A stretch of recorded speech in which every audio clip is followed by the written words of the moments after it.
2024 with the topic of carbon capture, storage, and removal. So,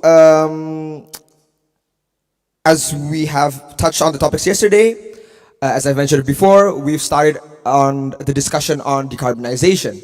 But now the question rests on how can we perhaps find ways to capture and remove the carbon emissions that has been released throughout history. As I've said before, throughout the Industrial Revolution, a lot of the carbon emissions have stayed in our environment, and so we feel like discussions regarding how to remove them would also be as equally important as producing less emissions towards the future. So, again, you will be joined by esteemed speakers and, of course, a moderator. So for today, we will have the joy of having Mr. Hessel Julius as our moderator, and a little bit of a background. Mr. Hessel Julius is currently a PhD candidate in informatics at the Technical University of Munich, and also a PhD researcher at the DLR Institute of Atmospheric Physics.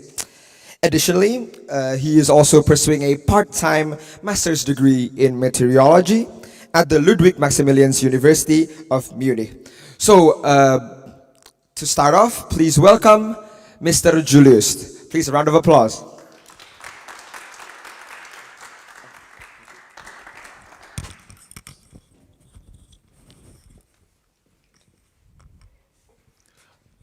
Okay, good morning, everyone.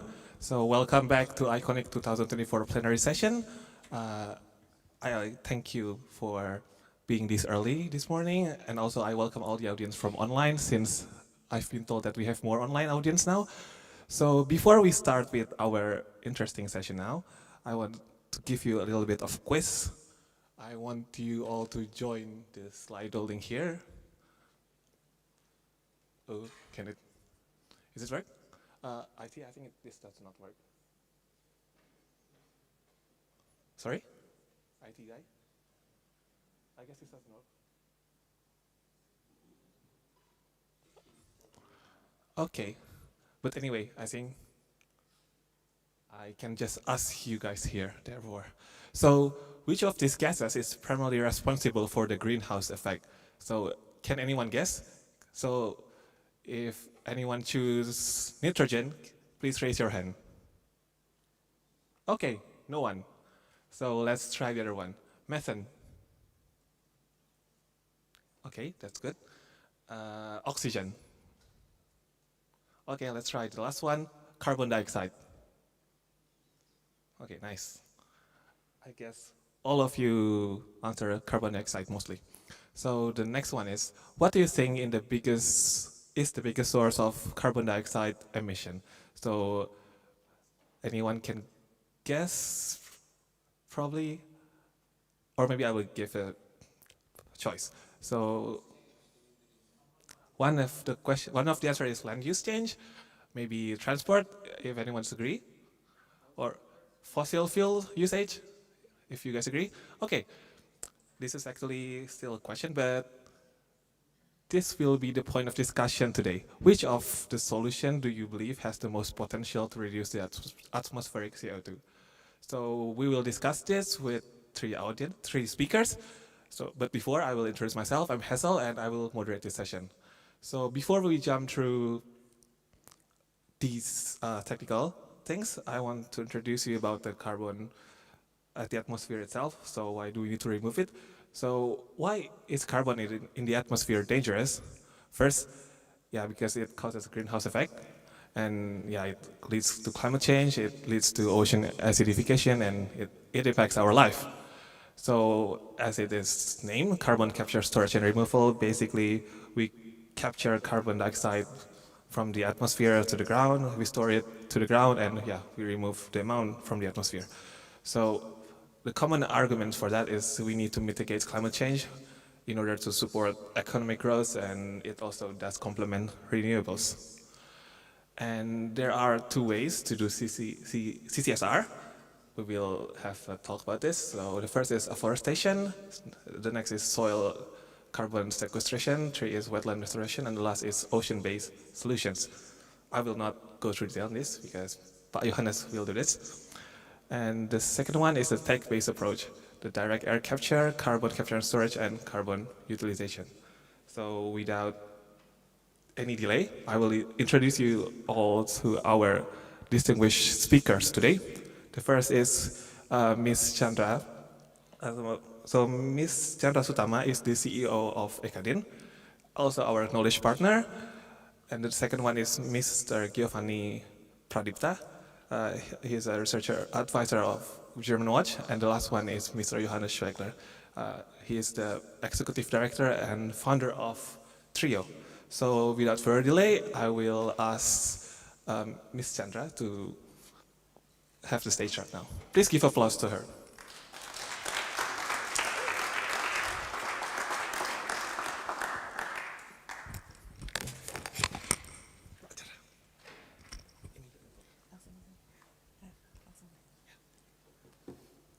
Hello, good morning, and good afternoon or good evening, depends on where you are in the online participants. So today I'm going to present about carbon capture and storage, or otherwise known as CCS or CCUS, if you ever heard about it.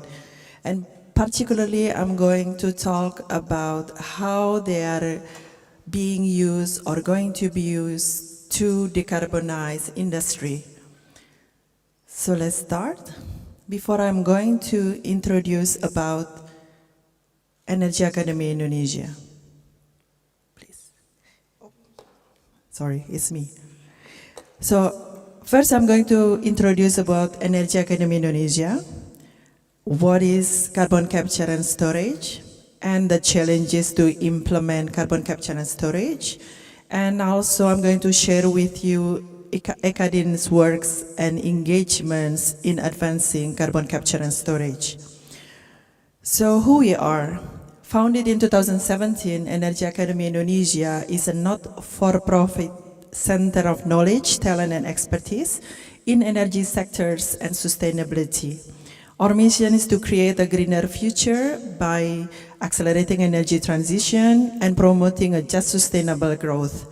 Our pillars are research and innovation, capability building and learning experience, collaborative partnership, and community empowerment. That's a huge part, another shift, including as well the usage of hydrogen. This is quite similar to the pathway shared by International Renewable Energy Agency, in which carbon capture and storage will play a role in net zero. Sorry, I think I put the wrong highlight on hydrogen derivatives, but it's supposed to be CCS. Of course, it is not the only strategy to reach net zero, but it is part of it. So, and also IPCC noted that without carbon capture, the cost of limiting temperature increase to 2 degrees Celsius would more than double. So this is one of the things that we need to put into perspective. Carbon capture and storage is not the only way to reach net zero, but it is part of the strategy. First, is it in the decarbonization of hard-to-abate industries such as cement, steel, and chemicals? Why those are called the hard-to-abate? Because those industries require combustion or process at very high temperature, often more than 1,000 degrees Celsius. So it is difficult to electrify because you literally need to burn something. So for now, we have very limited technology of electrification to decarbonize those hard-to-abate industry. The next is enabling the production of low-carbon hydrogen, or what we call as blue hydrogen. This is by capturing the carbon from hydrogen production that was done in a conventional way. The next is delivering negative emission. Negative emission means that you directly capture carbon from air. This is called DAX, or direct air capture and sequestration. and also from what we call BECCS, BECCS, which is bioenergy plus CCS. If you are creating energy from bioenergy and then you capture the produced carbon using CCS technology, in net you are going to create negative emission. And the last one is the one that I don't really like, which is providing low carbon power from existing assets. So how is the trend of CCS global project and trends? Actually, this CCS is growing quite healthily all over the world, but particularly in Europe and in US due to the very favorable policy. There are 41 carbon capture and storage facilities in operation, 26 in construction, 325 in developments. So we are expecting to see more than 300 megaton per annum carbon capture capacity in the coming years, with currently only 49 million ton per annum in operation. But you see that the growth is going very well in the last few years. But this is not sufficient, because if you want to follow the International Energy Agency pathway to net zero, you need to grow this much. It is way so far. Therefore, the CCR market is projected to reach 5.6 to 42 billion US dollar in 2030, which is a huge number. And it is expected to reach 5 trillion in 2050. This is by Exxon, which is currently putting a lot of effort in carbon capture and storage. How about in Asia Pacific? In Asia Pacific, Japan and Korea particularly are putting a lot of efforts on carbon capture and storage, not particularly to store in their own countries, but also to send carbon to other countries to be stored in the geological formations. So this is a very important context, because this is related to Indonesia. Indonesia has a huge potential of geological storage capacity. This is according to the latest study done by Lemigas, which is the Institute of Oil and Gas in Indonesia. More than 400 gigaton capacity, geological capacity of carbon storage. And currently, there are around 15 carbon capture and storage projects in the pipeline, most targeted to be on stream before 2030. And the government is currently putting efforts a lot to build the carbon capture storage regulation in Southeast Asia. And Indonesia is regarded as the most advanced in terms of regulation in the area. So what is the largest challenge with carbon capture and storage? How it can be economically viable and investable? Because the biggest issue with carbon capture and storage is like, why the industry or why the emitter will need to store, capture and store the carbon that they produce if they can emit for free. So this is the biggest challenge. Carbon capture storage cost is high and front-ended. Little economic value compared with freely emitting carbon dioxide. It's for free. The cost of greenhouse gas emission are huge, but dispersed, unevenly distributed, and back-ended. You don't see it in the beginning. You start to feel, okay, it's getting hotter, today is hot, but you don't really see it.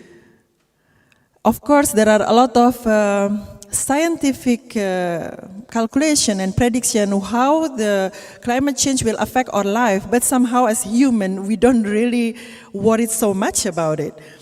This calculus only change with policy and regulation. The challenge is how to reflect the cost of greenhouse gas emission in price so that a low carbon product price is competitive to the normal or the conventional product. Therefore, carbon valuation is critical to reflect cost of emission. Direct or indirect subsidies is also critical to spearhead a new project. We can see that in Europe and US and also in the UK. Regulating cross-border carbon trades to facilitate the deployment of carbon capture and storage hub, to facilitate to contact emitters which has no geological storage with countries which has geological storage. Geological storage, you cannot create it. It is something natural. What probably will also drive the carbon capture and storage in some of Asian countries, including Indonesia, is carbon border adjustment mechanism. Carbon border adjustment mechanism is basically enforcing carbon price to exporters or producers outside of EU, so that they will be impacted with carbon price the same as producers inside of the EU. So impact in Indonesia, in iron and steel sector is expected to be brunt of this impact, because in the beginning, it will be only few commodities that will be impacted. This is not much, but some sectors in Indonesia will be impacted more compared to the others. And CBAM right now, it is going to impact iron and steel, aluminum fertilizers, hydrogen, cement and electricity, but in the futures will cover all sectors covered by EU ETS. So including all refining, upstreams, all metals, pulp and papers, etc. So basically, in the future, everybody who's exporting to EU will be hit by carbon border adjustment mechanism or CBAM. And this can be a strong driver for CCS in the future, especially for the industry sector. So what Energy Academy Indonesia or Academy works in carbon capture and storage? First, in the research and study, we have done several studies for business development and opportunity for Pertamina with support from USAID on the regulatory and market potential assessment of carbon capture and storage in Indonesia, as well as transport and storage assessment in the development of CCS hubs in Indonesia. This is just a screenshot of our study that hopefully will be as well released by Pertamina for public. This is the plan actually. And we also have done several capability building and learning programs in CCS. First, for Pertamina, of course. Pertamina is the national oil and gas company, national energy company, the largest in Indonesia. And then they want as well to transform.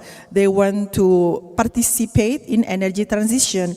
So we have run New and Renewable Energy Academy together with Pertamina, covering different types of new and renewable energy, from geothermal, waste to energy, EV ecosystem, and one of them is also carbon capture and storage. And actually, quite interestingly, the carbon capture and storage stream was the stream that was favorited by Pertamina, more than 350 participants from Pertamina. And this is just a screenshot of the stream of carbon capture and storage that we have done with Pertamina. On top of that, we also run advocacy and capability building for the public in Indonesia, in which we have collaboration with Indonesia CCS Center under the Ministry of Maritime and Investment, as well with Global CCS Institute, in which we run 2 workshops on carbon capture and storage, starting from the technical to regulation and the business. We cover 270 participants representing more than 80 governmental and private institutions, and we invited 19 global experts to be the experts in those workshops. And in the term of collaborative partnership in CCS, we have done so many. Like I mentioned before, we have a collaborative agreement with Indonesia CCS Center, which is under the coordinating Ministry of Maritime and Investment, and Global CCS Institute, which is the largest think tank of CCS in the world. We also have a partnership with Pertamina and ThyssenKrupp Uhde to benchmark and learn from Carbon to Chem project in Duisburg, which is a capture carbon plus green hydrogen to build a synthetic fuel, a project which is also funded by EU and German government. We also ran a business forum for CCS technology in Hanover Messe a few months ago, in which we connect several stakeholders in CCS. And the last activity that we did related to this is the visit to Northern Lights carbon capture and storage in Norway, together with Pertamina. Carbon capture and storage in Northern Lights is currently the most mature stage of carbon capture and storage project in Europe, which is planned to be operated at the end of 2024. 1.5 million ton of carbon that will be captured and stored in the geological formation under the sea of Norway.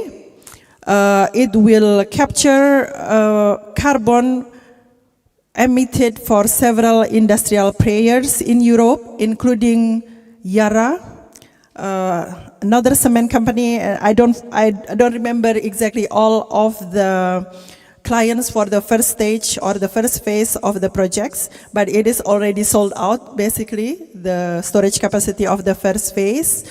And the second phase will capture 2.5 million ton of carbon dioxide. It is very interesting because the Northern Lights project is also a project of common interest of the European Union. So that's about carbon capture and storage. I think it's very introductory. So if you are interested to learn more or have a little overview about carbon capture and storage, a full value chain and way forward, I welcome you to take a look into our paper, our short paper. And thank you very much for your attention.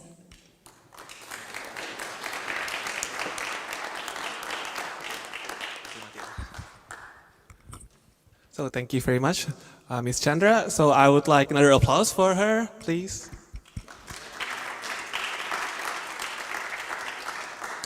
So for our next speaker, we will have Mr. Johannes Schwegler. Mr. Johannes Schwegler, you can take the stage. Give another applause, please.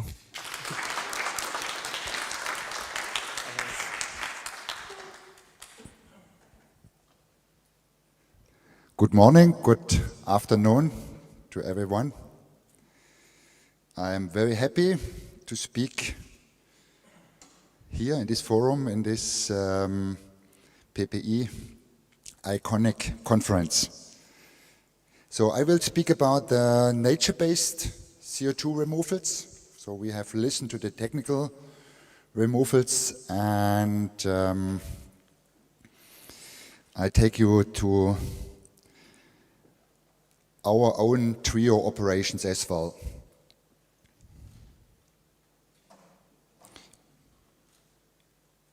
So let's see.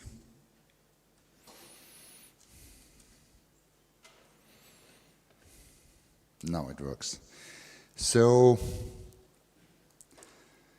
I like to start with this picture because I come across a lot of people who are not sure if climate change is really happening. And then I asked them to ask their insurance. I recently expanded my insurance for my home, and the price went up a lot because we have a lot of natural disasters. And if you don't believe that climate change is happening, so please ask your insurance. And you will see that. We will see houses. We will see house owners who will not be able to insure their homes again because it's too expensive. The risk is too high due to the climate change impacts. So an argument for all of us who deal with the climate change topic and people who don't believe that this is happening.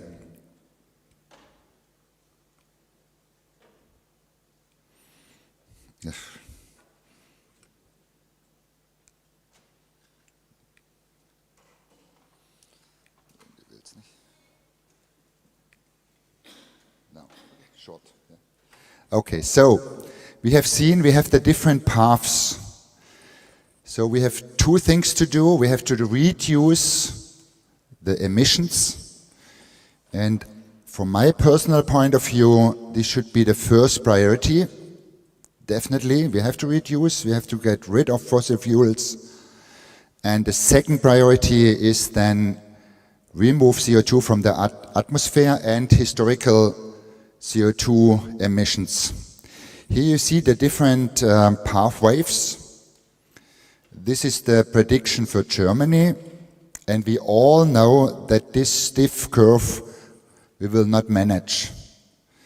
And the people who deal with climate change for a long time, they have seen the curve getting like this, and in 3-4 years, then we see it's impossible. So, but we have to reduce, we have a pathways to reduce, and then we see then we have to work on the negative emissions, which are the colored fields below the zero line. And there you should see two different colors. One is the technical removals and the other one is the nature-based removals. If we look at the budget we have, so we have about 3,000 gigatons which we can put into the atmosphere in total to keep the 1.5 degree pathway. And we have put already 2,500 gigatons. So there are about 400, 500 gigatons left. And we still put about 40 gigatons into the atmosphere. So we have some more years. And we have to reduce the left-hand side, and then we have to remove from the atmosphere. We have heard from Chandra that there are technical solutions. The prediction is 200 million tons in the coming years.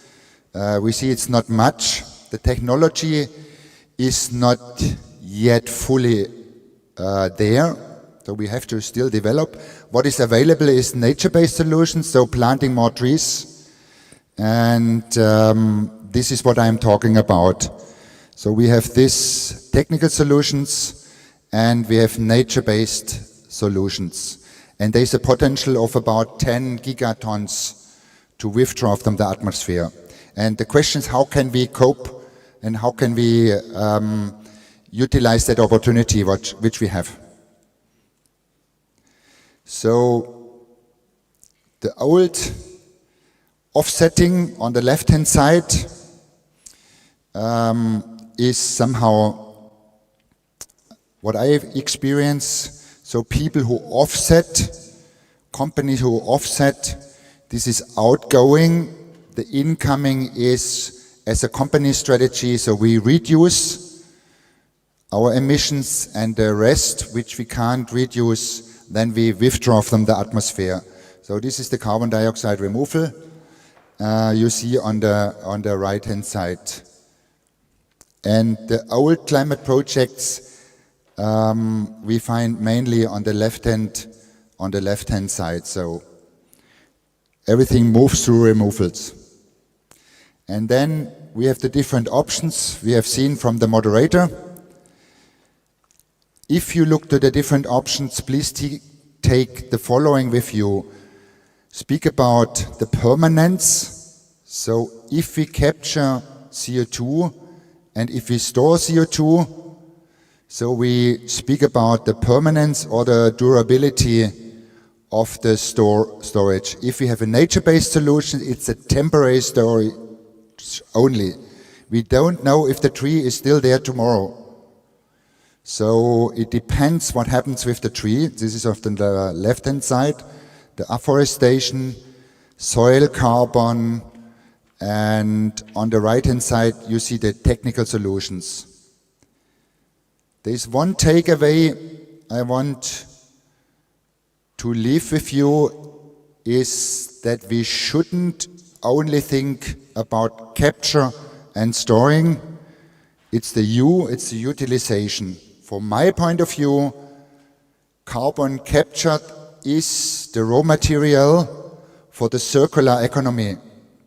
And therefore, the definition, the scientific definition of a removal should be changed from my point of view into capture, utilization, and then storage. And not only capturing and storage, get rid of it, use it.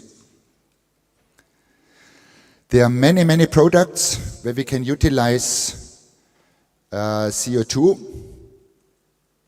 For the students here in the room and online, I'm very sure that there is a huge field for professional engagements, for studying how to utilize the CO2, so the C from the atmosphere and not from the geological formations. So we use it from the atmosphere, and this is the raw material for the circular economy. There will be a huge new economy upcoming, at least if you think we have to really get rid of CO2. So this raw material is available, we can utilize. And the removal, as said, is the raw material or the starting point for the circular economy. So removal and circular economy, we should think together. And I'm very happy to see that later today we have a session as well on buildings. So buildings can become a storage of carbon. So, but if we look into the pathways of nature-based carbon dioxide removals, you see on the left-hand side the capture function of a tree. It's a very simplified chart. It depends what happens at the stage of harvest. If we don't harvest, it goes further up, but then an adult forest doesn't store more carbon, so there is then a limit. If we go for a scenario where we take this wood as energy use, the carbon stored in the wood goes down and the carbon is back to the atmosphere. And then we have different other scenarios like the biochar, pyrolysis. We have certain emissions, and then this is the carbon stored in the biochar. And if we store, for example, the carbon in timber construction, then it's this line. And then if we utilize the BECCS, the bioenergy from carbon capture and storage, then we can store it. So this is a line how the carbon pathway would look like. So not only looking on a simple method, we have to combine the different methods. What we do at TRIO is we have developed a technology so where the farmer can, all farmers worldwide can become a carbon farmer. So you have an app, you can download the app, you photo you make a photo with a mobile phone of the tree, then we know how much carbon is stored, and this goes to the back end, to the TRIO cloud. And our clients, they buy negative emissions and they get this, each and every single tree on their negative emissions dashboard. So in the next year we do the same, we see how many trees got lost. So we have to build accuracy, transparency and trust. The carbon market, the trust went down, we have to rebuild trust. So where we are coming from a deep understanding of global reforestation and digitalization. So actually, TRIO is 2.5 years old. We are a spin-off of Fair Ventures Worldwide, a non-profit unit, and we are using the CSI standard, the Global Tree Seizing Standard. It's a new standard based on single tree monitoring. I will need 2 more minutes to explain the carbon curves. So if we speak about a nature carbon removal, it always starts with emissions at the beginning, you see. And this is all methods at the beginning. If we build a machine, a CCS machine, we have to invest in infrastructure. We need concrete, we need steel, so there are emissions at the beginning. So for the first years, we always have emissions. And then the tree grows, And if we harvest the tree, the carbon stored on that land goes down. So we have here then the long-term average, which is then the limit how to sell carbon credits. In Indonesia, we do some trials. We have different tree planting sites. So actually partners plant trees, like here in Sulawesi. These are the fields. Each and every plot is registered in the back end. You see the green plot, and there our partners, they make photos of each and every tree, so we really see, is the tree there planted? So the evidence is there that this tree plant is planted, and a year later you measure the diameter of the tree, and then you can calculate how much carbon is stored.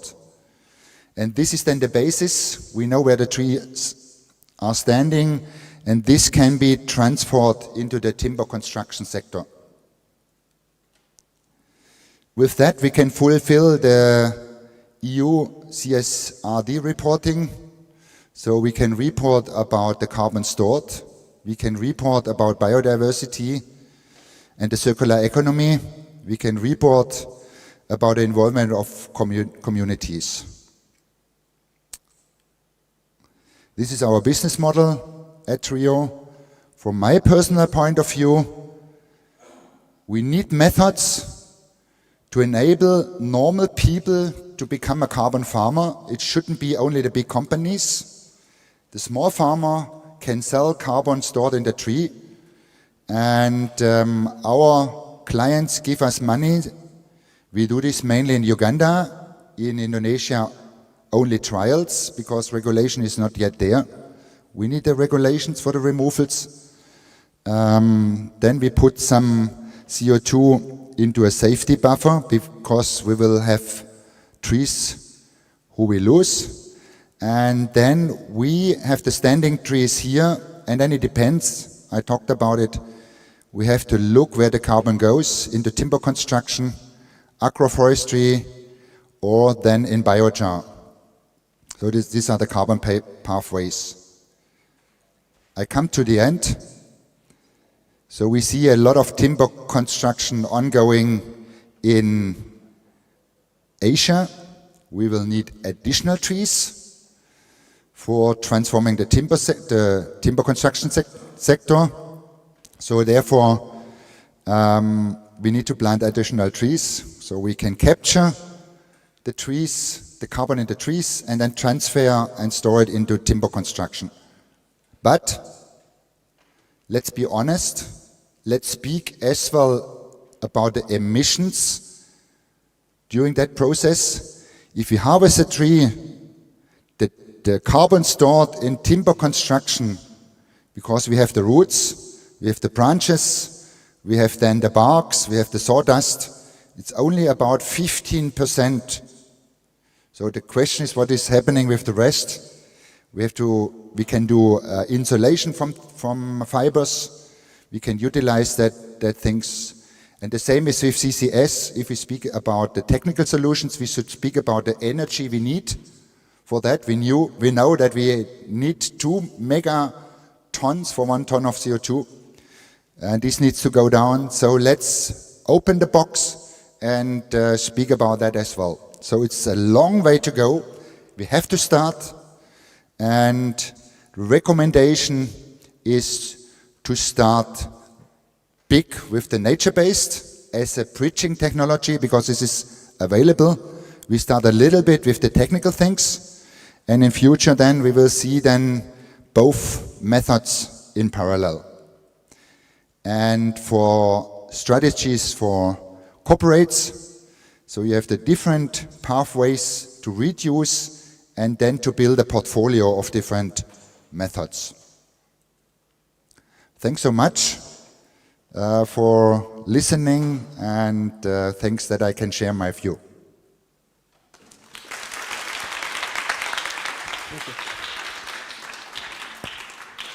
Thank you. Thank you very much, Mr. Johannes Schwegler, for the interesting talk. So for the last speaker of this session, I would invite Mr. Giovanni to the stage. So please give applause to Mr. Giovanni.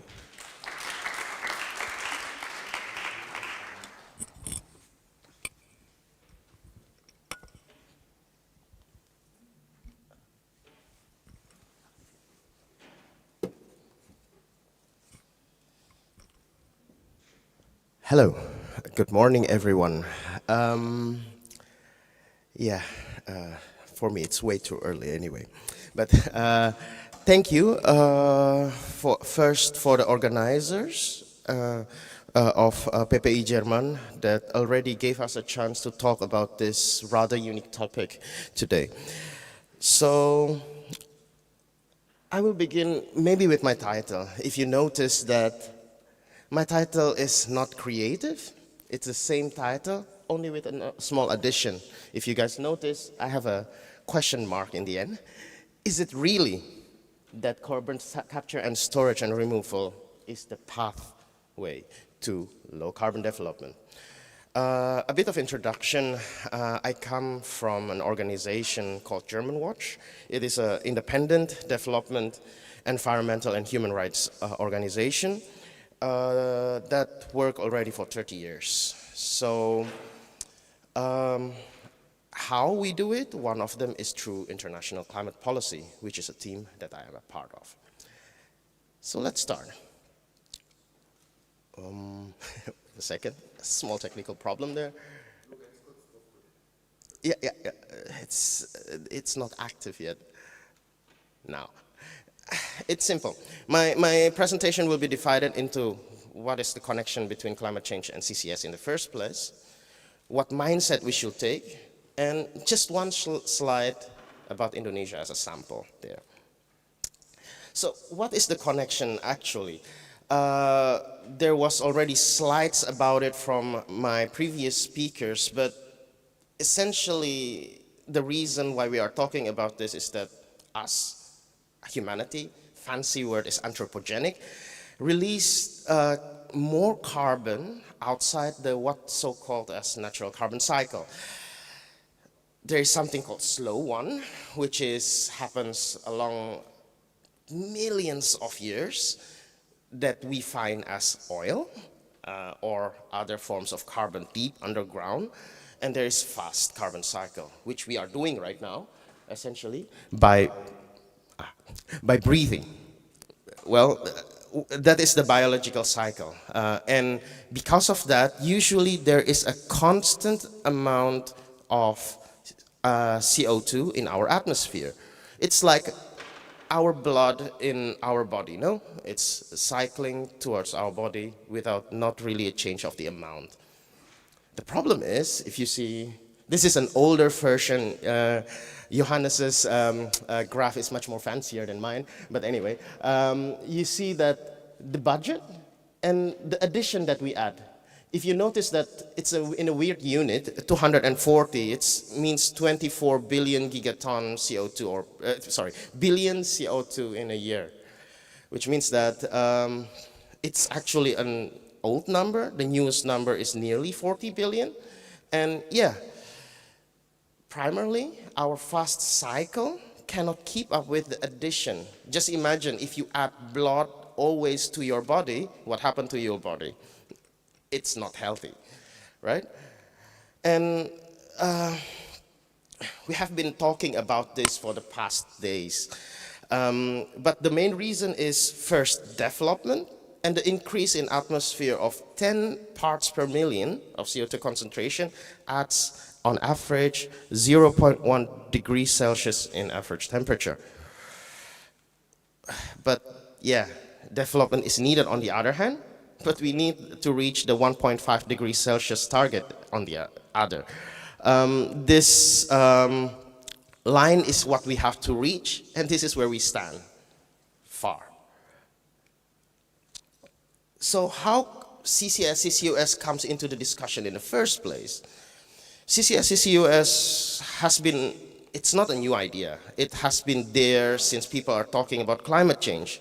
It becomes, how do you call it? It comes to the general discussion and also accepted in the scientific community, starting with the IPCC special report and the 15th series of it, which describes, one of them is 4 ways for us to reach that 1.5 degree target, which is the classic 3, which is you need sustainable energy and you have to be efficient with your energy.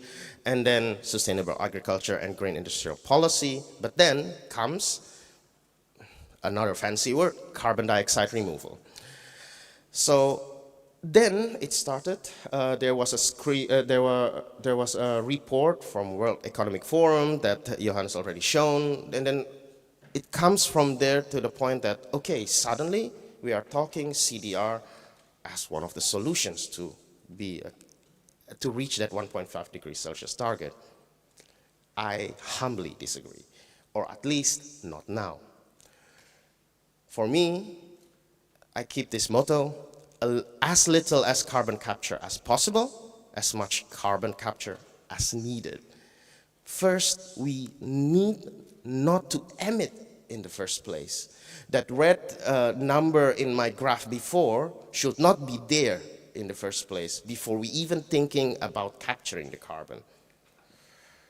Quick facts. You already know this graph from the previous slides. This is just how my organization group all the CCS solutions. It ranges from heavy tech, natural to heavy tech based, and there is also another utilization, which means that we try to enter the carbon into some sort of a new carbon cycle where it stays and be there in buildings, for example, already explained by another speaker before. But then, yeah, it comes from solutions that are, let's say, much more natural to involve tech a bit, and then some that are heavily tech-based. And here comes my critic, already mentioned a bit. As of now, direct air capture, at least, are very inefficient. And I will explain this later on, but for 1 ton CO2, we need 2,400 kilowatt hour of energy, which is a large one. But then also, the problem is that there is something called energy penalty, already mentioned also. It means that usually CCS and CCUS is used in plants that produce power, usually fossils. And those power plants needed to have or to add 15 to 25% extra energy just to run their CCS plants. And this is, how do you call it, average estimates. Also, CO2 capture, at least with the technology, is very expensive. For each ton, it ranges from 230 to 530 US dollar. Problem is, yeah, we have limited capacity. First, it's about natural resources. We already explained we need more energy to run CCS, which means we need more resources in the first place to feed the CCS plants. And then it comes that even natural solutions have limitations. It's not by chance or because humanity is bad that we cut our forests. Mostly, we cut down our forests because we need a place to live and we need food, right? And that is how we come into this, how do you call it, dilemma between what we need to live and resources that we need, plus the nature. There's also budgetary needs. Yesterday, our ambassador to Germany, Mr. Havas, already explained this. We need money. Without money, we can just go home. And that is the problem. CCS, CCUS also needs money. But other aspects of climate change, which is a lot, there is also mitigation and there are also parts like adaptation that haven't been funded yet. Countries haven't been able to fill 100 billion promises that they have for so many years. And at the last Conference of Parties, COP28 in Dubai, we agree there is a pledge to triple renewable energy and double energy efficiency. And for this, just for the tripling energy part, some estimate that we need $2 trillion US just for tripling renewable energy. Where does this money come from? And there is time constraints, of course. A lot of speakers already said that before, that, wait a second, okay, that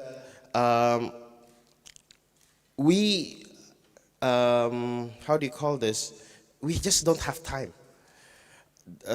Until 2050, until 2060, whatever. But 2050 is not that far anymore. We are already in 2024.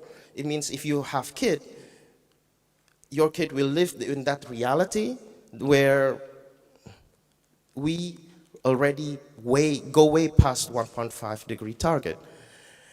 And to add to this, CCS has a chance to have something called rebound effect, because mostly they are used in fossil power plants. It means that it will allow those fossil power plants to run longer, because they can argue now that, well, our fossil power plants are carbon free, so why not we produce more oil and gas? There is also then questionable efficiency. The fact is, carbon capture has not been effective yet. There is a research done by an organization in 2022 of 13 CCS projects, only 2 of them in Scandinavian country, thank God for them, that CCS is at least a bit successful. And the fact is, from the 4% we already able to capture now, it's mainly by reforestation and natural-based solutions. One example is largest CCS project in the world, at least until that point of the research. It's called Gorgon in Western Australia, installed in a liquid natural gas plant. And if you see the graph there, is that the target that they set and the CO2 that they actually injected to the ground is off by 50%. And where does the rest goes? Nobody knows. And another take, I would like to quote a researcher, his name is David Ho from University of Hawaii, with time machine analogy.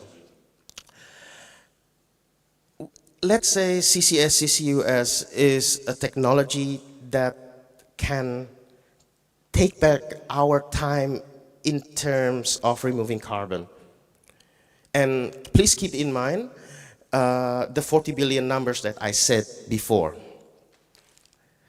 So for the first example, you see this fancy CCS project. This is a real project from Climeworks called an Orca that removes 4,000 tons CO2 a year. It only buys us 3 seconds in that year with 40 billion.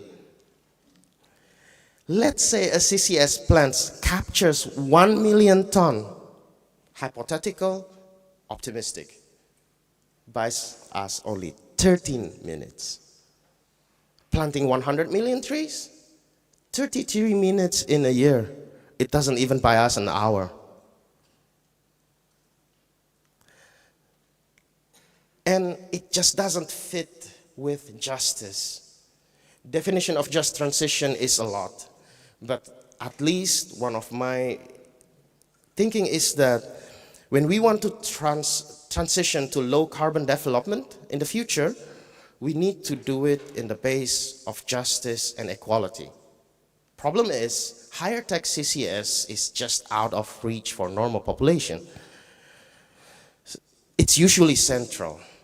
This Gorgon plant thingy, nobody knows where it really is. It's installed by a large fossil fuel company, and there is no chance for us to be a participant in that project.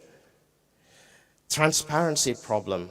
We know now that half of the emission is out there somewhere, but yeah, what can we do about it? Also, it pulls our resources not from just climate action, but other social-based topics.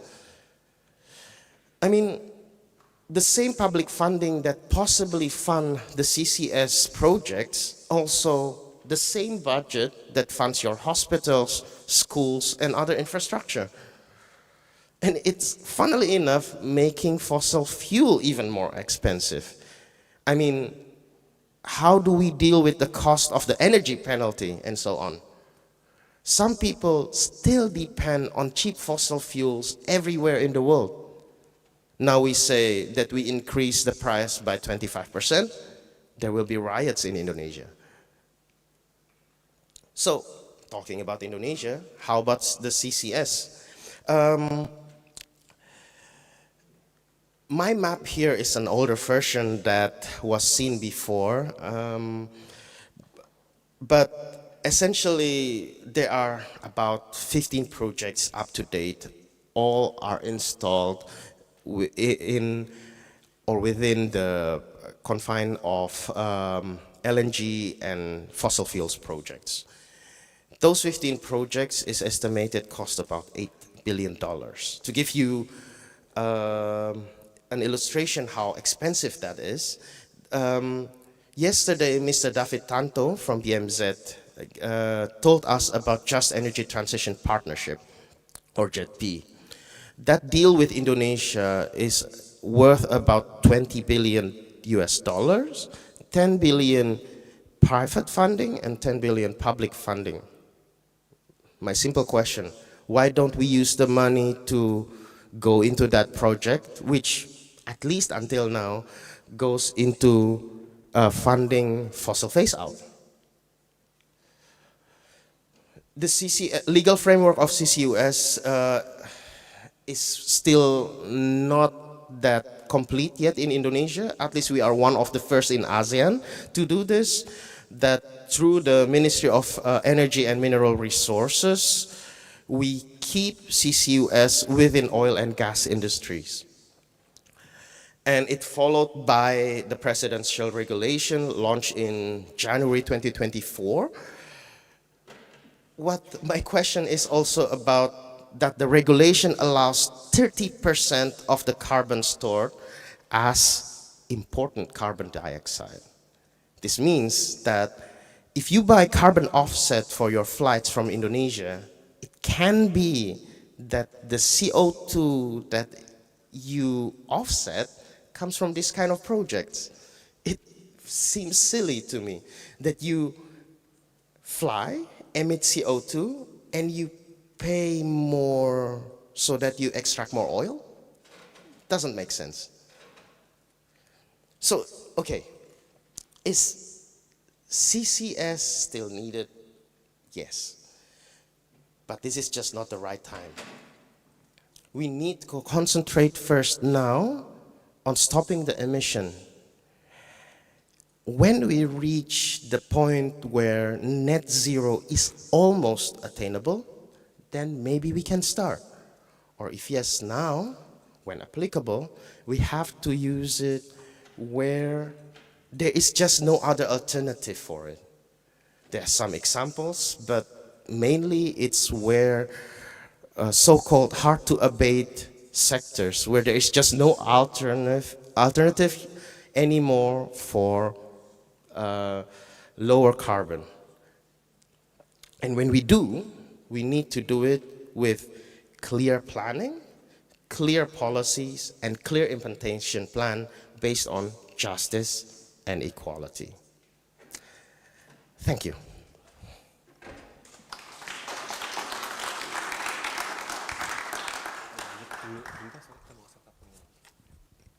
So thank you very much, Mr. Giovanni, for the talk. It's very, very interesting. So meanwhile, we are waiting for the technical team to move and set up the stage for panel discussion. I want to remind you all, if you want to also participate in our discussion today, you can scan this the link on the screen there. And also for you guys online, you can also go to the link that is available on your PC right now, I think. And you can ask whatever you want there, because I will choose it anyway. So is it ready now? Okay, so we have already 3 speakers today. First, we discuss about the tech-based CCS. The second is nature-based, and the third one is even do we really need CCS right now? So we will go through it deeply right now. So is it ready? Okay. Not yet. So I think it's almost ready. So yeah, I would. Okay, so I would invite all the three speakers to go back to the stage and give applause once more. Thank you.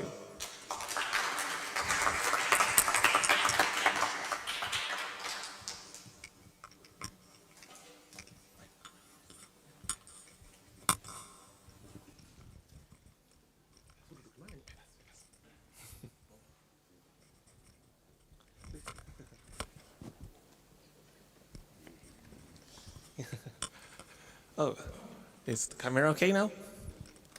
Okay, good. So thank you very much for the interesting talks. This is the mic. We have actually two mics, so. Yeah, yeah, no problem. Okay. Okay, so if it's too close to each other, someone can sit there. So right now it's fine. More space.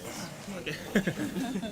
Yeah, so I would like to start a question, but this one is only for, sorry, should I address you as Mbak Chandra, Pak Yohanes, and Mas Giovanni? Is that okay? So we do it Indonesian style, okay? Okay, so for Mbak Chandra, so you have shared a lot of projects of CCS, either in Indonesia or also abroad. Can you share a specific carbon removal project that is done by Academy or partner, and can explain to us like the effect, how many carbon dioxide, how many tons, how much tons are absorbed to the ground, and also can you tell us about the cost and how effective it is? Thank you. Thank you. So I would like to clarify that Academy is not building any CCS project. As mentioned by Mas Giovanni, CS project is very capex heavy. You talk, I saw the number of 8 billion in Indonesia. No, Academy doesn't have 8 billion.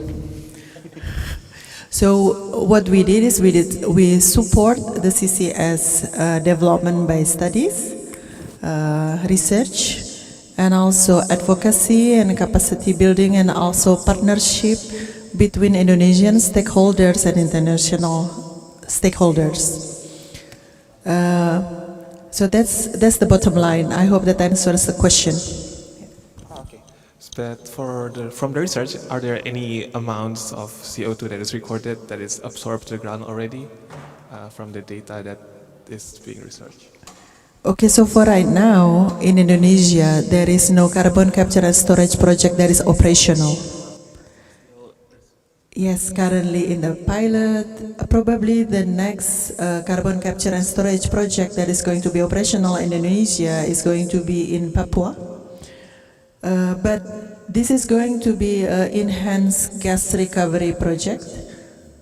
I don't think that is something that we advocate for, because basically you store carbon to produce more carbon.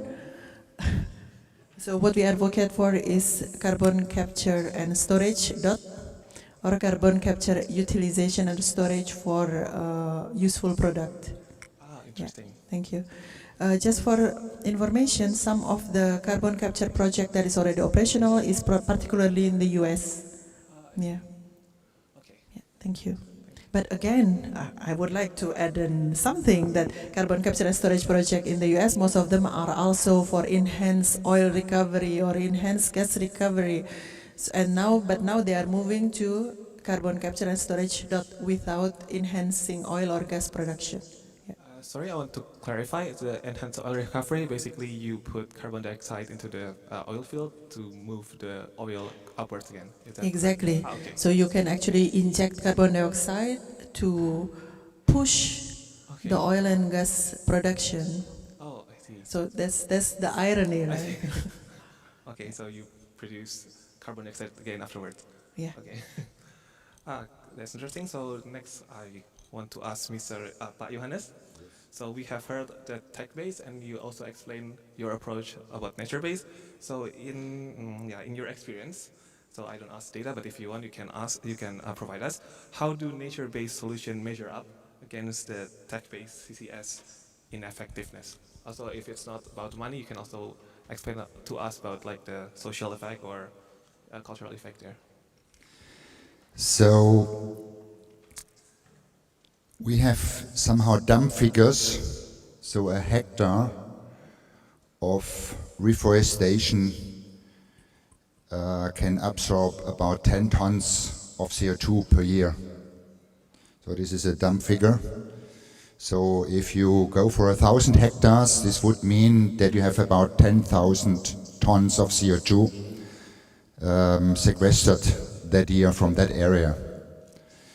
The good thing is with nature-based solutions, so it's photosynthesis, so we don't need additional energy because it's from the sun directly going to the plant, and the plant stores the C in the biomass. So this is a very, very big advantage. So it's not this energy penalty thing involved. And the good thing is the money we can ship to the farmer who planted the tree. So it doesn't go to the industry. It can directly be paid to the farmer. In our case, the farmer makes a photo, sends us the photo, we give him the money to his mobile phone for the increment of the carbon every year. So this is one argument against your argument in the former discussion. It's possible to make carbon removals on a just basis, on a justice basis. It can be an additional income source for poor people. So we can ship that money directly to poor people. So it's possible. Thank you very much. So we have talked about the effectiveness of both methods like CCS, tech-based CCS, and also nature-based.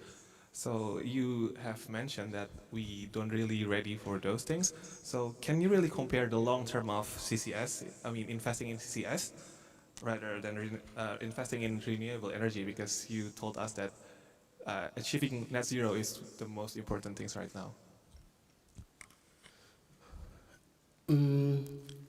Maybe a tad bit correction there.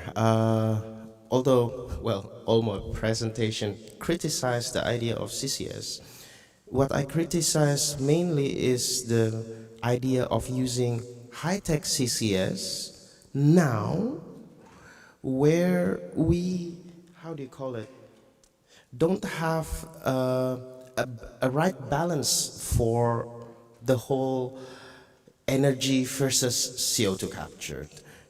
The amount of money needed versus CO2 captured.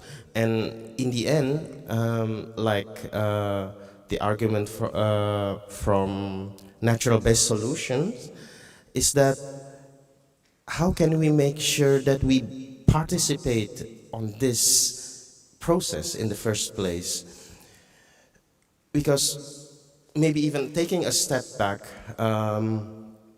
to answer your what happens in the future. Classically, the problem of energy, which causes our climate change through emission, is that it's very centralized. Most of oil and gas company and electricity company around the world, not just Indonesia, are SOEs, state-owned enterprises. They are very large. They are cumbersome. It means that they cannot change very fast. They cannot adapt to the reality very fast. And we have no process. You cannot just go to Pertamina's door and say, stop using oil. Impossible. I mean, they also feed people, no? Right? Yes. So, the basis to this is that we try to move the economy of energy and maybe even CCS, CCUS, or well, carbon dioxide removal to the hands of the people. One way, maybe Trio's way, but who knows that in the future this kind of thing will be even more open to the public. The idea is that when something is out of your reach, then you have to buy. It means it costs you something, like what happened with mineral water in Indonesia. It's a hidden cost that people don't think about, that we have to buy mineral water, we have to buy energy and so on.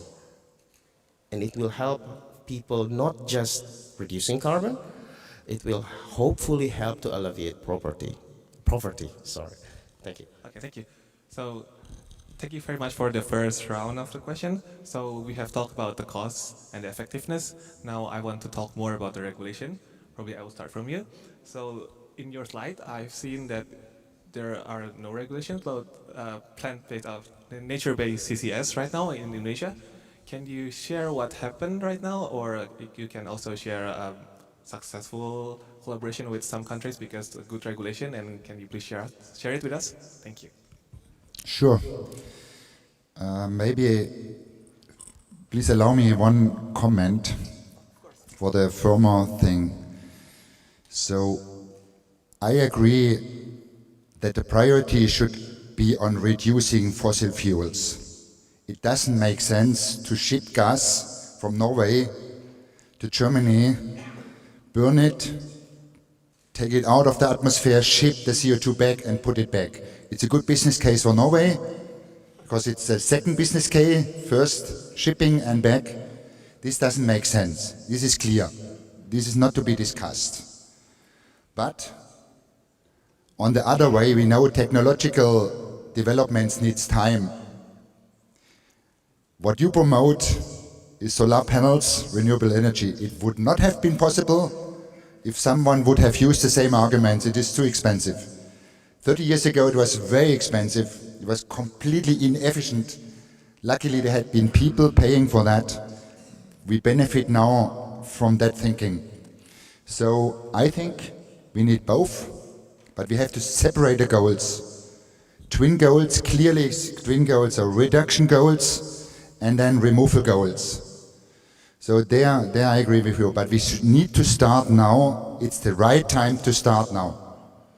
And then for sure we are doing the nature-based solutions. Yes, I think we have the bridging option with the nature-based solutions, but they are limited. I didn't speak about biodiversity, but it's possible to plant trees in a good biodiverse way where people benefit and the planet benefits.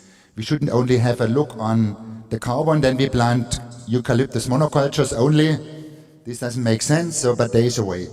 Sorry for that comment, but I just wanted to put there my...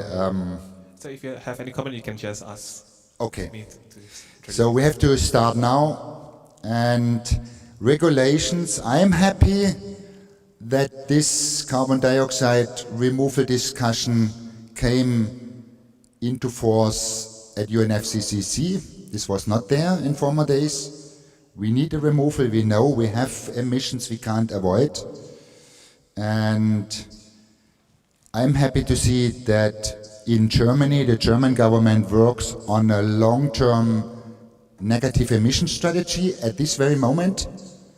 I see the EU is working on carbon dioxide removal framework, and I see the first movements in Indonesia.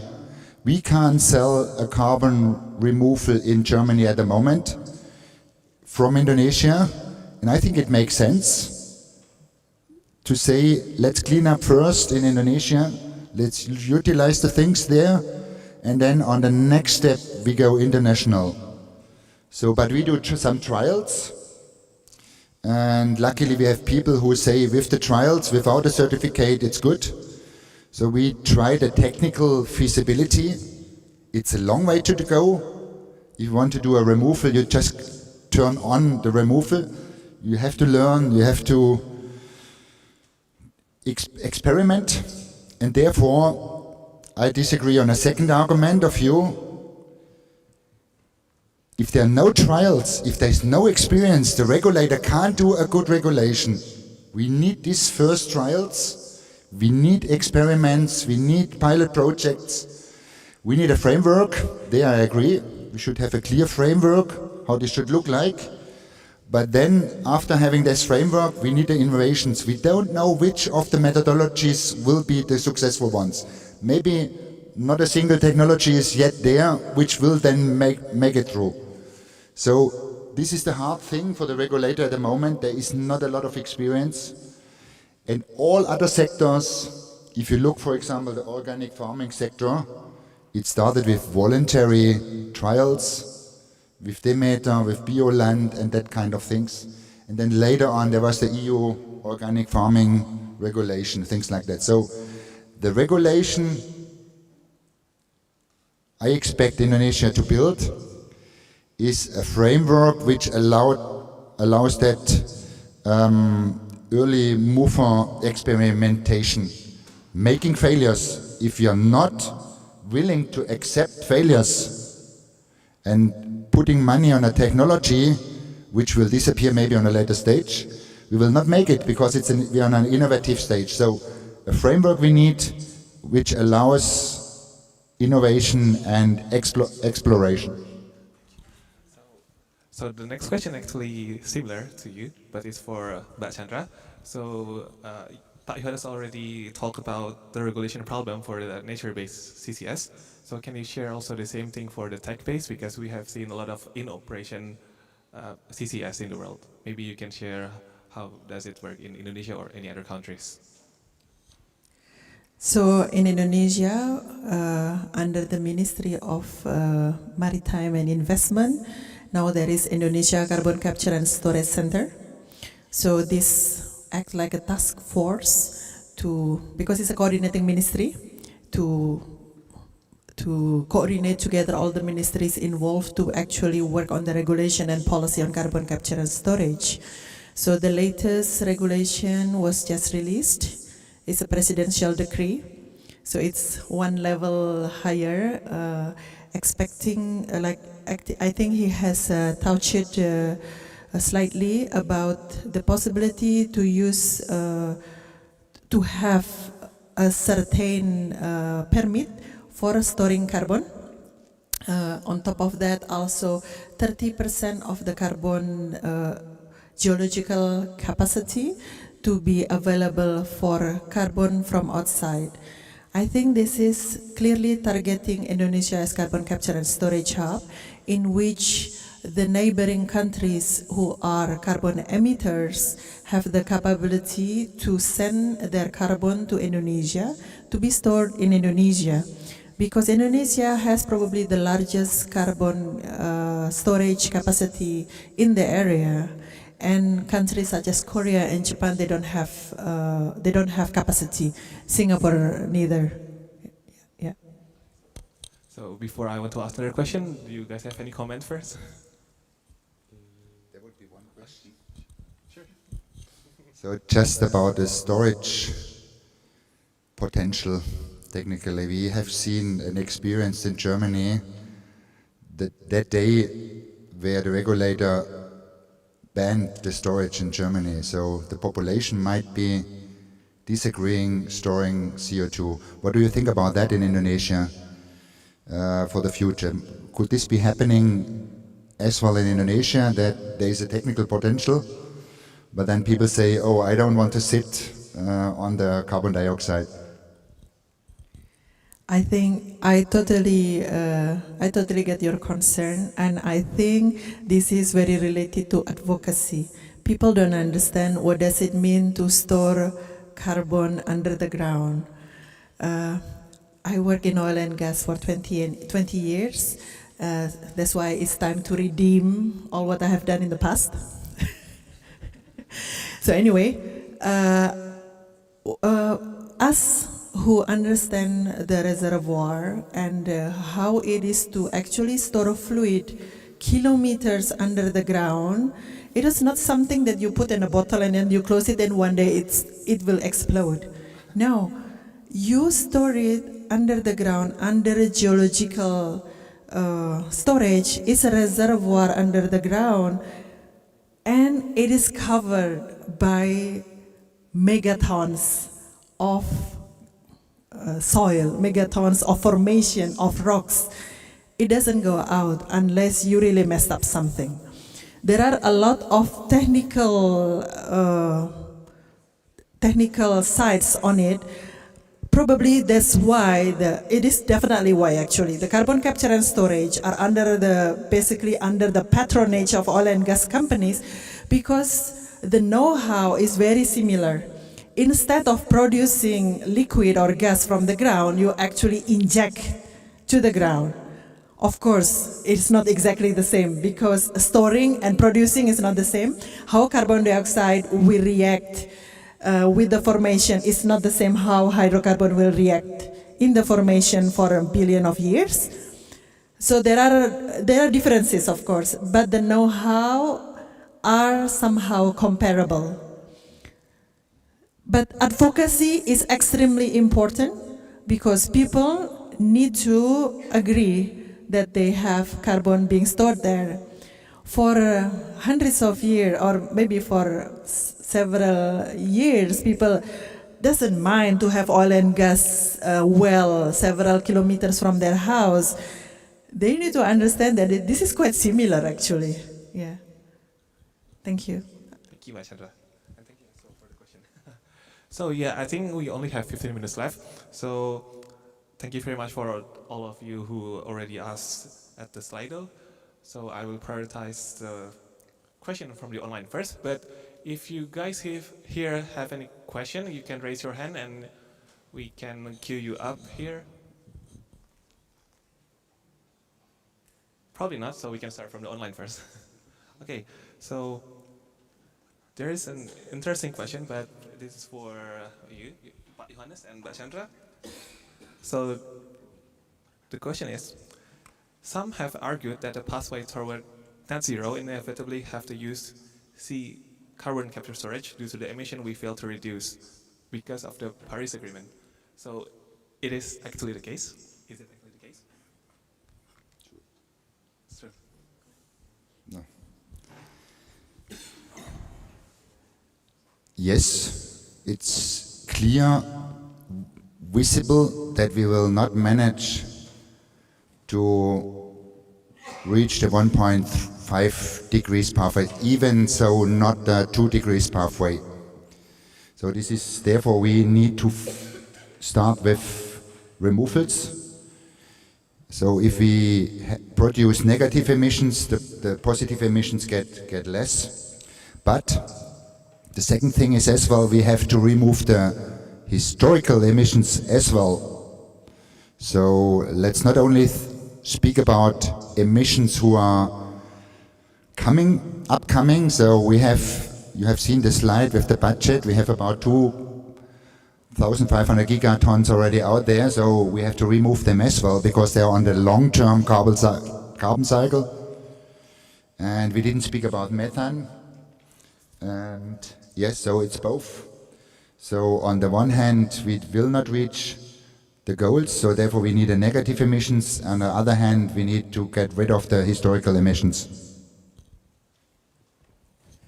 So actually it is clear, I think I show it in one of my slides, that carbon capture, utilization and storage is one of the strategy on the pathway to reach net zero.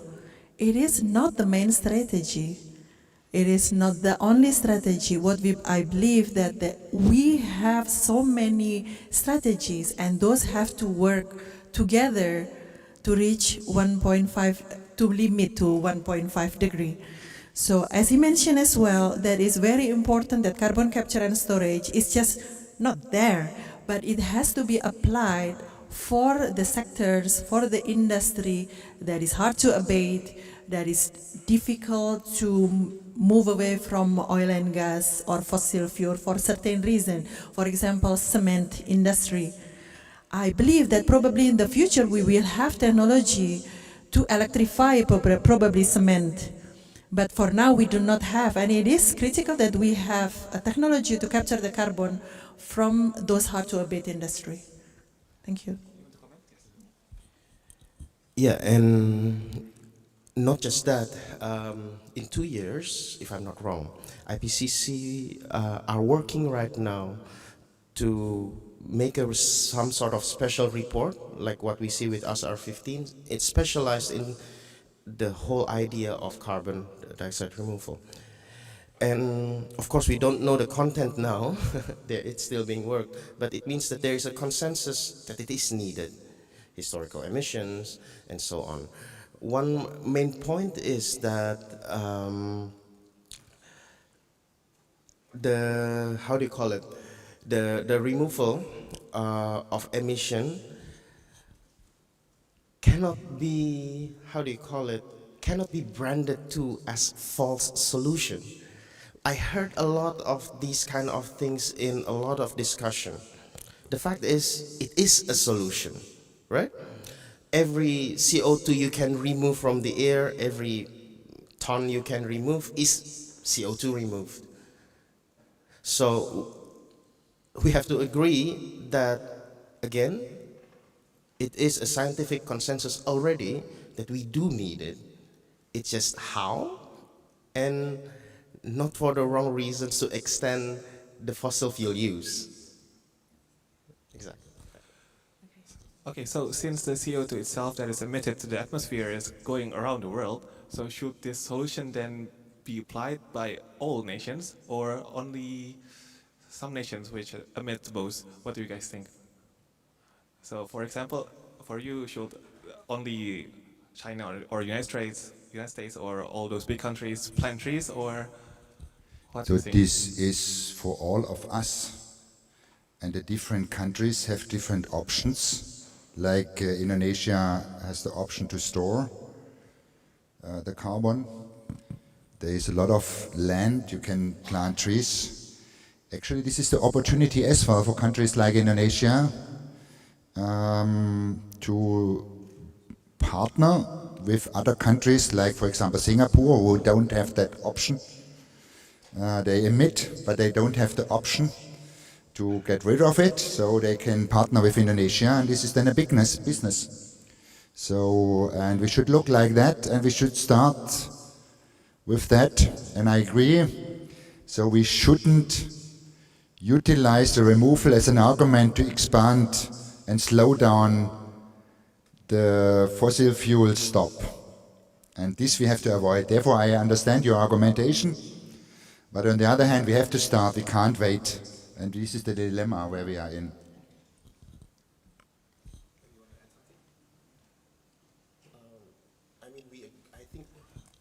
I think we all agree. It's about capabilities. Maybe in the future it will also develop to that we have a system, hopefully, that it's not just the brunt of countries that have a lot of forests to capture these. It will be a common responsibility for everyone according to their capabilities. Because then what? Countries like Indonesia will then be responsible to be the sink for the wall? Is it wise? I don't think so. It just, it's there in the UNFCCC Convention too that we have common but differentiated responsibilities. So we have only one question here, so I let you to turn on your mic and ask directly. So my name Please is introduce yourself Geraldus. first. Thank you. Okay.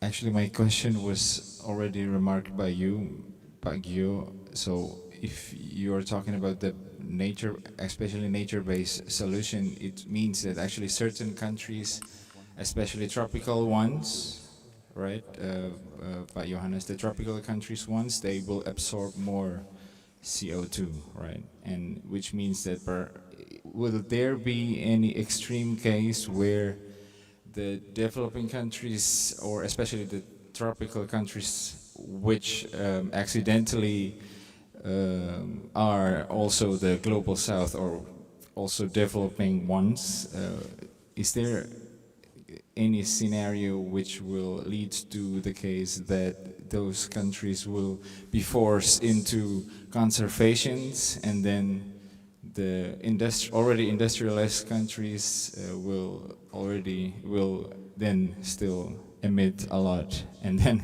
our countries will be the one who will have to remain green and traditional? It's a simple question, but I hope it's intriguing. Thank you. So do you want to directly answer, or? Maybe also the others have mind to this because I already begin with that a bit, no? Yeah.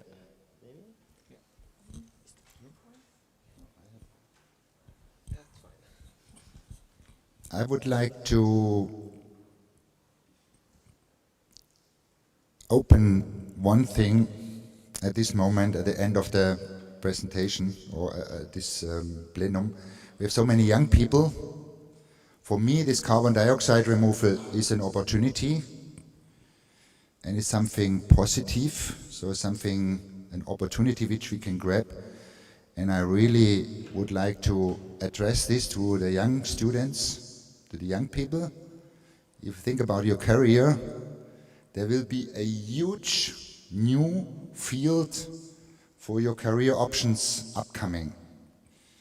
And this is the time where you can invent a new technology, a new business model, a new justice form of whatever. So it's then you can become active to combat climate change and to withdraw CO2 from the atmosphere. So this is really, you can act, you can become an entrepreneur, a startup, diving into the things, and Indonesia is the perfect place to be, to speak about carbon dioxide removal. It's Asia, we have a lot of surrounding countries, we have a very vibrant economy, people picking much faster than in Germany. Germany then, or in Europe, quickly we just prohibit to store carbon under the ground and then it's done, it's dead. So it's a very good environment, so please, young people, look at this sector, dive into that things, and start building your career within that sector. Thank you very much. So I'm sorry, I think we don't have time anymore. So I also need to apologize to the audience online because we still have 13 questions actually from this link, but I think you can ask our speakers directly per email, right? Yes. So before we end this session, I would like the speaker to have like a 1 minute final statement that you can share to us students so we can leave this plenum with a message in our heart. Maybe I can start with Mr. Mas Gio. Maybe just one word from the presentation. As little storage as needed, but as much also when it is necessary. Again, without removal, we won't reach 1.5. But we have to think that fossil fuels have to be stopped. We cannot keep emitting through fossil fuels. Other activities, well, need research, but that we agree on, right? I will say something in the same line with you, that to reach to limit to 1.5 degrees Celsius, we need to consider all the strategies. We stick on those. Carbon capture and storage is only one of those. It has to be applied where it is necessary, where it is critical. But there are other strategies to reach net zero, which is also important, including electrification, the use of renewable energy, green hydrogen, to little bit energy efficiency. So those are extremely critical, and we need all of those together, starting right now to limit to 1.5 degrees Celsius. In Energy Academy Indonesia, we work with all of those strategies. We are not only focusing in CCS, of course, it's just one of the stream that we are working on. Thank you.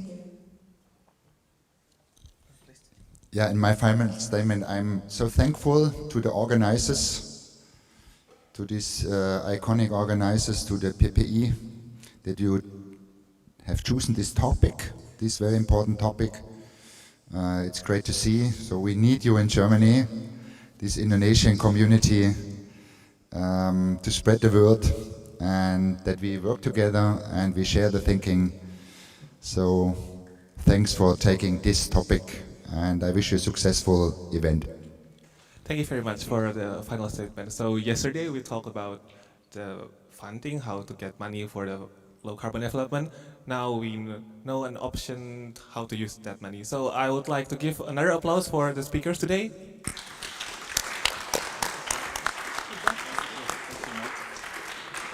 So thank you very much once again.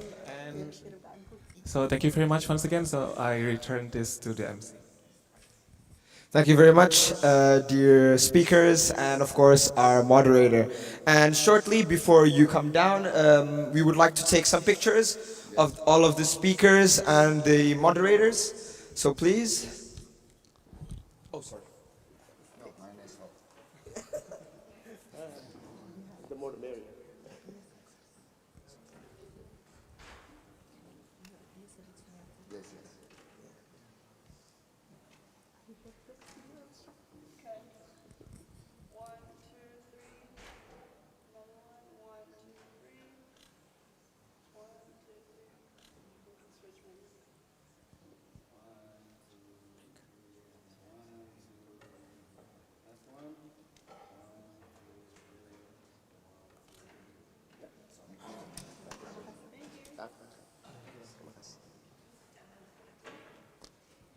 So that's the conclusion of our second plenary session on carbon capture, storage, and removal. So right now we've come to a point where we're going to have a 15-minute coffee break. It will be available out in the foyer for you to take. And we will return here with the next plenary session that is also, of course, equally exciting, which would be on reducing AFOLU and balancing development and conservation, which will happen in this hall. So please be back right on time at 11 a.m. and you can enjoy your break and of course drop by in our Meet the Industry booths. Thank you.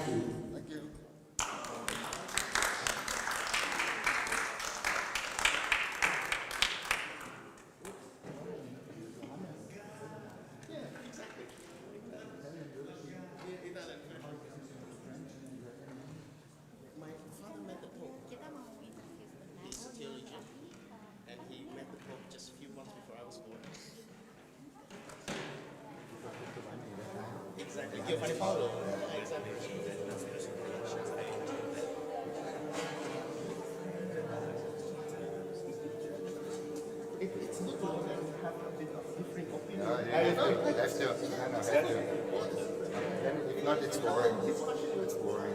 If everyone has the same opinion. Second, it is nice. And you're right, both are right. This is the dilemma.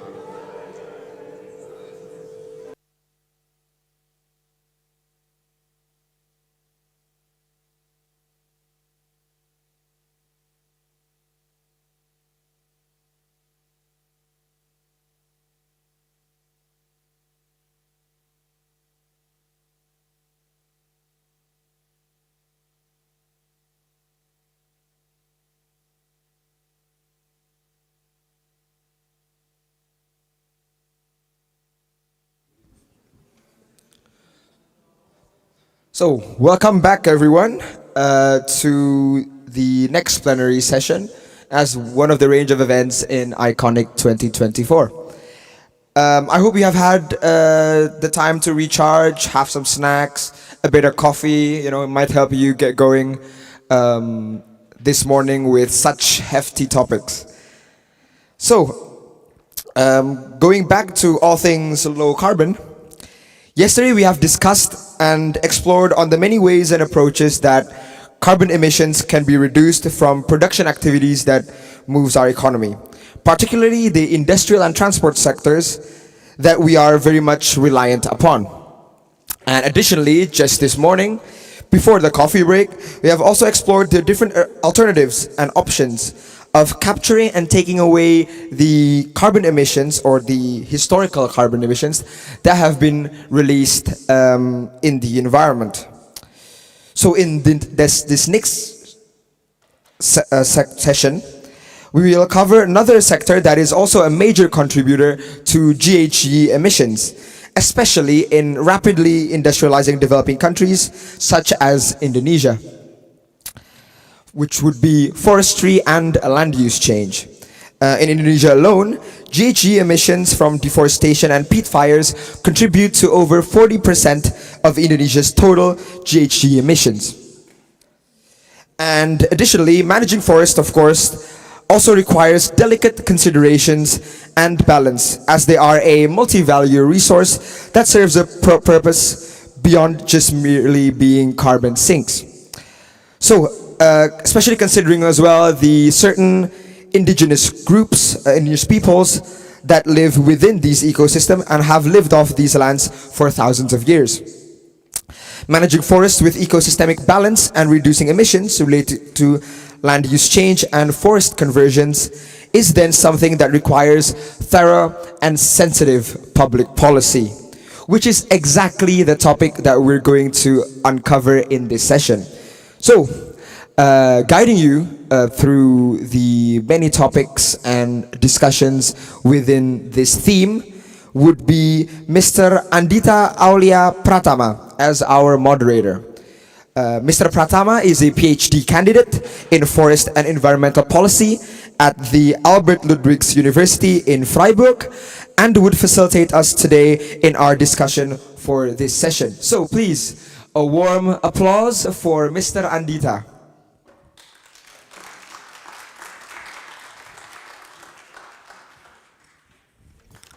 Thank you. Thank you, MC Chaska. So first of all, I'm really glad, really honored to be here to moderate you in our very inspiring session. So I think it's kind of different session to the others because this one we are talking about the forest sector, which is now become one of these becoming more relevant today than before. But before I give the stage to our inspiring speaker today, I would like you to join us in this slide interaction today. So, wait. Oh, sorry. Yeah, so please kindly to make this more engaging, I would like to have more hands-on experience, so it's not really scientific based, a lot of data, but I would like just some experiment to see what people see about forest in here. So please kindly join this Slido first.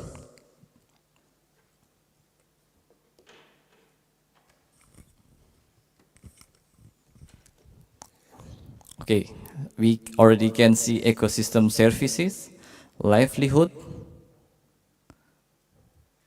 carbon, biodiversity, maybe others. I will give like 1 minute just to see.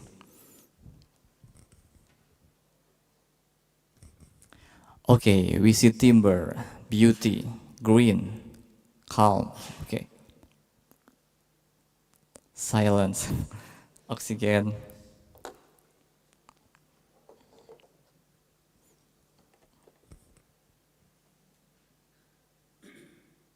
People, wow, it's bigger.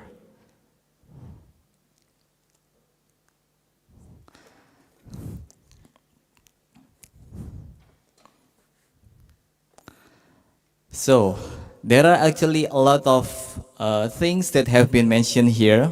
We can see the biggest one like people, timber, biodiversity, but the others we can see carbon storage, carbon, and then mosquito, okay, NTFP, non-timber forest products. So who's expecting? Okay, yeah, we are expecting mosquito. That's right. And then clean air. Okay, so thank you for the participation, but you can still keep continue. But the thing that I would like to tell from here is there are a lot of things that have been expected from forests.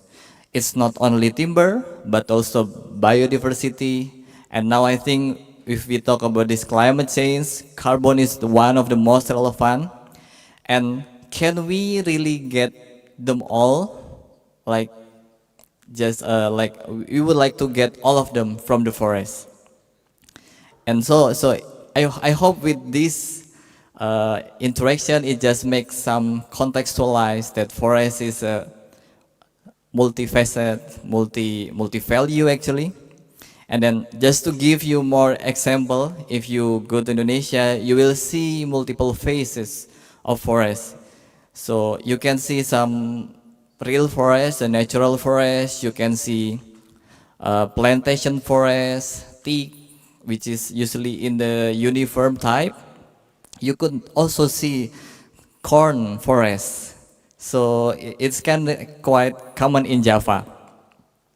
And you can see, like, if you expect timber, you will expect this one, right? And then you could also see the forest, which is palm oil.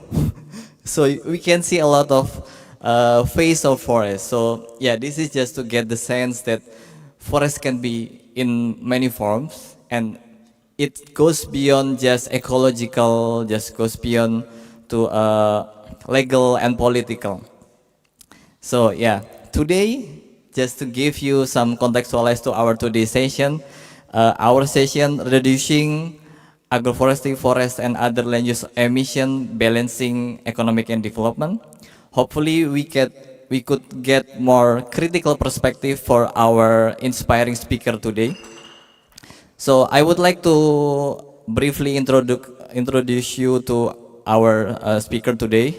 We will have Georg Buchholz.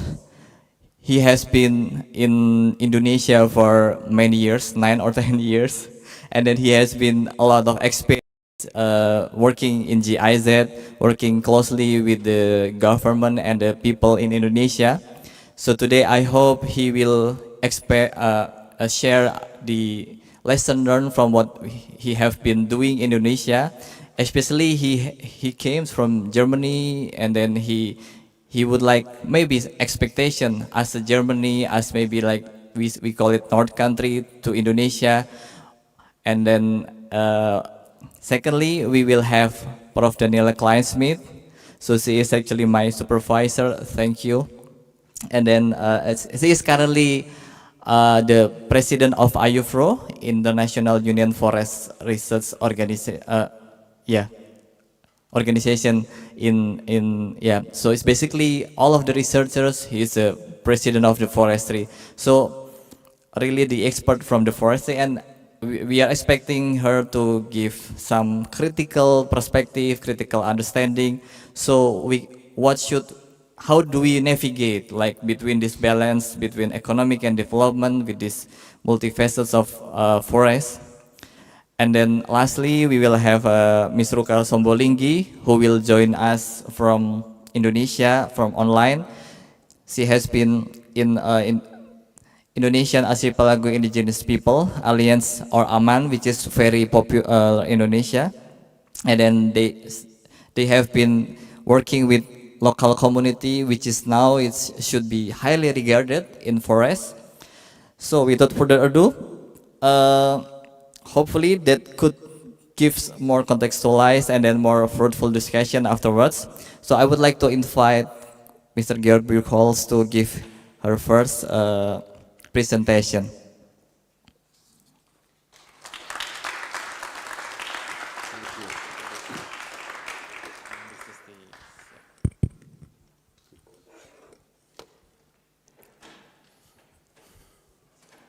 Oke.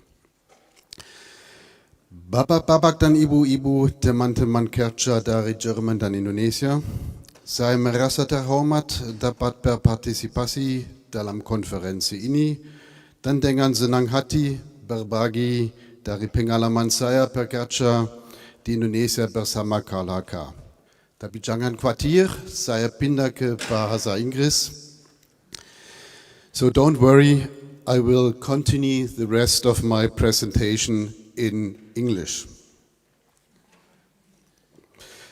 I'm honored to address this topic proposed by SECAR, international development initiatives and their influence on Indonesia's forest policy.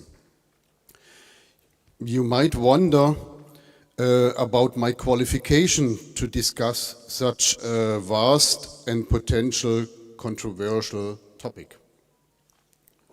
No?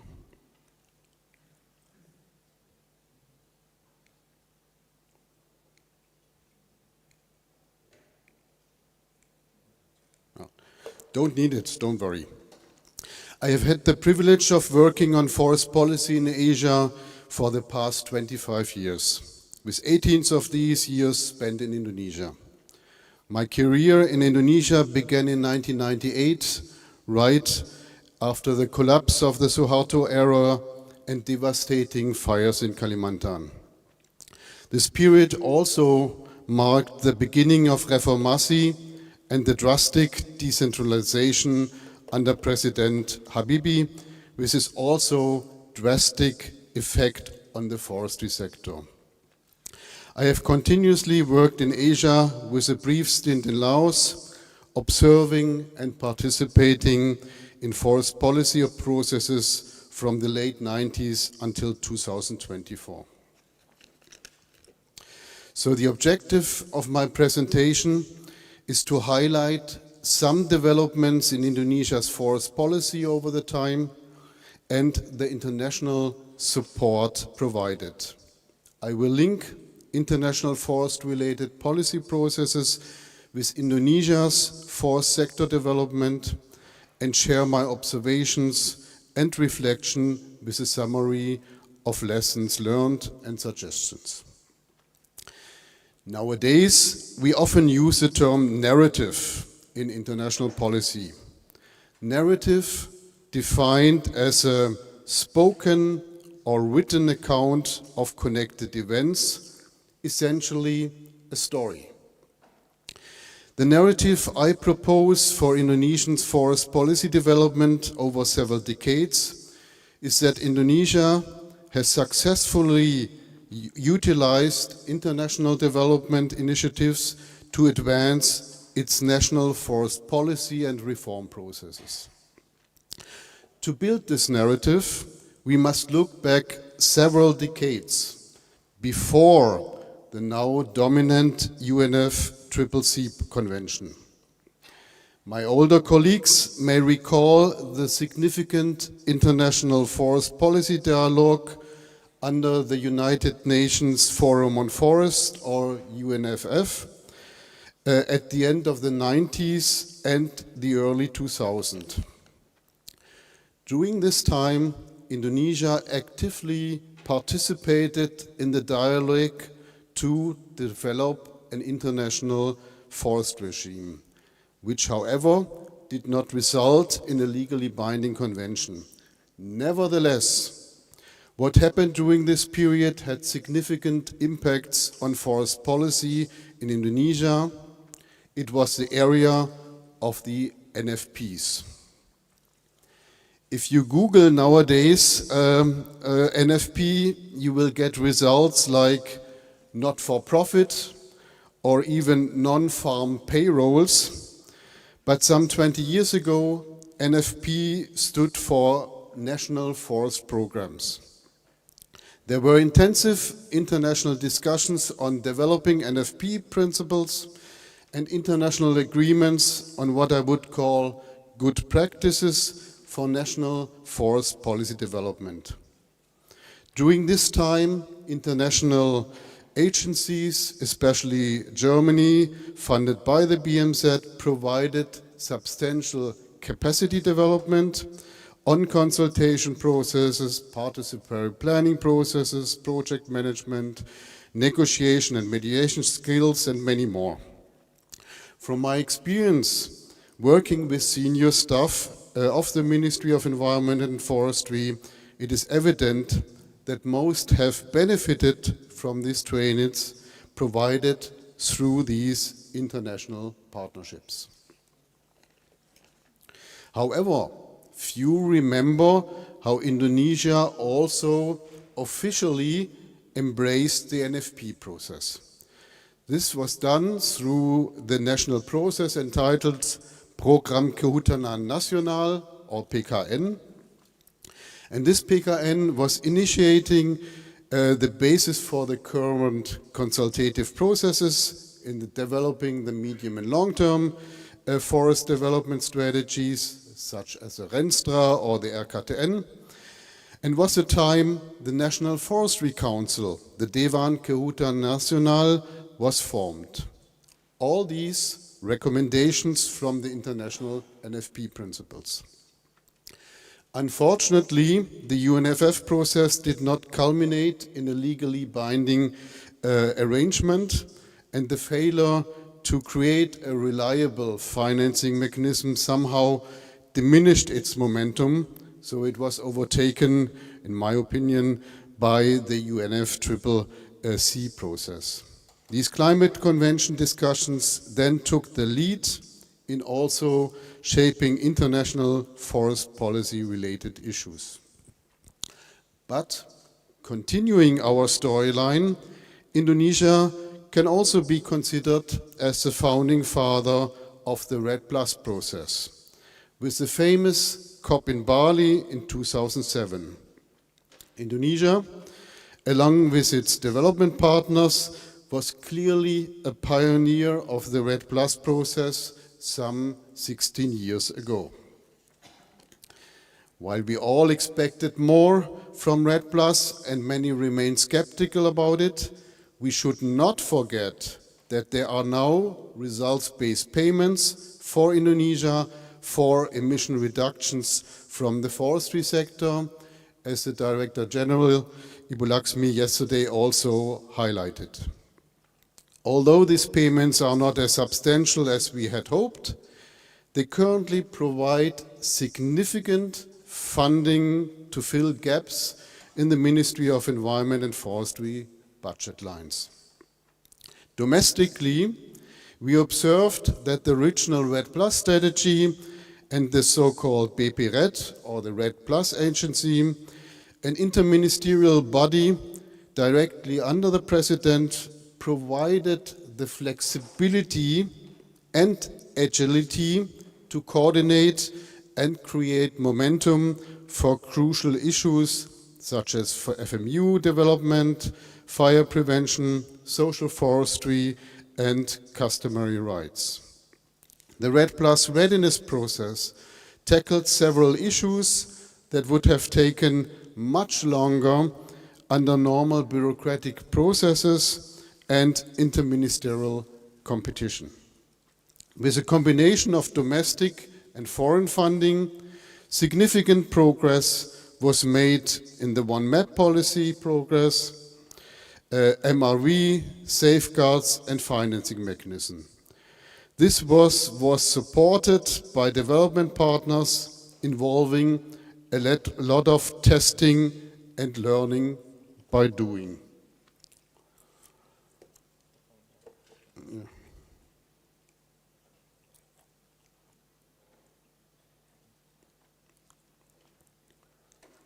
No, this is the wrong. Sorry. No, I don't think I need it. It's okay. Let me give you an example of this, what I say, learning by doing.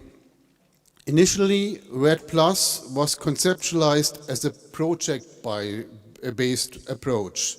Several REDD+ demonstration activities, little projects in various parts of Indonesia were in operation, but also monitored and evaluated by the ministry. While there are some voluntary carbon projects running in Indonesia, this approach has not generated the scale needed to address the bigger issues REDD+ initially aimed to tackle. Notably, however, official development cooperation, such as from the World Bank through the Forest Carbon Partnership Facility and the Biocarbon Fund, and other initiatives, shifted fairly quickly to jurisdictional approaches, aligning with government administrative setups. For example, the conceptual change in the Forest Carbon Partnership Facility, which initially also had various small demonstration activities, choosing East Kalimantan as their sole REDD+ demonstration activity, resulted in the first real carbon credit payments for this province. Additionally, Norway and the Green Climate Fund have implemented their results-based payments schemes with Indonesia in recent years. These schemes refer to bilaterally agreed forest reference emission levels and valorize historical emission reductions, providing significant funding for Kalaka's, the ministry's budget lines, to achieve the NDC and the ambitious new goal for carbon net neutrality by 2030, now known as the Follow Net Sink strategy. During my time in Indonesia, we called that, funnily, the filling the gap approach. Tremendous work has been done also in overall climate finance infrastructure. And I'm very pleased to see that Pak Joko from the Indonesian Environmental Fund BPDLH is joining us tomorrow. Again, I would like to highlight the learning by doing approach. Initially, there was a lot of experimenting, but now with BPDLH, also the Indonesian Environmental Fund, up and running, Indonesia has an operational climate finance infrastructure which not many other countries have. This joint development can be also observed in many technical issues, such as the fire danger rating system supported by the Canadians, approaches to fire management, or the Forest Management Unit, or FMU development.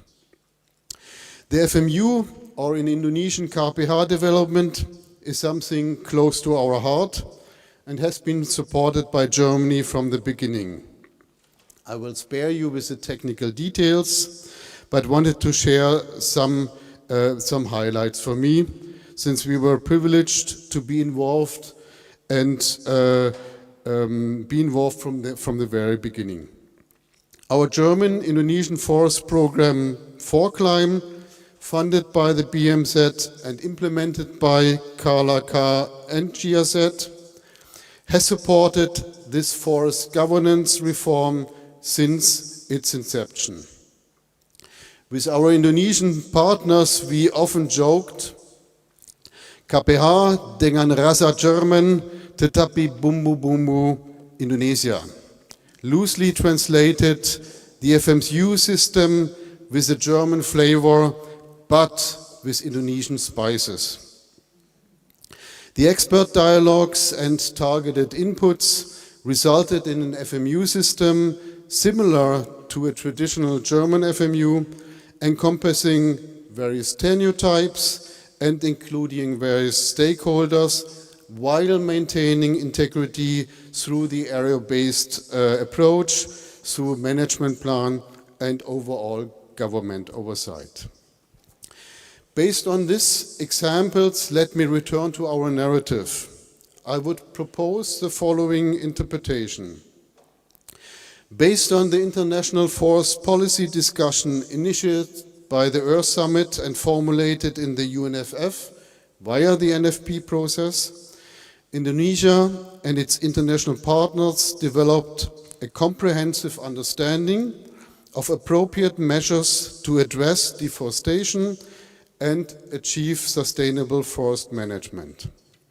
Realizing that there was no consensus possible within the UNFF process through a legally binding arrangement, and even more important, including a financing mechanism, the international focus shifted to the UNFCCC process, and at the COP in Bali 2007 initiated the inclusion of the forestry sector and scale in the climate change discussion through REDD+, providing for the first time a potential monetary incentive for forest protection and sustainable use on a global scale.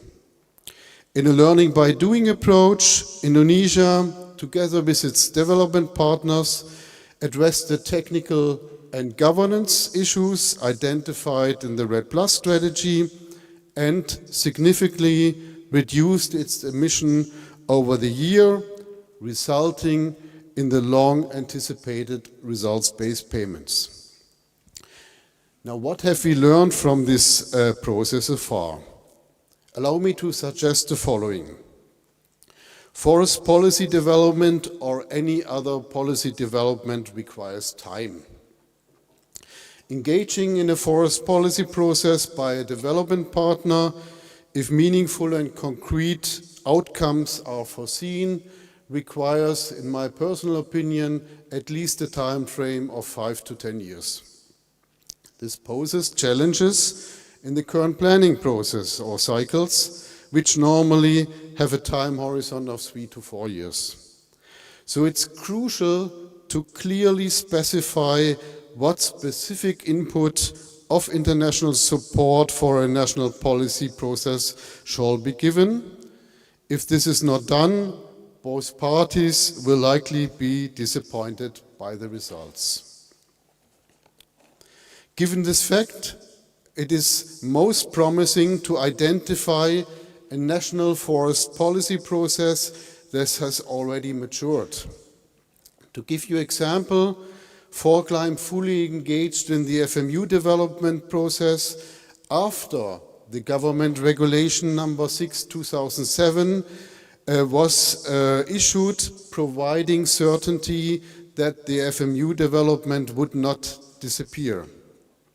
This follows the philosophy of low-hanging fruits, but also is based on the realpolitik, so the reality that some processes for enacting laws or any regulations can take decades.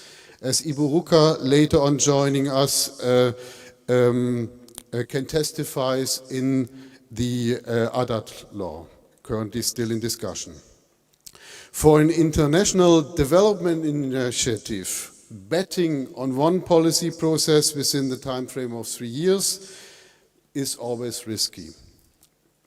If a more innovative or new approach is chosen, you must accept that it means learning by doing, and that there could be dead ends or project results not being used. However, I should also mention that this is also about learning and capacity building, and this is a learning process, and this is also of value for the government. So in a new topic, you can also be sure that there are many players involved. Many players means many ideas. We all know the saying, many cooks spoil the broth, and I recall the competing ideas around the ecological fiscal transfer, which poses many competition and challenges. On the other hand, again, you could say that there were many options on the menu to choose from for the government. So coming back to the initial question, has international development initiatives influenced Indonesian forest policy? I would like to rephrase this and say, how did Indonesia use international development initiatives to support its national forest policy process? If you look back, in recent years, deforestation has been significantly reduced. Results-based payments by international entities have been included in national budgets. Millions of hectares have been brought under management, either by FMUs or local communities. Climate finance infrastructure is in place, and rules for forest carbon markets are emerging. This is quite impressive development over the last 2 decades, and international development initiatives have certainly influenced them. Allow me to add to some suggestions and anticipations for the futures as well. Our sector will certainly see more results-based payments, and climate finance arrangements will become more important. The Indonesian Environmental Fund and other financing institutions are ready for this. But to reach scale in this context, capacity building and organization development of more accredited Indonesian organizations, either through for the national funding mechanisms or the international ones, is crucial. Technical cooperation is in this context very fitting, but sometimes the principle less is more, but over a longer time frame might be advisable. Technical cooperation must be flexible and provide consistent, reliable support in a trustful relationship. Now, for a partnership to be fruitful and trustful, physical contact is essential. Project officers should be as close as possible to the partner, ideally integrated. I always say every meter further apart of the partner is less information and thereby less effective. Remote control projects are always challenging and only work when sufficient time is invested in trust building and informal exchange through frequent personal interaction. Personal interaction and connections ultimately bridge the international discussions and link it to the national and organizational interests. Let me end with the following. At the Earth Summit in Rio de Janeiro 1992, the phrase was shaped, think global, act local. In my opinion, this is more relevant today than ever as we face the existential challenges of climate change now and today. We can only tackle these issues through close and trustful partnerships and good collaboration. I have been fortunate to experience this during my time in Indonesia, which I'm very grateful. I thank you for your attention and look forward to the following discussion.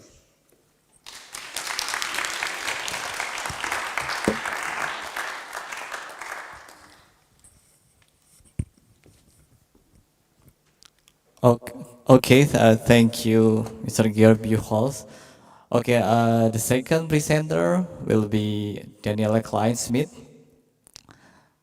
And it will be 20 minutes presentation. And then the next will be Ms. Ruka Sombolingi. I will try to check first.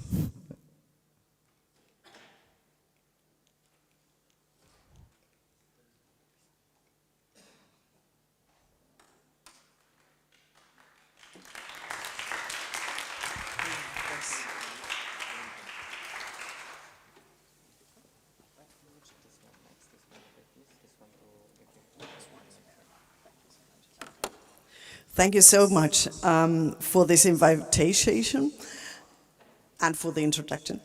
I'm very sorry that I can't welcome you in Indonesia. I would love to do this, but now you have to take my English. I'd like to, after this presentation from Georg Buchholz about the Indonesian way of forest policy and how this has been inspired by international processes. Actually, I do have an echo. I hear myself and then I hear that. Was that the same for you? Okay, so that seems to be normal. I try to do it a little bit far away. Can you still hear me? Because it's a bit confusing if you hear yourself and then. Okay, good. And that already started to show that forest, and you have already said so as well, because you were asked in the beginning, saying, what do you expect from forests? And the answers were quite, well, diverse. So you expected something concerning climate, you expected something about biodiversity, there was something about culture, tourism, and so on. So you expect a lot, and everybody does, which means like there is many things forests have to deal with. But then later on, it seems to be that forests seems to be presented as a solution for global challenges. And a little bit, we heard this in the direction as well from Georg Buchholz concerning climate and the positive way of forest policy and forest governance in Indonesia. So this is what has inspired my question, plant a tree and save the world. And changes in governance presenting forests as the solution, in particular against climate change. So nowadays, if you go outside, and I'm not sure here for the kiosk, but if you go some closer to the shops in the area and you buy a bottle of water or you buy something else, in many cases you have already done something good for the forest. So you will help supporting planting trees all over the areas. And this seems to be the solution for everything. And from my perspective, this has to be reviewed as well from a critical way. As if this is the way to go, then we have the solution. But if this is not, then we are somehow feel that we are secured by not doing anything else than just buying our bottle of water. So I'll come back to that. First of all, I'm talking about governance, and governance for me is much more than just regulation. It's rules, it's roles, it's relationships, so it's people, it's actors, it's interest, it's question of powers, but it's as well ideas. And ideas is something that are floating around. We call it usually discourses. So that is something we are all inspired by. And I'm talking about the international discourses. So the international way on talking about forest in governance. So what I like to show you is some key trends that we have identified in the last 12 years. We just have finalized a report on that, but as well a little bit beyond, so a little bit formative that time. So first of all, what we see is growing scope and ambition. And some of those have been already highlighted by the speaker before, showing, well, we are talking and we are trying to use forests for different aims. So for net zero deforestation. We want to keep some lands for biodiversity, so we want to make sure that we have biodiversity. We want to have zero deforestation with the EUDR, which is quite complicated, in particular when we take the case of Indonesia. So there is many scopes and ambitions, and those you can see that here with the Sustainable Development Goals. So we have 17 of those, and then you see them as well a little bit balanced in a way, saying, okay, one is ecological aims, we have economic aims, and we have the social aims, which means like there is more than the environment that has been recognized already by the SDGs. And one can say that the most important SDG for forest is the number 15, so on the land use. And this is protect, restore, and promote sustainable use of terrestrial ecosystems. And forest is one part of that, an important part. But if you look into the publications of the last years, you will find out that forests contribute to all the other SDGs as well. So it's not only about, well, stopping deforestation or doing something climate good or making sustainable management, but it goes far beyond that.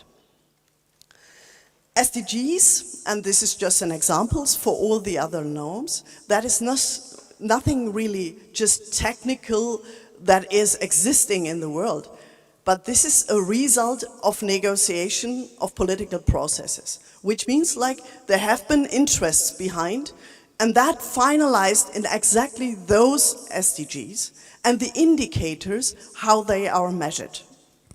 And of course, you can see powers and responsibilities in those. And that's true for all other regulations we have. And as well for the non-regulations. You were referring to the 1992 failure because we had no legally binding agreement on forest in Rio.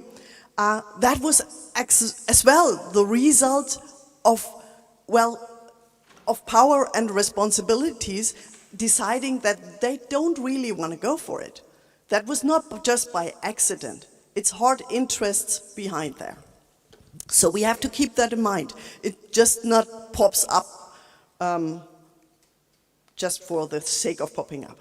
Now another key trend, what we can see is the expansion of pledges. Or we call it the Target Olympics, which is nicely because Olympic are just finalized. And we have Olympic in forest as well. What you can see here is just one example, planting 100,000 trees for a greener future in Indonesia. And there is many other projects, well, suggesting to plant trees. We have others. This one, for example, help us with the planet, 1 million trees to be planted. Or here, this is from the African continent, and I think it's Kenya, 20 million trees for Kenyan forests. Or the EU with its 3 billion trees that should be added. Which means like there is an overbidding processes of planting trees. And what is the idea behind?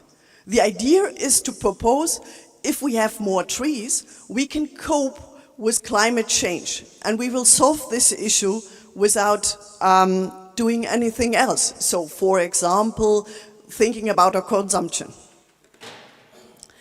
Of course, there is other key trends as well, and one of those is the climatization. So whenever we look into forest, we see much more on climate than we have seen in the decades before. So when you talk about forest and about deforestation or reforestation, it's all about climate. It's about climate funds, it's about ways on using forest for the climate solution. My interpretation is there is no other solution for the moment. All the nation states have agreed in the climate agreement from 2015 to lower the emissions to come down for 1.5. Well, already everybody now knows that we will never reach that goal, but 2 degrees warmer continent. And as we have no other ideas to really stop that, we will do that, or we try to do that and use the forest for that. But we have as well other trends: biodiversity, restoration, rewilding protected areas, cross-sectoral approaches like bioeconomy and other issues. Another key trend we can see as well in international governance is the dominance of market approaches. We all know that certification schemes, corporate social responsibility is part of it, carbon markets, we just heard about it, zero deforestation, trade regulation, all of those. So this is not state regulation as we had that in the beginning of the 90s, where the states were sort of on top of it. Now it's private investment. And private investment, we have to ensure as well, it's an actor. It's some interest behind that. And the interest behind private investment is short-term gains. And this is not about ecology and sustainability in many cases. So we have to ensure that too. So we see climatization, targets and markets are always very nicely put together. I don't need to repeat that because that has been said before. Just to give you some recognition of that in this figure, showing the growth of the carbon market of forest. But it shows as well in the literature, in the scientific literature, that there is lots of ongoing controversy. There's lots of conflicts about the effectiveness. Does it really work or not? I don't want to go into detail here, but there is many research articles saying, okay, if we're really investigating into that, does it really help if we have this carbon funds? So some of those say that the results show only small effects on net change in forest cover when we come to the climate markets. That was about regulation. But I said that ideas are an important part of that too. And these ideas are the discourses, and they change over time. And I haven't shown you now those discourses from before 1992 or before 2012. But what you can see here is this brown line. This is the climatization line. And this is the overwhelming discourse having an effect on all other discourses as well. So when we talk now about biodiversity, about local people, about development, we talk this always in the framework of climate change. So that is the very dominant discourse. So it has an impact on how forests are problematized. It has an effect on how we prioritize our goals. And of course we see as well some other discourses, ecological modernization, but now with a very neoliberal twist, so in the way of more markets, leave it to the market, not to the state, because we have been, somehow disappointed by that in the early 90s, and now it's given more to the market. But we have as well the growth-based discourse. That is sort of a very broad perspective. Many say there needs to be pro-growth, we need more growth, we need the bioeconomy. On the other hand, we see as well the discussion continued about degrowth. We need to stop growth. We need to stop or critically think about our consumption. Forest discourse, so the rest was more general. This is more about the forest discourse, as well as about climate change, tradable carbon sinks, ecosystem service provider, landscape manager, suppliers of nature-based solution. So when you read that, then you see that forests are presented as the solution. So many global challenges of our times. So I don't want to go into detail here. What we see, they all embracing climate discourse, relying on market mechanism, and versus a quest for justice. We see as well multidimensional discourses, and what we have seen in this discourse analysis is there is dramatically different positions in there. And the more dramatical the positions are in controversy to each other, the less likely it is that there will be any agreement on that in the future. So that will be more unlikely in the future ever, as we can see as well in some polarizations. You can see that actually very well as well in the German discussion on forests. And the last part of the presentation is about the critiques on international forest governance. And the main critique is about the limited effectiveness. We were talking about deforestation for more than 20 years, and of course the pace has lowered, but still deforestation is continuing. But the question is, what do these figures say? Even if we have the number of forests we have, we still don't know anything about the climate, and that is what we usually do. We use the numbers of deforestation and say, well, that is what we need to compete. But on the other hand, if you have had a primary forest, and in the end you have a plantation forest, that makes a difference as well, and you need to take that into account as well. And you might need to take into account as well, what does it mean for the people if we change the way the forests are? Then we have limited evidence. We don't know exactly what have been the efforts and what are the effects. So we have new regulation, we have national forest programs, we have climate funds. Do they really change for the better? And then we have fragmentation. We have a climate regime, but we do have a nature conservation biodiversity regime, and they are actually rather fragmented and hardly talking to each other. And more critical critique, so more substantial, and here is a quote from Antonio Guterres as UN Secretary General, is as well devoted towards forest. It is questions that the way international forest governance works really provides justice. There is lots of winners and losers and new trends, trade-offs, and whenever it is shown and presented, oh, we have planted 2 million of trees. But what does it really mean to the people who are close by in proximity? We have critiques about post-colonialism, coming up with ideas as well from the global north, trying to intervene in the international arena, now about global markets, so using the market approaches. We are talking about exclusion of local people, the legal rights that are missing, the social legitimacy that is missing in particular as well in many areas of the world. And the commodification. So now we talk about commodifying CO2 emissions, but we talk about as well the commodification of leisure, having our other issues we have with forests, and we try to privatize and we try to marketize.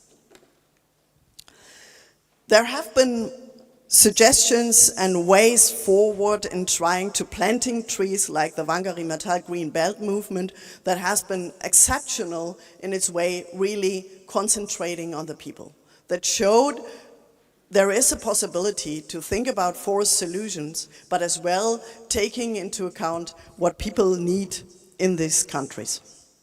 On the other hand, what we can see as well, that is a scientific publication from our colleagues from the ETH in Zurich, and they have published a paper, The Global Tree Restoration Potential. They showed us how many trees can be potentially planted globally. And they calculated how much this helps us in responding climate change. And if you look into all these pixels, what they haven't recalled is that it is not only pixeled of areas of land, but that there is as well people living there. And well, some of them are hurting their animals, and exactly those pixels that are now shown as a way for potential for global forest cover.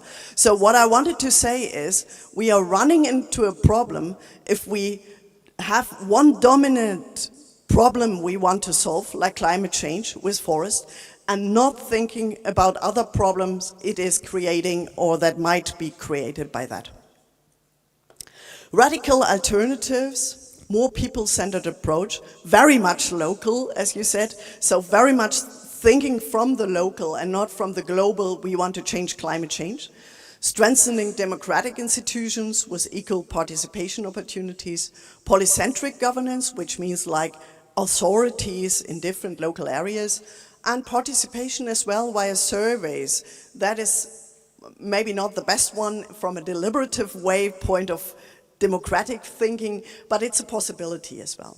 And discoursing change. Instead of just trying to find a solution for responding climate change with planting more trees, thinking as well about reducing and localizing consumption and production, and setting prices on environmental and social externalities.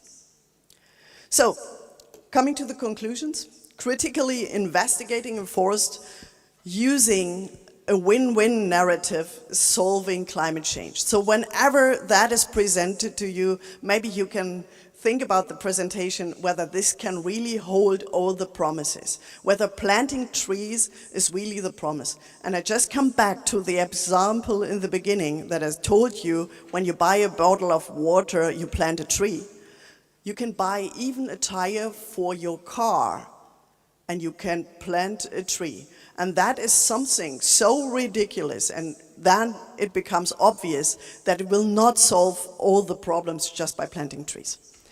Consider alternatives to simplified standards of success, so just using the deforestation rate as the one and only effective measure, and maybe be careful about target Olympics, because it doesn't say too much if you plant 100,000, 1 million, 100 million or billion of trees, because it doesn't mean anything about the quality, it doesn't say anything about the people. And then recognize and counteract the climatization discourse dominating all the other needs and goals. Thanks a lot for your attention. Thank you very much as well to all the authors of this report, and in particular to Connie McDermott, because part of the presentation was from her, and Ayofro, who has sponsored this report. Thank you so much.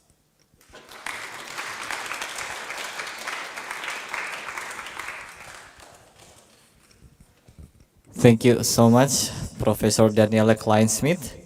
So the next presentation will be presented online. Yeah. So, Mbak Ruka, can you hear me? Can you say hi to us? Hi. Okay, yeah. Please, you can give presentation for 20 minutes, and then we will have some discussion session afterwards. So, yeah. Please, Mbak Ruka.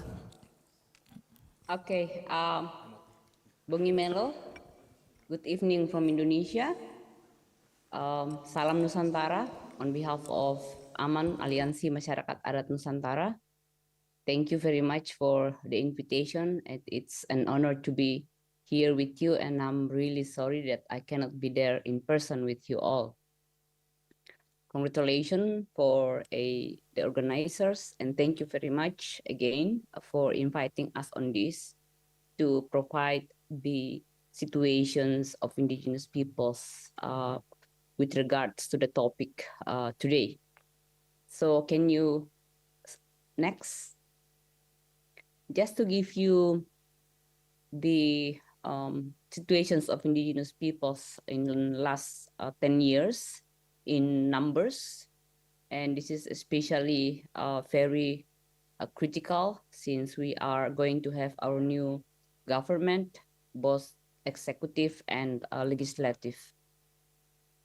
For indigenous peoples in Indonesia, people call it democracy, shrinking democratic space, but it has been really happening, especially for indigenous peoples. With the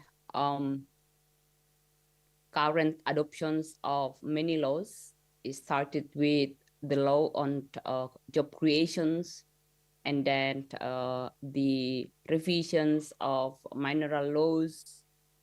Also, the just recently adopted the conservation law. So for indigenous peoples in the last 10 years, more than 687 cases of criminalizations of indigenous peoples across Indonesia, and the number in person individuals around 100 and 1,615 people being criminalized. Some of them are still behind the jail, some of them already being released, and some of them are still under investigations. So in Indonesia, if you stand as indigenous peoples, when we stand for our rights, and then we become criminals. When we defend our land, our forest, our biodiversity, we become criminals because we are considered standing in the way of development. In the last 10 years as well, 38 people have been shot, and in addition, 69 being murdered. In Aman as well, we suffer. We have been also suffering, experiencing some cyber attacks, and so that's some of the idea that figure that is happening. Next. So in total, we have lost more than 1 million hectares of our land, indigenous land, our ancestral land, for mainly for a land and resources exploitations and extractions, for mining, for a plantations, for dam, for a geothermals including, and also for the especially the one now with the new capital of Indonesia. Next, please. Yeah, so I wanted to highlight on the situations of indigenous peoples and conservations area, especially the one that is claimed by the Indonesian government. If you can see in total, today, more than 4.5 million hectares of our indigenous territories are being claimed as the state conservations. Next. And just recently, the Indonesian government just adopted the law on natural resources and ecosystem conservations. That has been very, very much will pose more serious issues on indigenous peoples, especially to our land, territories, and also our livelihood.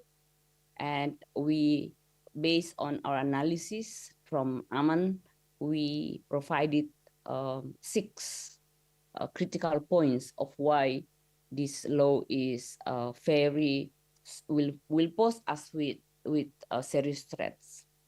If you have read the report of the UN Special Rapporteur on the rights of indigenous peoples in her 10 years working, Miss Victoria Tauli Corpus provide the highlights on the relations of losing of land and also criminalizations of indigenous peoples with conservations. There is really big numbers of how across the globe indigenous peoples we are suffering from the conservations that is one-sidedly by the government. In Indonesia as well, the National Commission on Human Rights in 2016 provided a national inquiry on the situations of indigenous peoples within the forest areas. And that's also highlights some of the cases of how indigenous peoples are being the victim of conservation, especially in the national parks. Just recently as well, one of our elders, of our leaders in Flores were wrongly convicted by the court, but finally the Supreme Court released him and said that he didn't do any wrong. That he indeed his act of living in the conservation areas, protected forest, is not a crime according to the law. The recent law on the conservation law, we we are really concerned about that, because first, there is no mention and regulations about indigenous peoples at all. And then the second one is there will be the expansion of what they call preservation areas. And this again will expand into indigenous territories. We already suffer, but again, we will suffer more, because in the past and even today, the designations of forests and also conservation areas, it's always without free, prior, and informed consent of indigenous peoples. And then thirdly, as we are now asking the government to return our land in terms of in the form of customary forests in accordance with the National Constitutional Court ruling number 35 in 2013, that says that customary forest is not state forest. And so far, it has been more than 1 decade, but so far, it's only 260,000 hectares that has been returned to us as customary forest. So the expansions and this criminal law, this ecosystem conservations will again threat and will hinder the return of our land, especially our customary forest.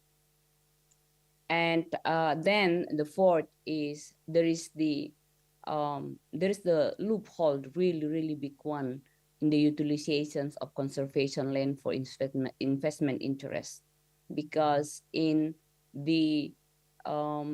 in the law, the recently adopted law mentioned about the potential or the possibility to use the conservation areas for another clean energy exploitations, especially geothermal.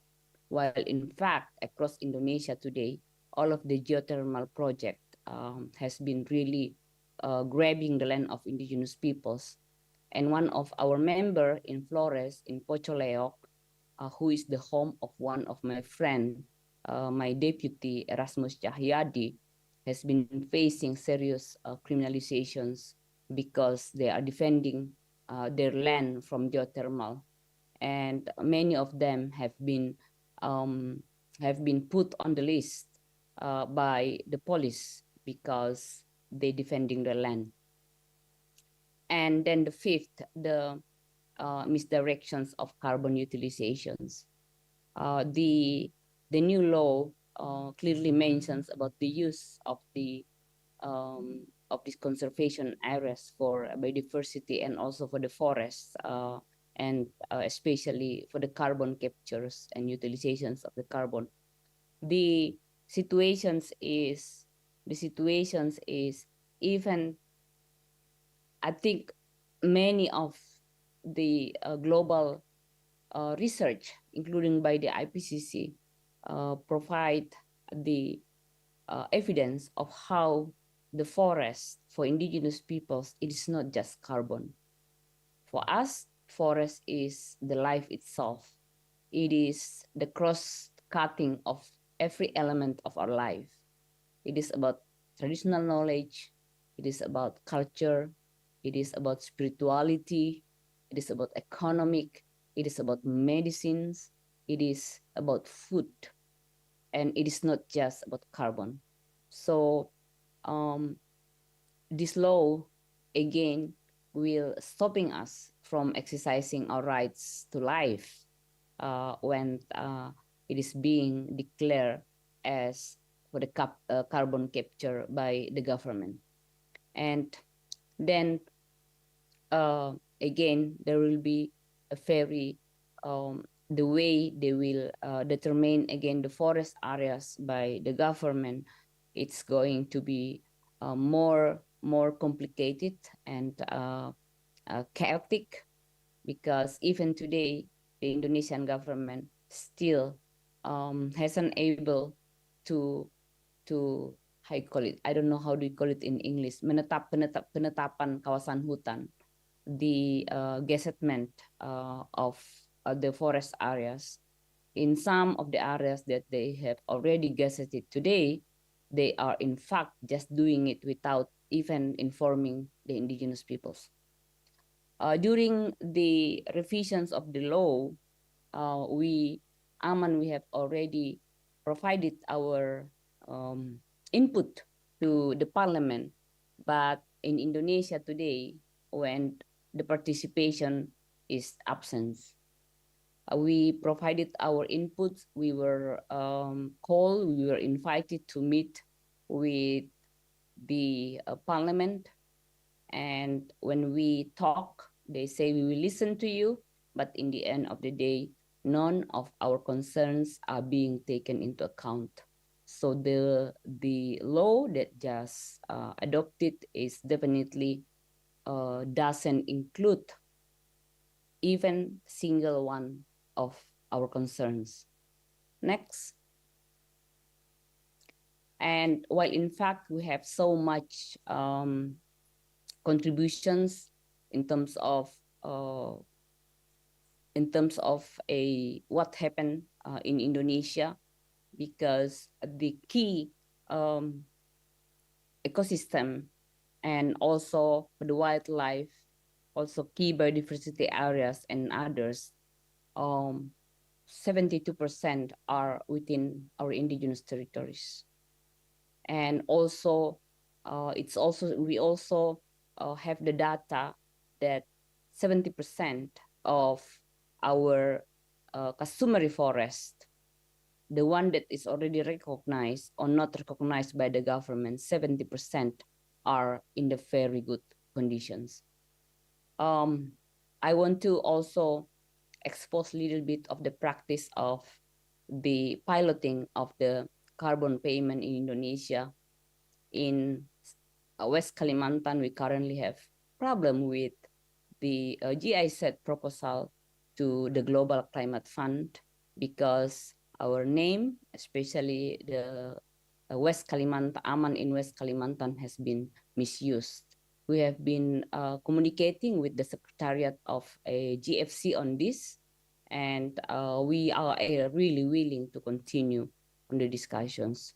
We also have some concerns because some of the fund is actually used to support the designation of our land, our forest, not as customary forest, but as desa forest or village forest.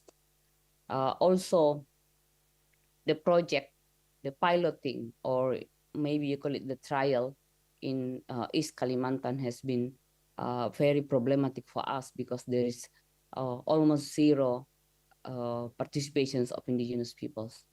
And it's all by the village level government, and even some of them, they then establish their own what's so called Dewan Adat or Lembaga Adat, the indigenous institutions, for the sake of getting the money. And also I heard the yeah, I'm going to finish even less than 5 minutes. And also, um, well, now you distracted my concentration. And also, the World Bank officer are actually saying that the how you call it, this, like the sprout, the emerging number of the local, what so-called local intermediary has been quite disturbing in numbers, because that is one of of of the mechanisms required, that they need to have local intermediary. So there's no really direct funding for indigenous peoples on this regards in that piloting process. I think that's some of the information from me. But today, when it comes to carbon for indigenous peoples, we have been really like divided and rules, because there are many misleading information getting into our community, and some of these informations are saying as if we accept or join the carbon market, the money will like leaves fall from the tree. So I think um, it's a very it's a very concerning, and all this project or whatever you call it needs to be revisited. Kuresumanga, thank you very much. Terima kasih, Bongi Melo.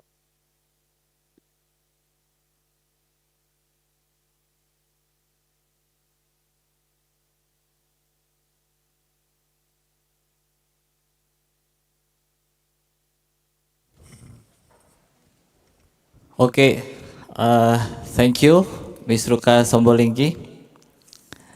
So we are coming to the discussion session. So we will have, I think, 30 to 40 minutes for discussion session. I would like to invite our insightful speaker to sit in this sofa, except Ms. Ruka because she's joining online. So you can ask directly as well. So people here, you can just raise your hands, and also there is some QR code links, so you could also ask through that. So maybe some of you would like to ask some question from our inspiring and insightful presentation that have been presented today in this session. Okay. So, but I think we can just start to, to get more in depth about what we have been discussing today.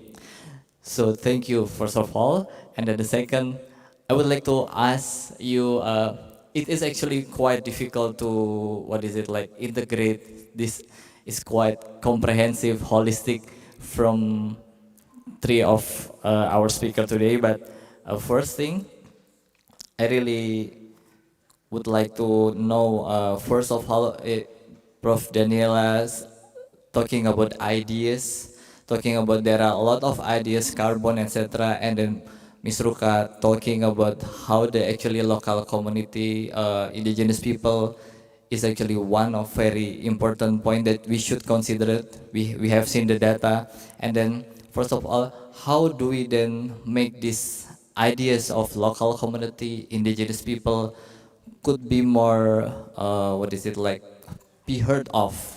Because we know, we see a lot of solution is kind of technological fixes, reducing carbon through, yeah, we have to put it in some data modeling, etc. But this not so sophisticated from local community. Usually it's kind of not really regarded. So how do we then make them win? The ideas could be win over the others. Thank you so much. That was not really a warm-up question. That was more, I guess if I have a good answer, I'll get something like a Nobel Prize or something. So I don't think that I can offer a solution. But what we can see now, and I can only offer the international perspective and not the Indonesian perspective. So, but from international forest governance, what we see is that in many processes, indigenous people and local people are invited. Partly, this is rhetorical in a way, so they are invited to give their voice, to say something, and in the end, the negotiation happens across states, which means like there is no indigenous, well, voice in there anymore. So you can raise your voice, but whether it has really an influence in the final product is not always sure. It depends on the responsibility and the power. This was why I was in the end proposing more local processes and more satellite versions of governance. So if you have local versions with local responsibilities and giving as well the funding to the local people rather than having at the international and then trying to spread it, that would be very helpful, because then in the end these people can decide on what are their priorities. How can we do whatever we want to? I very much like the quote from the former speaker from Indonesia, where she says, well, for us, forest is much more than carbon. And to really bring that and integrate this with each other, I think the local people are much more, possible to do that rather than from the international, where we very often have the power situation that some countries, more dominant because of their financial resources, can bring in their goals and their priorities. And for us, it's very often climate change. So we think climate change is the most priority, but for others it's maybe food security, health, and other issues. So less on the international level, rather on the local level, but that needs to feed in back into the international processes and going beyond rhetorics, of course. Thank you, Prof. Daniela. And then I think I would like really hear real life experience from Pak Georg, and also maybe Mbak Ruka, if you could add maybe some lesson learned that have been you done, how maybe some successful story, maybe how actually where the local communities wins over these international very popular ideas or narratives that have been happening in Indonesia probably. But first, Pak Georg, please, I would like to hear on your lesson learned, maybe how do you can integrate that maybe there is some, your international development coming with a lot of program and projects, and then is maybe like, is there any resistance, and then maybe how do you then navigate which one is could really integrate both of them maybe? I think, as mentioned before, consultation processes are very important. Iwaruka mentioned free, prior, informed consent. I mean, we have in our engagement within the Forclimb program the principle that when we have engagement with local communities, when we have engagement with indigenous communities, that we have a free, prior, informed consent process in whatever we do. That includes also community forestry initiatives. As we all know, there are different schemes available. Beside Hutan Adat, Hutan Desa, and so on, different social forestry schemes, and the community has to be aware on the consequences. And consequences might also be that if you want something quick and dirty, so to say, a political process involving customary forest might be not the fitting situation, because we have to realize as well that I was talking on national level on policy development, that this takes times. For these processes on local level, it's also a policy process involving the local parliament for legalizing Wilaya Adat and subsequent administrative and bureaucratic procedures, which unfortunately take a long time. Bureaucracy is not only in Indonesia, it's also in Germany, and with limited budgets and also limited capacities, this is unfortunately a very long process. But essential for our interaction is that there is a consultation process and that local communities know what to expect. Okay, and then the next I would like to hear from Mbak Ruka. Maybe you have some enhanced experience, maybe where the local community will offer international Yeah. interest or ideas. Yeah, thank you. Thank you very much. First of all, I would love to be called just indigenous peoples because these are two different entities. All indigenous are locals, but not all locals are indigenous. So I would really appreciate if you just call us indigenous peoples. Uh, Okay. yeah, it is really, I think, what is happening in Indonesia today, and I think the global community, especially the global North, needs to understand this, because if we look at the directions of Indonesian government policy today, it is like the merging of the SDGs and with the climate change and biodiversity. It's that leads to the all these laws that are really putting aside indigenous peoples and local communities into the perspective, and especially when it comes to funding. um, you can imagine the Indonesian government recognize our rights to land, including our forests, but then the president issue a decree that says that carbon belong to the states. So what does it mean behind that? It means money, right? It means what we call result-based payment. So in the end of the day, it's all the government will get the money. And the national funding mechanisms today, like BPDLH, I would like to challenge BPDLH to open the data there and provide us how much money really go to indigenous peoples. Because we've seen some of this money is really going to NGOs and also for academics institutions. And for indigenous peoples especially, if we are, and I think this is very important to strengthen, to emphasize the different roles and responsibility. We don't have money, but we have the knowledge. We know how to take care of forest the best. And so that's our investment. What we need is a little bit of money to allow us to bring in technology, to bring in things that we don't have in our village. So this should be seen as co-investment between indigenous peoples and donors. So we are all donors. And when it comes to the mechanisms how to access money, especially with the government that they have today, the PDLH, it is so difficult.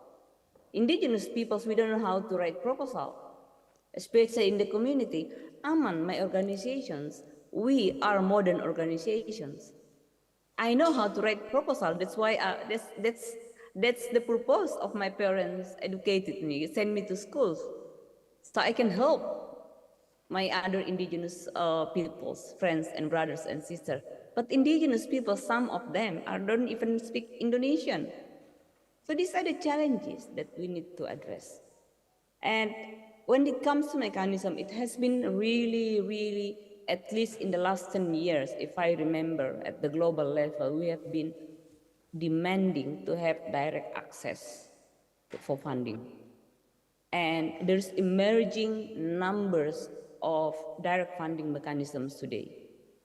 In New York, we are going to have Shandia Forum, where all the funding mechanisms in Africa, in Latin America, in Asia. In Asia today, we have IPAS, Indigenous Peoples Solidarity Fund. In Indonesia, now we have Nusantara Fund, Dana Nusantara. In the last 1 year, we have delivered more than 1 million direct access to indigenous community without any deductions. There is no local intermediary. How do we do that? We make it very simple. The communities, indigenous peoples, peasants, women, farmers, they can submit report in oral form. They can make short video. In terms of receipts, how do we make them write receipts? There is no receipts in the community. But what can they have, which is the very, very strong evidence, is through musyawara, through the community meetings, they can put down the list of what are the money used for. Well, we have 5 million to buy pig. We have 1 million to buy rice, and then everybody will sign it. That is the strongest evidence ever, because everybody knew it. And we know, I must admit, the practice in Indonesia, we can fake receipts. But if you have receipts signed by the all communities, there is no fake to that. So that these are the things that I think we need to really see, because in the end of the day, we are talking about how can we successfully save our planets together.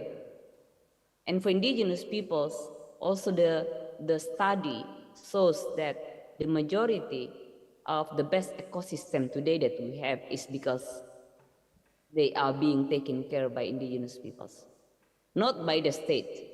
Yeah, and I'm sure those of us here who familiar with Indonesia, we know exactly how deforestation happening in the conservation areas, in the national parks. Yeah, the one that is taken care by penjaga hutan. So thank you very much. Yeah, that's a lot of elaboration. Okay, so actually we have 12 questions in this Slido, and I think there is one that I think it's very interesting. And again, it will be directed to Miss Ruka, Baruka. So there is a question like this. How would you define indigenousness? It's a concept that requires colonial as its contrast. Does that mean Indonesia is a colonial state? Indeed. Yes. Okay. I think this is a very interesting questions. And for indigenous peoples, we call it Indonesia Masyarakat Adat. We are recognized by the state, by the constitutions, that we are already around before the state, Indonesia as modern state established. And that's in the Pasal 18B ayat 2, in the provisions, in the Article 18B, number 2. So I think that's a very, we are also recognized to our traditional rights. The problem today is these paragraphs, this constitution articles has never been translated into a specific law for masyarakat adat, for indigenous peoples. And so that's the problem. That's why when we talk about masyarakat adat or indigenous peoples in Indonesia, there is no clear legal, how you call it, the legal mechanisms for that, except for the constitutional court ruling. And constitutional court ruling, how you call it in English, reaffirm our rights in the constitutions. So that's a very, and I'm willing to discuss more on this. If we can have one 1 week session on this. Okay, thank you. That's very, I don't know. Okay. I think now we will move to the Germany part because this is the most liked question in here. So in Indonesia, we have been, I could say that sacrificing the local people or indigenous people to support the greener world. But how is the forest in Germany supporting the greener world? Greener, greener. So like in Indonesia, we are kind of sacrificing these indigenous people to contribute to greener world, which is to achieve, to mitigate climate change and etc. And then how the Germany contribute to this greener world, especially through the forest, through its forest. Maybe Prof. Daniela first, or Maybe it's not right clear to us what the greener wood is. Maybe if you know that. So if that is about how we emphasize conservation and climate change and all these kind of issues. Okay. Well, how do we do that in Germany? Well, you have to see that there is lots of state-owned forests in Germany, and lots of conservation areas are firstly tried to be played out in the state forest-owned. So that's the first part. So they have to go first. And then there is some parts as well for conservation areas that take place in privately owned forest. That is a bit more complicated because there's a question on compensation and how much compensation you get as well from the EU and so on, and there's lots of conflicts about it, whether you can get as much funding or compensation as you would have if you would sustainably manage your forest. So that is a complicated issue in forest, and I can maybe add to that that we in the last, well, let's say 5, maybe a little more years, we had a huge discourse or conflict as well in the public about how forests should be managed. Whether it should be managed for utilizing wood or whether it should be conserved for ensuring biodiversity, and whether that is really a conflict or not. And I was talking before in the presentation about ongoing problematization and some polarization as well. And this is what takes place in Germany for the moment, that people are not really agreeing on what to do with the forest. Should we keep it, conserving it and not utilizing wood? But of course, then the question pops up, where do we get the forest from? Where do we get the timber from? Do we import it from Indonesia or do we import it from the African continent or from any other states? And are we sure that this is more sustainably managed than in our country?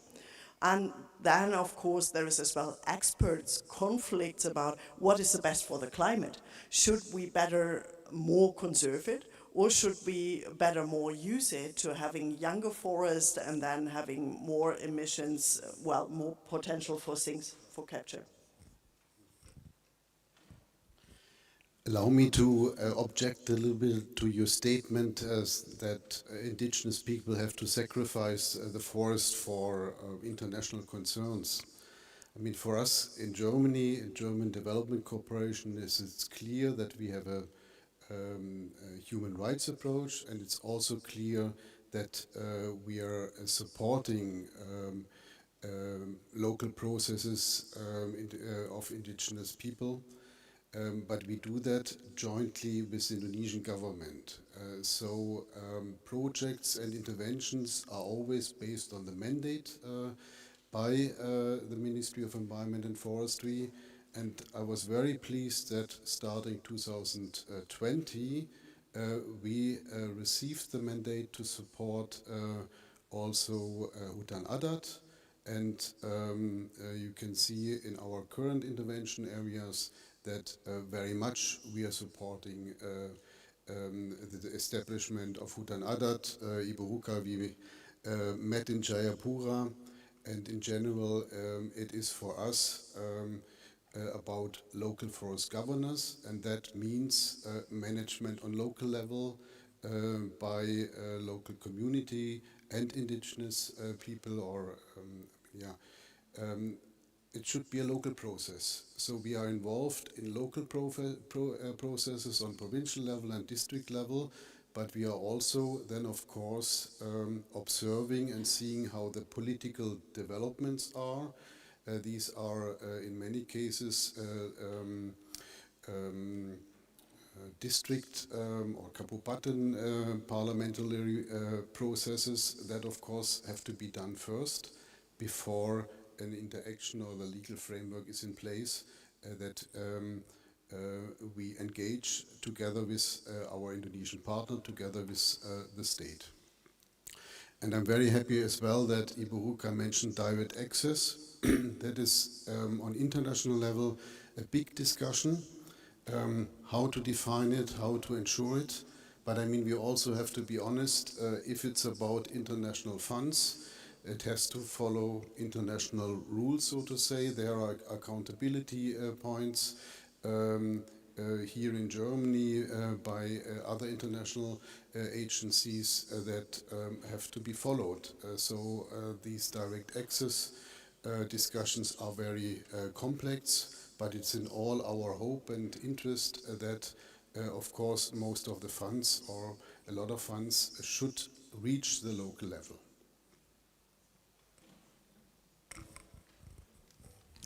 Yeah. Okay. Thank you. So I think that's kind of lesson learned. We would like just to hear the first word problem, maybe. So, okay. The next maybe in the venue here. Is there anyone would like to ask that question? It's kind of a golden opportunity. Okay, I will just comes to the nearest part first, I guess.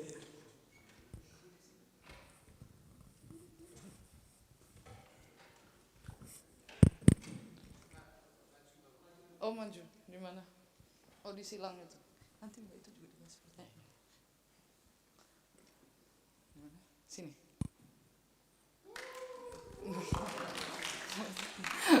Okay. Thank you for giving me the opportunity to ask questions. So I'm Sakar.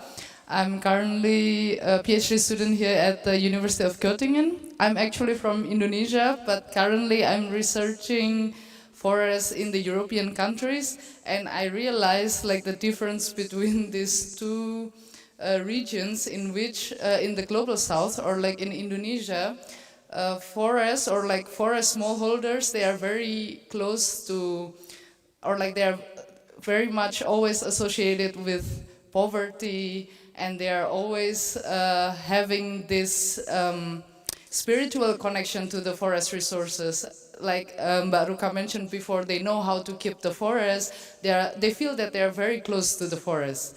Meanwhile, in European countries, like the small forest owners, or like the private forest owners, which inherited the forest for generations, most of them don't even know where their forest areas are. So for example, in Germany, there are cases where they're living in Berlin, and then their forest in Bavaria, and then they don't even know if the forest exists, where the forests are, and etc.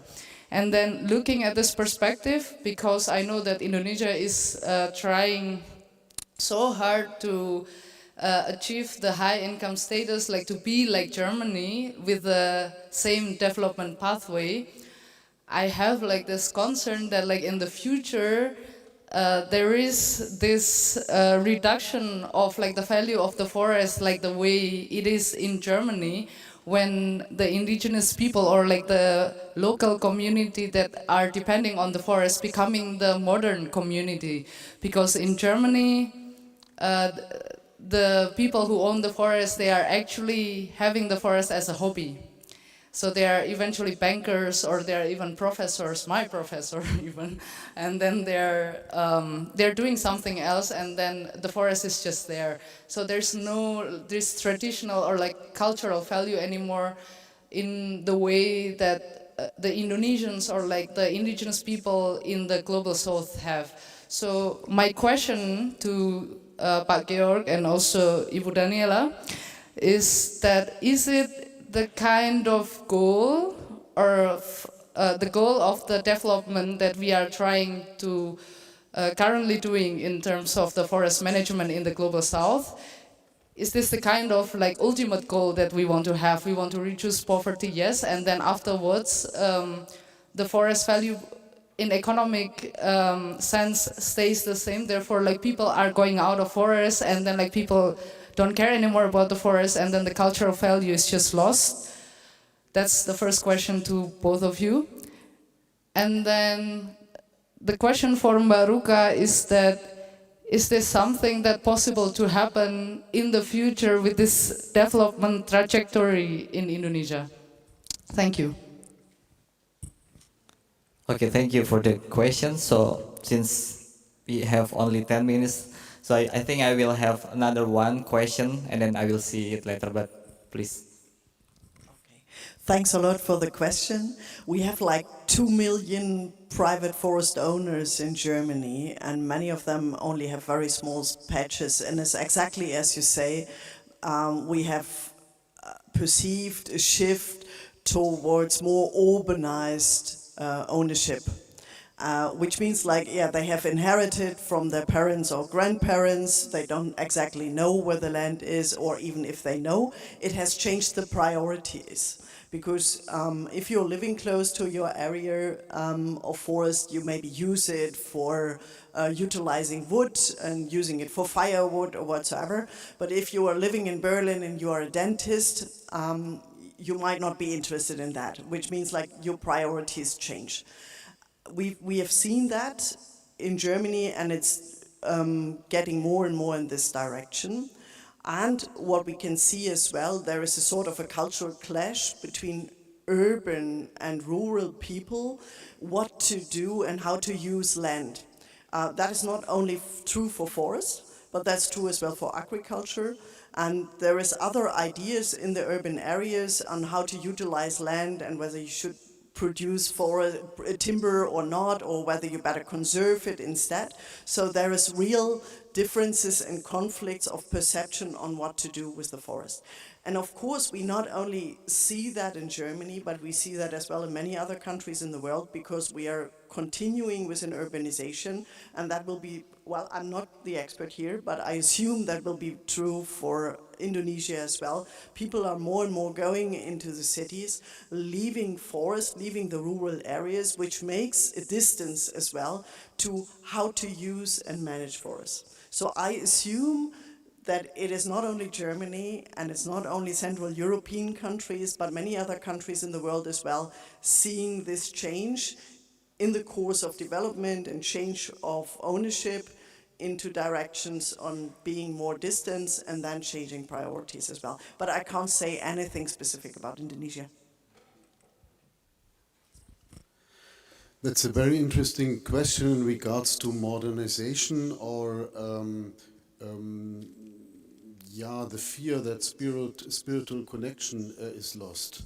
I mean, for us it's clear, it's depending on the community. And if a community, be it indigenous or not, decides on modernization processes, there might indeed be less connection, but it depends on the community itself. It depends on the consultative process, how they define how they want to use their forest, if it's for spiritual use or whatever, it's depending on them. And you have formalized the management decision. So again, it rests with the community how to make decisions and how to move into the future, and thereby solely rests on local level with the local entity. Now please, Mbak Ruka. Ya, terima kasih. Thank you, Kurismanga. Thank you again. I think, thank you, Jeff. You already answered to the questions of how about the future development. But I think I would like to draw attention on poverty. That was because poverty is mentioned earlier, as if all the indigenous people who are close to forest are poor. I would actually like you to read the book that we produce. We call it Economic Valuations of indigenous resources, ya. Valuasi ekonomi masyarakat adat. We do it in 5 different areas, and the numbers, what we evaluate is only the access, the direct access, yeah, the resources that we that we access directly, like food, medicine, water. This is outside of our environmental services. That, for example, our water, the government took it from us. They never pay us. So we exclude that one.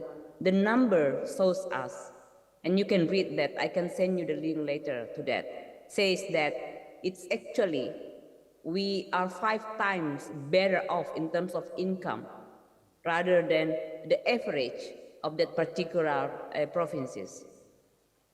Why we are called poor? Because our economic is never count on. Yeah, because Indonesian government only count if you have concrete house, you are rich. If you have steady income, rupiah, every month, you are rich. So I think be careful of using poverty, yeah, because poverty has been used to take away our land and forest. And second, if you want to read more on poverty in Indonesia, I would love you to read, there's a book on poverty around mining. Yeah, mining brings poverty for locals and indigenous peoples. Yeah, lingkar kemiskinan di tambang, tambang sebagai lingkar kemiskinan. That is a very, very good book to read. So I don't think modernization has anything to do with development or anything to do with the improvement, the betterment of our life. And I would like you to really, really think about crisis. In Aman, during the pandemic, and in every economic crisis, I want you to answer for yourself. Who are the one that is being hit by the crisis, economic crisis or pandemic? Those are who live in the cities. Yeah, in indigenous peoples across Indonesia, during the pandemic, we call it a blessing in disguise because we're thriving. Yeah, that prevent the government to come and grab our land, that prevent a company to come and grab our land, that allow us, yeah, to harvest, allow us to plant, even allow us to help sending food to our neighbors, including for people in the city. That is happening during pandemic. We are thriving. Thank you. Thank you. Very interesting elaboration. So I hope the local community indigenous people keep thriving, although there is no pandemic. But okay, so I have one last question, and then hopefully it will be also with concluding remark from our speaker, and then we will have some photo session, and then we will closing. So one question. Okay.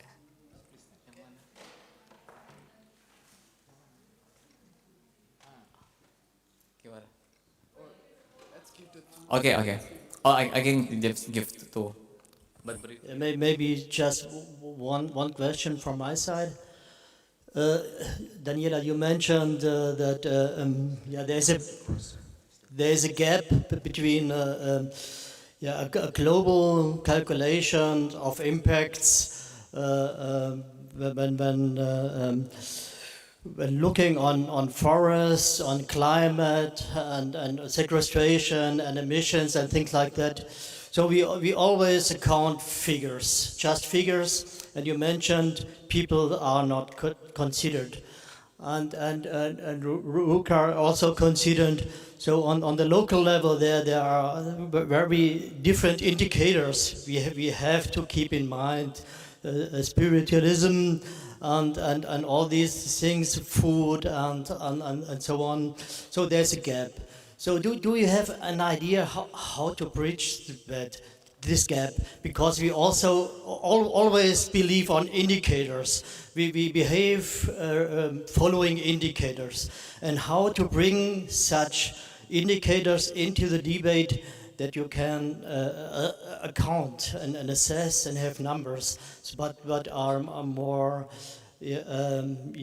qualitative things. So how to bring these qualitative things into the discussion? Is it a narrative, or what is your suggestion? How to convince the global actors taking more care about local issues? Langsung aja, Mbak. Thank you for Professor Daniela and Pak Georg. I learned that there is a lack of policy coherence between forestry development and conservation. And I would like to get the perspective from you. What do you suggest to our policy making to make it more coherent, not only between forestry development and conservation, but also forest and other land uses sectors? And for Mbak Ruka, thank you very much for the nice presentation to lay out all of the policy, the mismatch between forest policy and regulation for masyarakat adat. I wonder if there is any such urgent regulation in other sector, for example, agriculture or mining, that really affect the way of life for indigenous people. Thank you.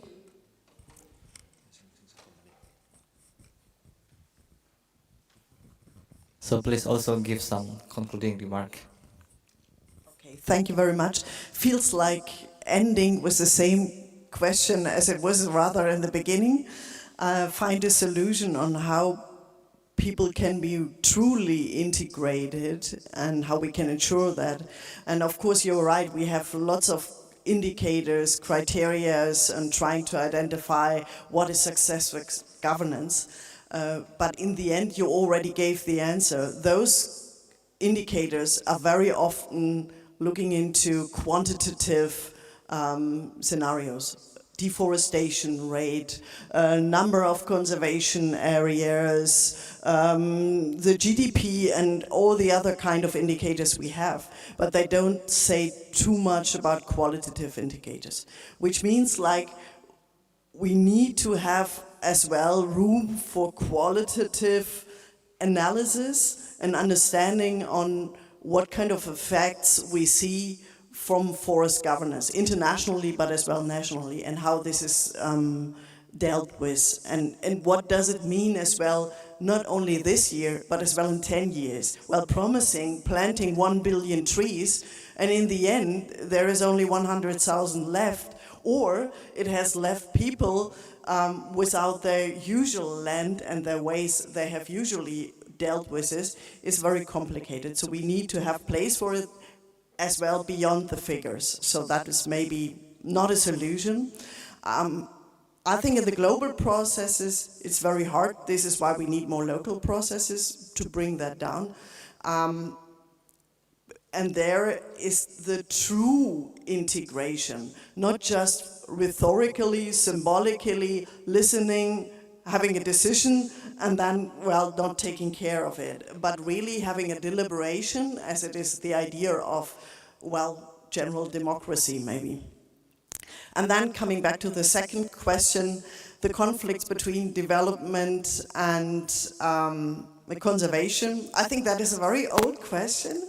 So it has never been solved so far, and it always comes up again, because what we see, there is a dilemma. There is countries with lots of forest resources, but still in the face of further development and well-being, they of course want to utilize their forests and their other land uses as well, which is sometimes in conflict as with conservation. But as we can see in Germany, and we feel rather developed in a way, there is still this conflict going on, whether we can use the forest and utilize it for wood or better conserve it. So there has been never a real solution for that. There is some countries that are better in that, And some solve it with more integrated approaches, saying, okay, we have it all in the same forest. We have as well conservation areas as well as usual areas. And in other countries, we have more segregation areas, having more plantation. And we don't know exactly what is the best approach to go for the future. But we need to listen and we need to talk to each other and not just say, well, the other one is a bad side. We don't want wood, which is not doable in a way, and we can't just say we can't have any conservation. I think we need to respect as well that all of those goals need to be respected and to be fulfilled as well in the future. So it's a real discussion and not only in a negotiation. And well, there the political science comes in, and maybe that is the final word is, then whenever we do this kind of negotiation, we would need to have a look as well behind the scenes and about the power and the interest which is behind it, because that explains a lot on what in the end is really in the rules and regulation. And that is maybe the important thing, to uncover what is below that. Yeah, my question in similar direction in regards to indicators. I mean, we have to acknowledge that currently in our economic systems, growth and let's say quantitative indicators are being used to evaluate if it's successful or not. However, we also have other examples from other countries, like the famous gross happiness product of Bhutan, where more qualitative and values, as Iburuka was also mentioned, are included. So I think we have to shift away from the very gross and quantitative related measurement of success. In regards to conservation and development or the conflicts in there, two examples to mention. In discussions with indigenous groups in Tana Papua, there were the issues raised that they're actually quite happy that there's a national park and that together in partnerships they could also counteract investments from other entities.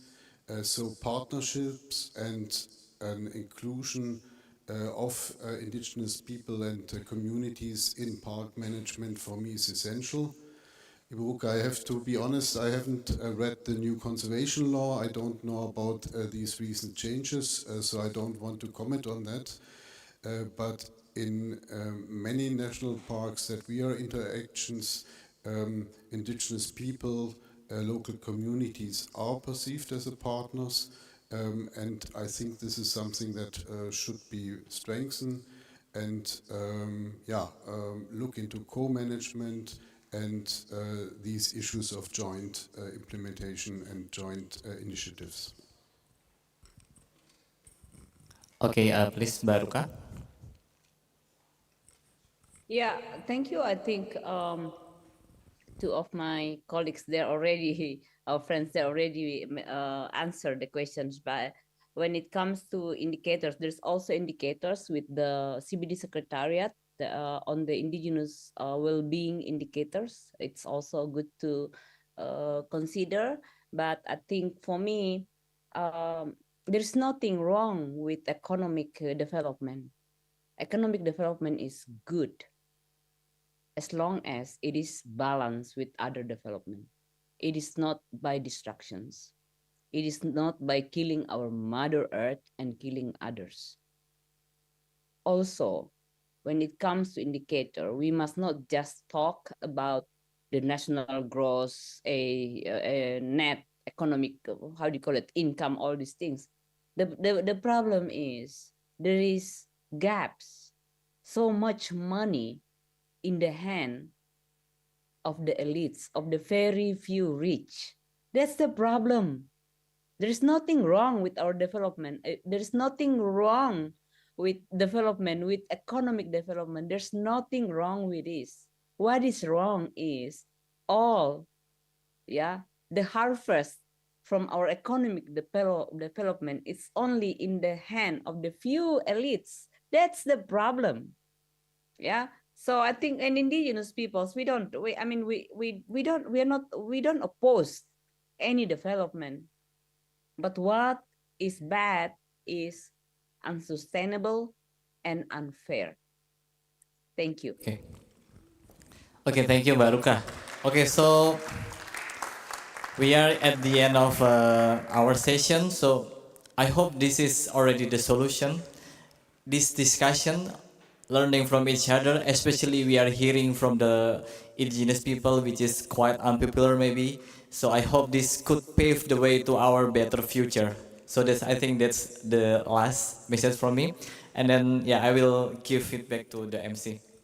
All right, thank you very much, our esteemed panelists and moderators. So you are going to have your pictures taken. You can hold on for a bit here.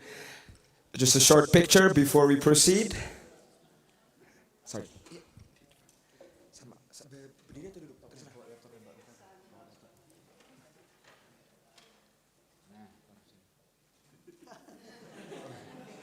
Well,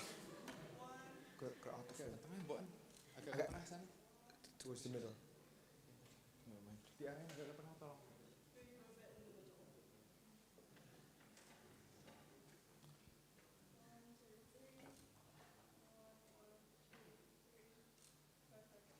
All right, thank you very much.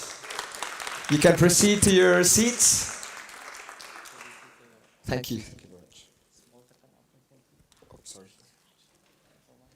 So we have reached midday, and now we're going to have a lunch break until 2 p.m. So again, I would just like to reiterate, same information as yesterday. We've got an Indonesian food bazaar right over at the foyer, where you can get a lot of the iconic dishes of Indonesian dishes, yeah, courtesy of the Indonesian folks here living in Göttingen. And in addition, the Meet the Industry booths are also still open for you to explore in your free time. And at 2 p.m., we will resume with the plenary session of adaptation and mitigation of the built environment in a heating climate here in the main plenary hall. So please return on time, and I will see you again in about an hour. Thank you.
namanya siapa aja ini? Bu Mirna kan, terus BMKG, Pak Idewa Made. Kasih tahu Kak Acak urutannya. Cak. Jadi yang pertama itu Bu Mirna.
Tes.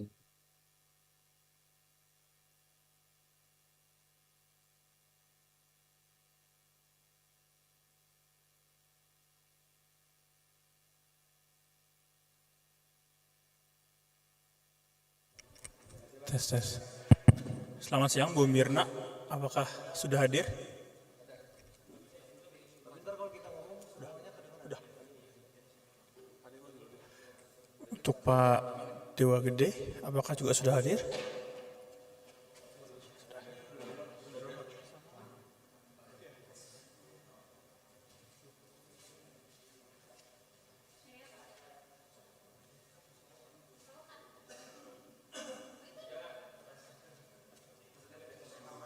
Nah kan, begitu aku pencet. Ibu Mirna belum siap, langsung urutan kedua aja. Udah ada. Kirim slide.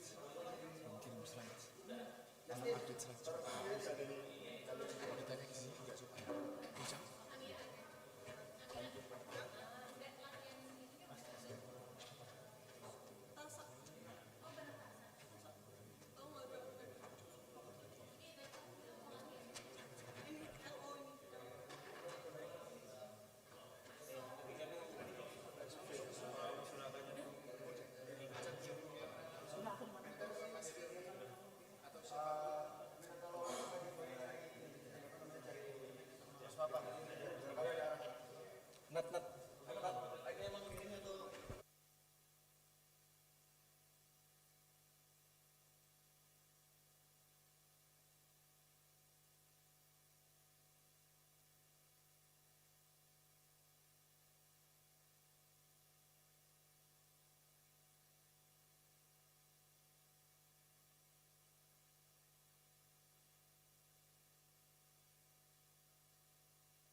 Mulai jam berapa spesifiknya? Karena ini udah jam 14.53 juga. Okay. Hello everyone and welcome to the main plenary hall.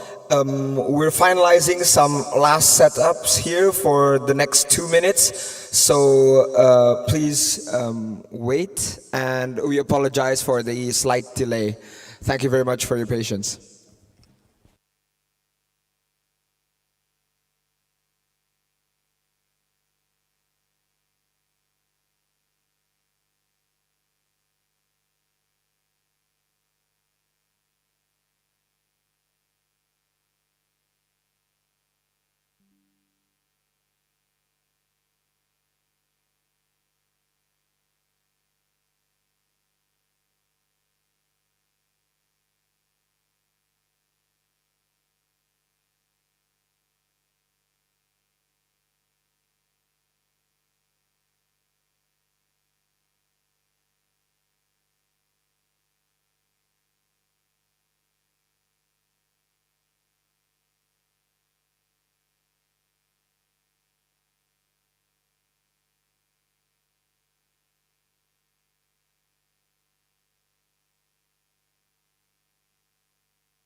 So, welcome everyone to the fourth plenary session of Iconic 2024 with the title Adaptation and Mitigation of the Built Environment in a Heating Climate.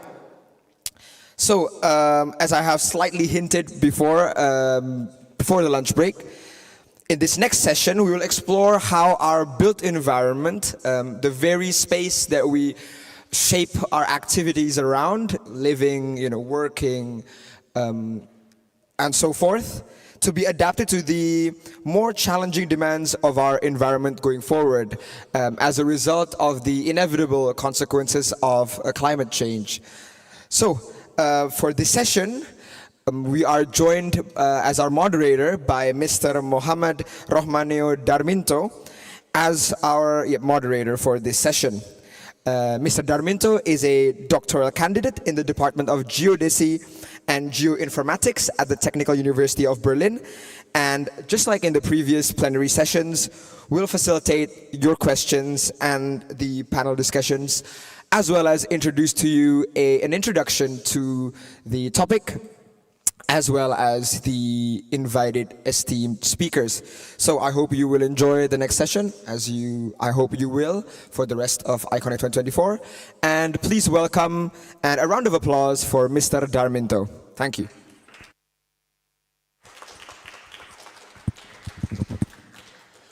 Thank you, Taska. Okay, so good afternoon, everyone. Thank you for joining us on these important plenary sessions on adaptation and mitigation of the built environment in heating climate. So my name is Neo, and I have the pleasure of moderating our today's discussions, although it is a difficult task since this is a session after lunch. It's always the hardest. So I will try my best not to bore you, as we have 5 distinguished speakers that will share their insights, research, and experience on our relevant topics. So please bear with me. Oh, hold on, can you, next.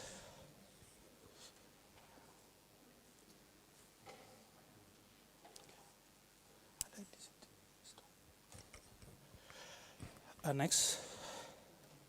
Okay, so to give you a bit of a warm-up, I would like to ask you to join the Slido by scanning this QR code, please.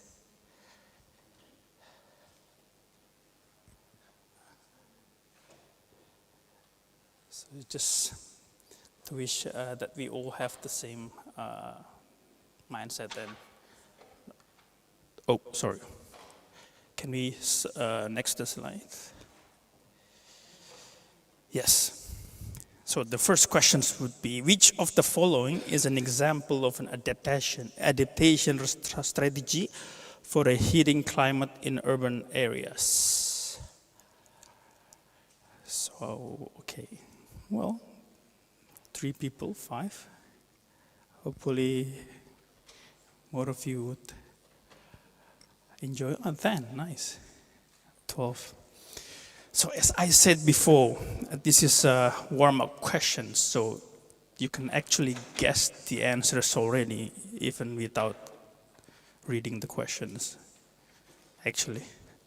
So, okay, 23, 24, okay, I'll just move from there. Can we, next slide? So, great, so 92% of you already answered the correct answer. So the second question would be, next please. What is a common benefit of using green infrastructures in urban planning for climate adaptations? Is it higher construction cost, reduced energy consumption and cooling needs, increased urban sprawl, or limited access to public spaces?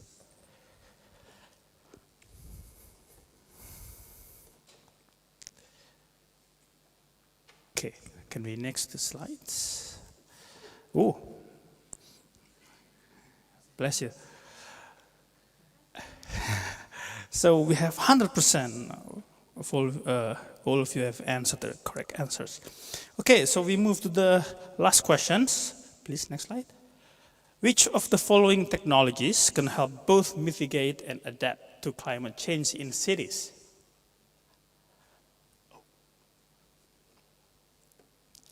Solar panels on rooftops, air conditioning units, high-rise concrete buildings, and asphalt pavements.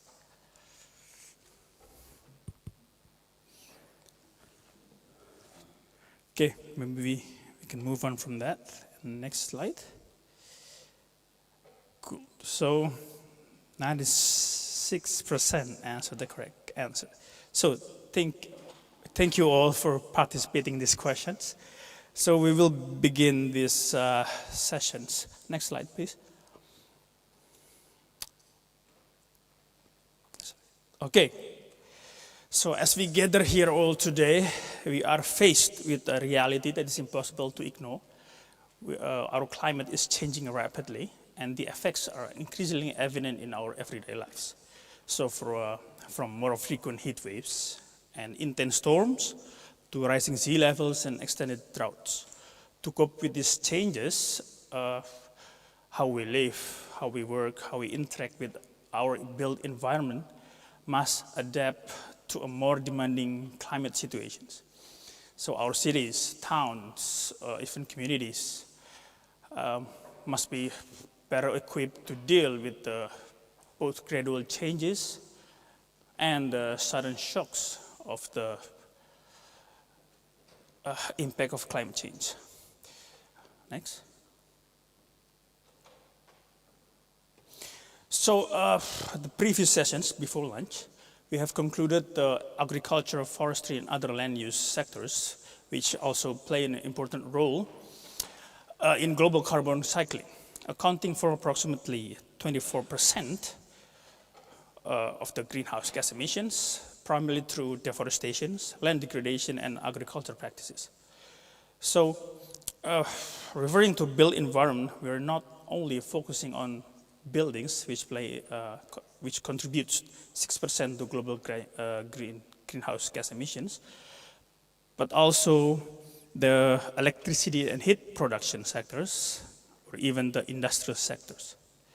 So as sustainable practices in Avalu can help mitigate the climate impacts and enhance resilience, our discussion today will also explore across different environments to recognize how adaptations and mitigations can help to reduce and enhance resilience. Reduce the carbon emission, enhance resilience. Next.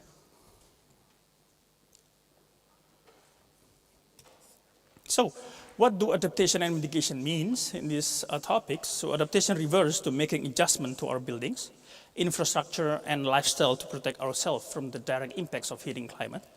This could involve retrofitting our existing buildings, to redesigning our urban spaces and create sustainable water management.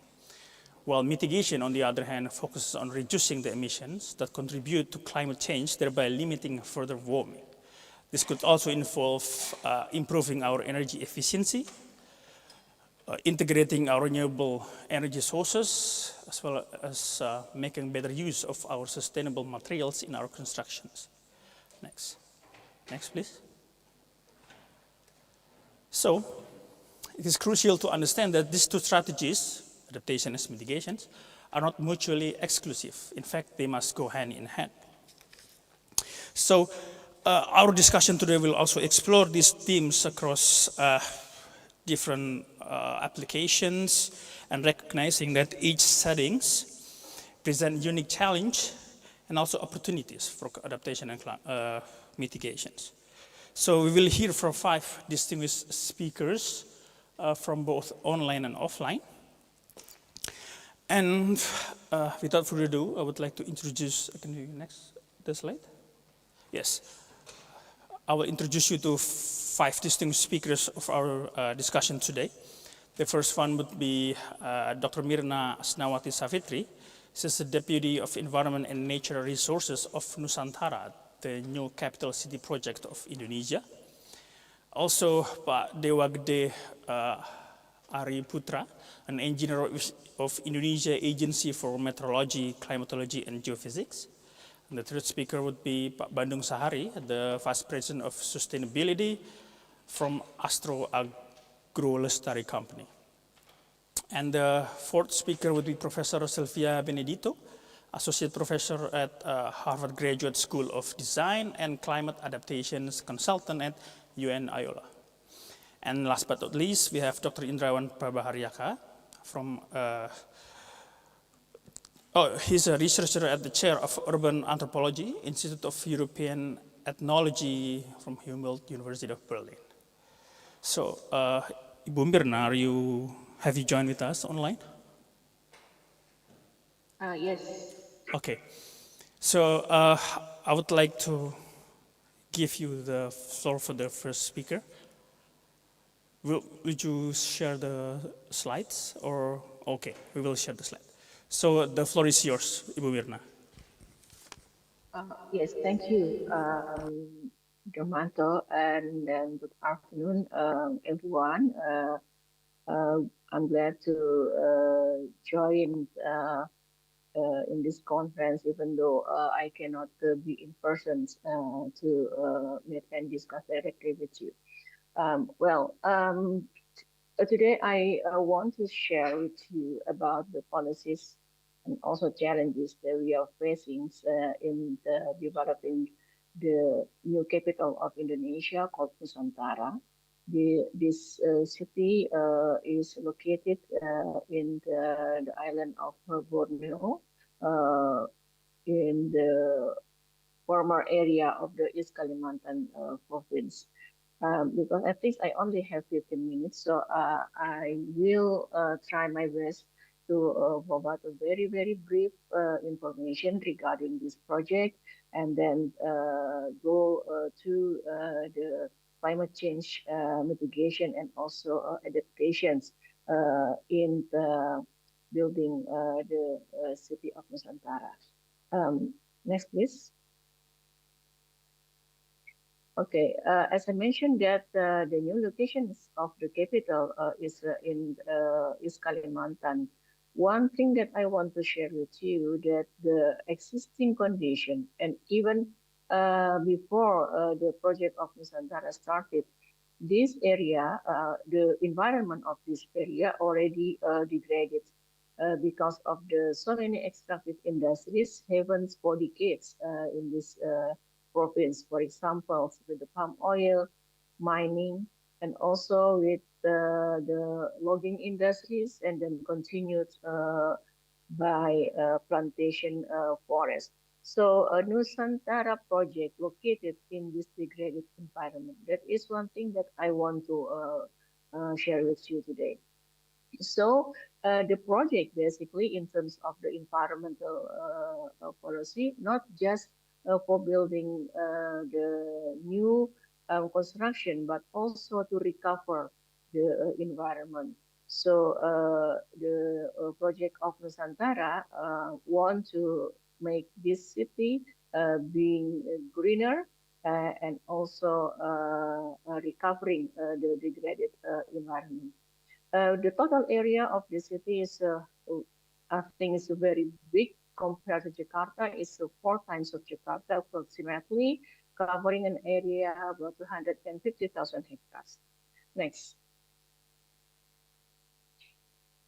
And then we have three concepts for the development of Nusantara that we call. The first is Nusantara as a forest city. Why it called as a forest city? Because in the past, this area was famous for the tropical Borneo forest. And then with the ambition of recovering the environment, we also want to make the tropical forest of Borneo exists again in this city. And the second one, in terms of the water management, we really understand that this is very important because this area surrounded by several river, and also there is a part of this area, the coastal area, that also needs to be considered.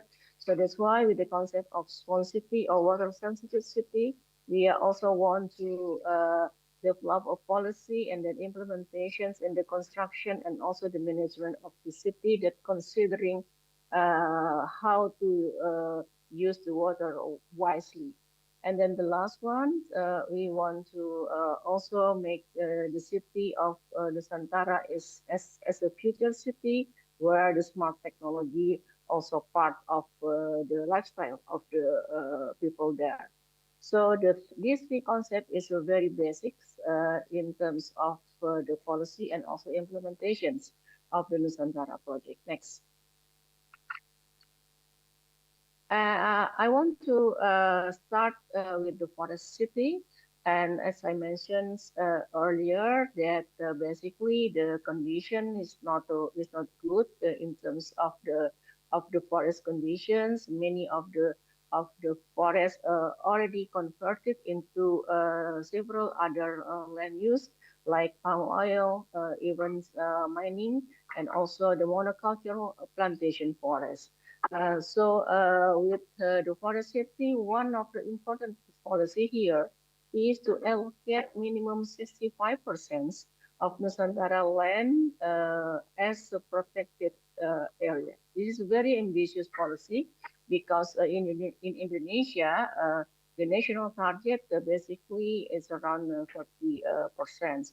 So in Nusantara, we want to make the city, the protected area of the city reach the 65% that connect with what we call as a green corridor in the terrestrial area, and also the blue corridor, the water area from the city into the coastal part of the area. Next.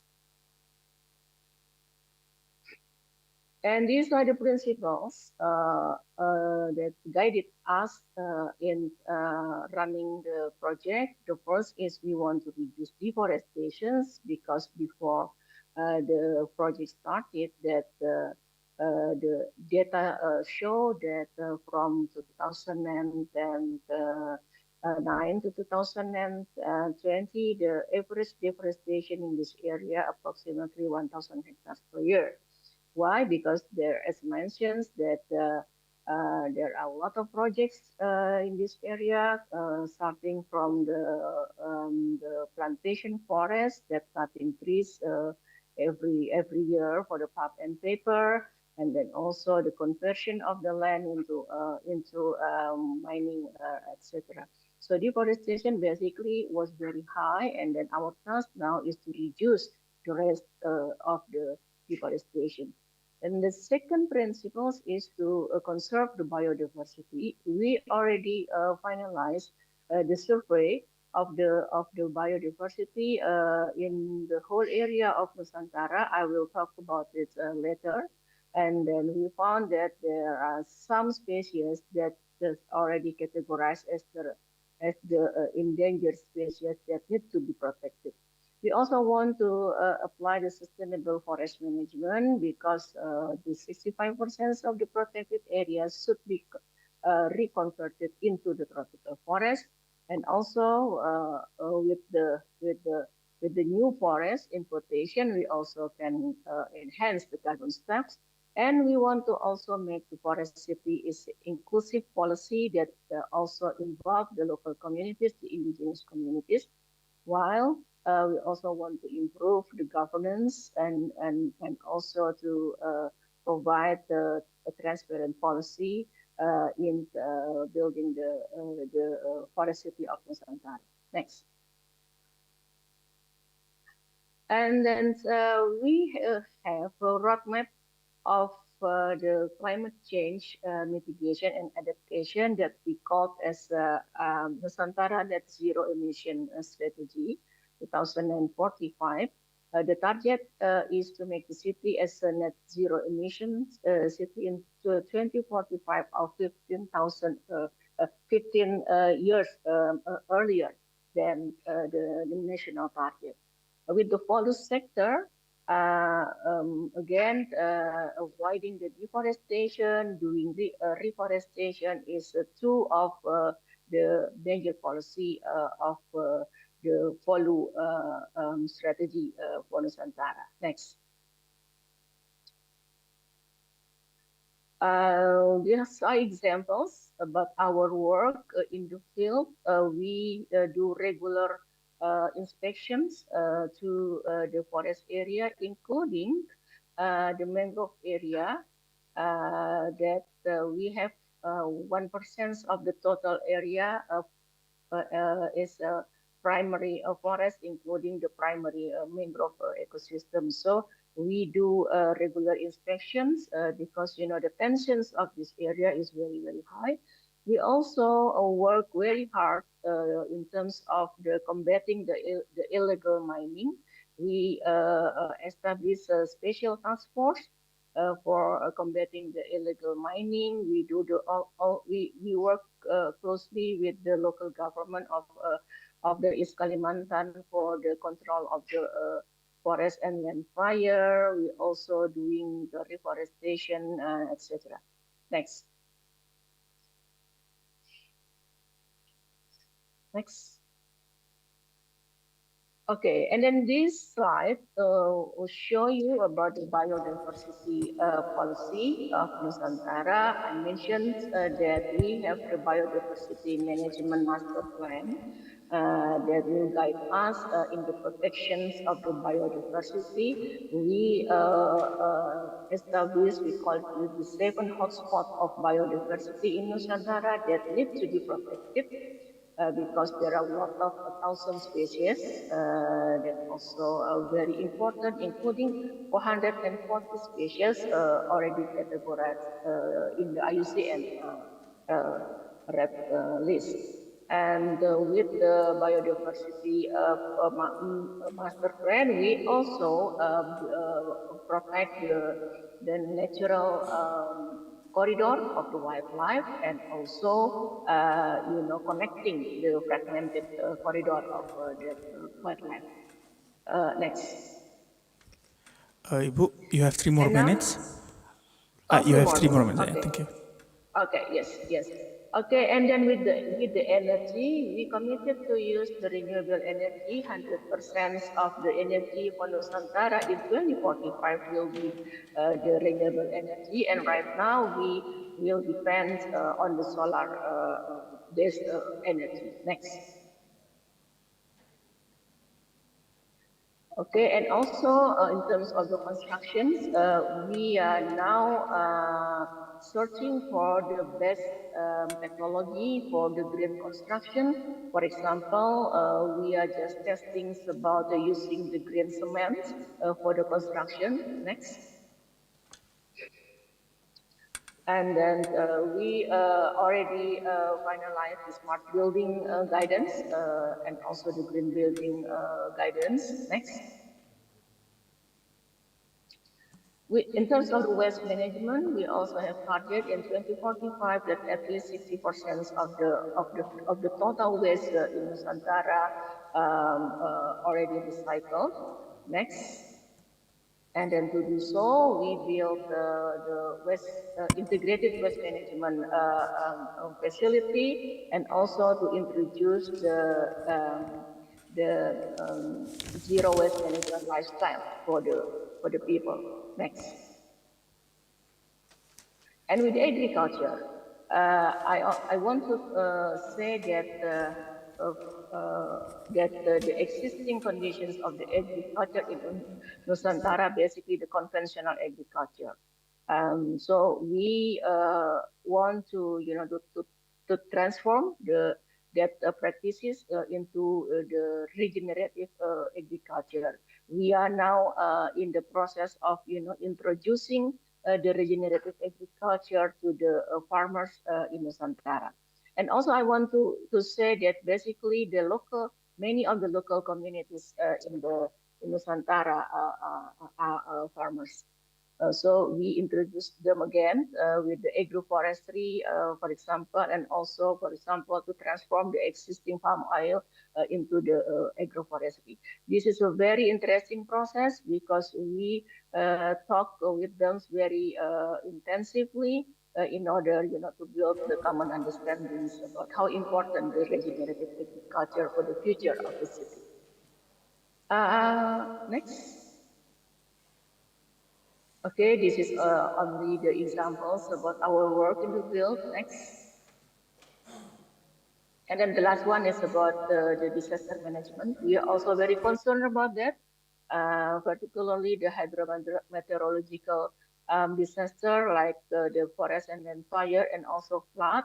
So in terms of the disaster management, we are now preparing the policy, the master plan, and then also we work together with the existing national and local government agencies for developing the early warning system, etc.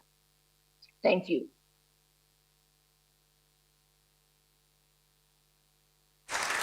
So, thank you, Ibu Mirna, for the interesting experiences and plans that you have presented to us. So I would like to invite the next speaker, Pak Dewa Gede. Are you there? Yes, I'm here. Okay. So you will be given the time 15 minutes. The floor is yours. Thank you for the opportunity. So please go to my presentation files. Excuse me, Pak Dewa, we have to wait for the presentations to show up. Just a couple of seconds.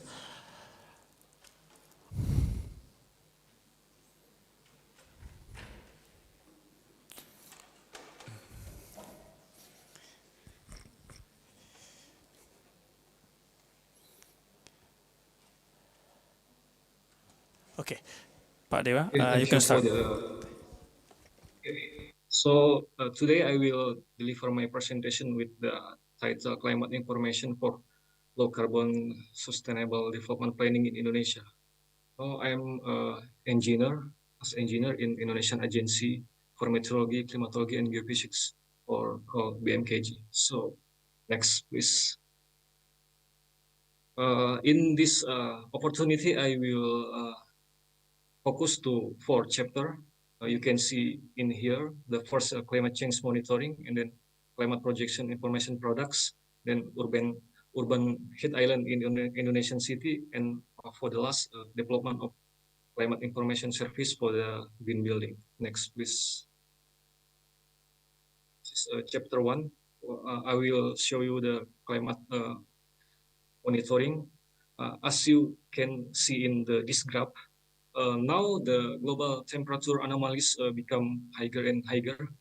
For the last year in 2023, the anomaly temperature increased until 1.5 degrees Celsius after the industrial periods. As you can see in the graphs, this is the anomalies observed by the several institutions in over the world. And then 2023, this is the hottest year on the records. Okay, next, please. And then BMKG joined the greenhouse emission observation under the WMO. You can see Indonesia have 3 stations in Bukit Kototabang in Sumatra, and then Palu in Sulawesi Islands, and Sorong in Papua Islands.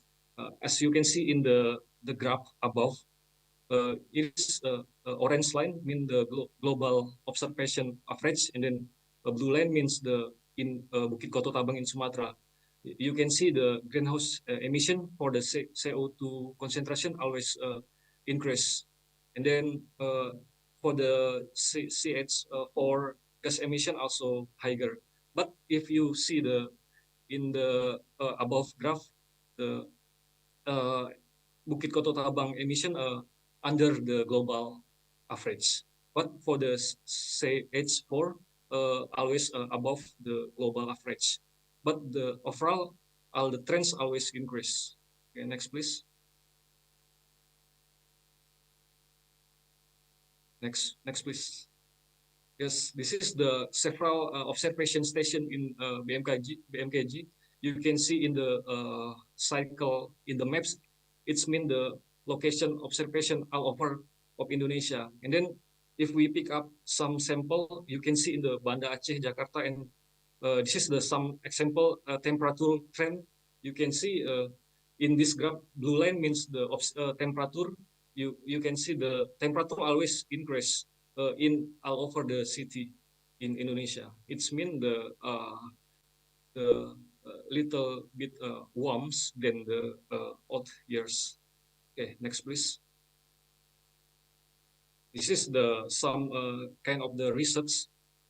Based on this research, we can see before the 1945s, the global temperature in Jakarta always under the global land temperature. But after 1945s, the Jakarta temperature always higher than the global land temperature.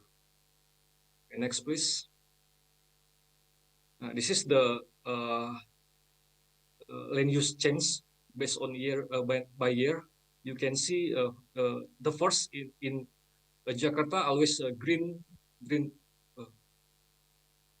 area means the rural area. But until you can see in the above, in 2014 become pink. Pink mean the urban area become expansion, more higher. So make the temperature increase. You can see here first the temperature in 97.2, the temperature 28.0 average, but in the 2015 the temperature become 28.7 in average. So the expansion of the urban area is impact to the increase of the temperature. Okay, next, please. Then this is the chapter 2, the climate projection information from BMKG. Next. BMKG is the government agency with the task to provide some kind of the information for the weather, climate, and earthquake informations. So we serve for the several sector, for example, the agriculture, tourism, transportation, and etc. You can see in this point so many sector we serve the climate information. Next, please. And then for the climate projection data, BMKG provide some kind of the climate projection. This is running by the Cordexi. Cordexi means the consortium research, and BMKG one of member to running this model. Then we provide some kind of the climate projection for the precipitation, temperature, maximum, minimum temperature, and etc. with the grid spatial resolution 25 kilometer, and based on the scenario RCP 8.4 and RCP 4.5. Then you can see in here some kind of the information available in BMKG. Next, please. Then this is the one of the sample products. We can see in the temperature projection in Indonesia almost increase for the period 2020 until 2049. You can see, for example, in these maps, in Papua Island more higher than the Sumatra Islands. Okay, next, please. Then this is one of the sample. If you want to select the province, you can go to the website and then select where is the interesting location you want to know the information. For example, this is the East Java, and then until the regency scale for the information, climate projection information. Next, please.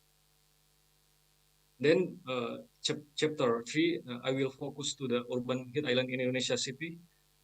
Next, please. This is the urban heat island overview.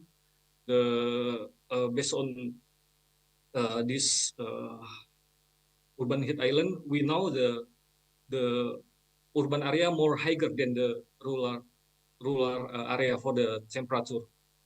Then little vegetation adds to the heat island effects. Some kind of factor to give the effect to the urban heat island. For example, increase the human activity in urban area, and then a complex geometric structure of the city, and etc. Okay, next, please.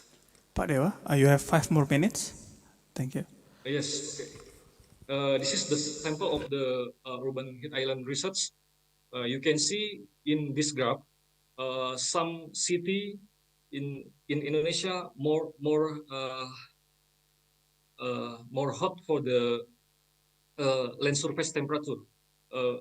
Based on this research, you can see 20% of the city in Indonesia with the higher surface land temperature. It is occur in Jabodetabek, Medan, Surabaya, Makassar, Bandung, Yogyakarta, and Semarang. Next, please.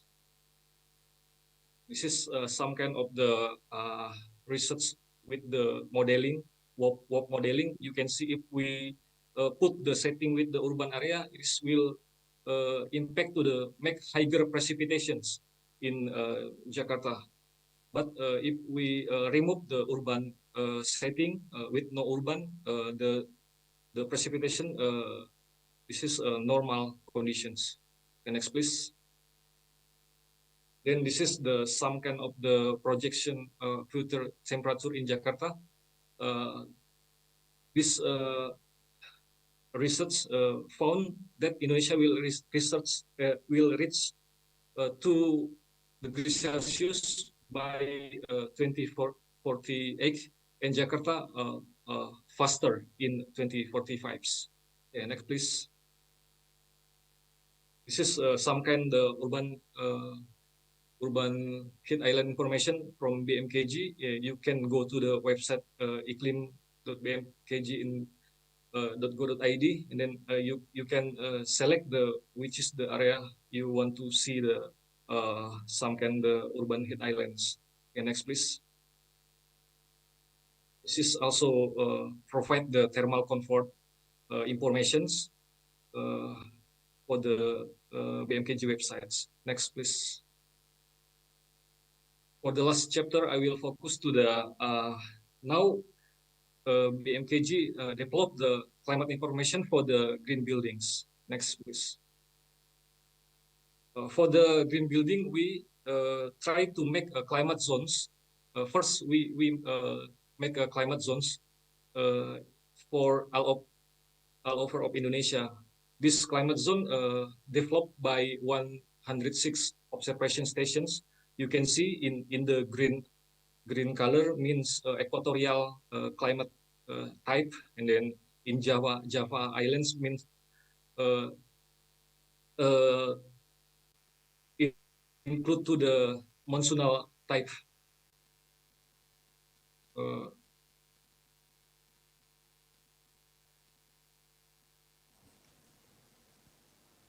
Okay, yeah. Previous back to previous slide, please. This is standard weather data. Standard weather data, also called TMY. This is for the input the building energy simulations. So now BMKG working with the Ministry of PUPR with the Japanese institution. We collaborate to make a standard weather data for the Indonesia. Next. Then this is a brief overview for the standard weather data. I will skip this, please. Next. And then for the standard weather data contains some kind of the information, for example, temperature, solar radiation, wind speed, relative humidity, and other climate elements. And then this element for the input, the building energy simulations. And then after the simulation, we can optimize the designs for the passive cooling, using passive cooling, and to achieve the energy efficiency. Okay, next, please.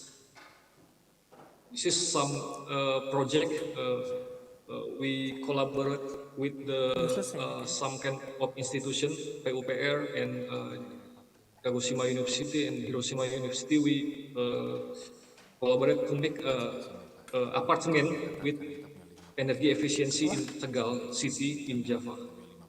Okay, next. This is some picture of the apartment with the energy efficiency based on the climate information. So the apartment will reduce the energy consumption, not using air conditioner. Okay, next please. Okay, I think enough for my presentation.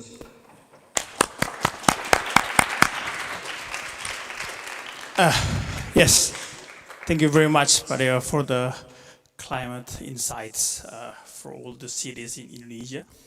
So I would like to invite Pak Bandung Sahari.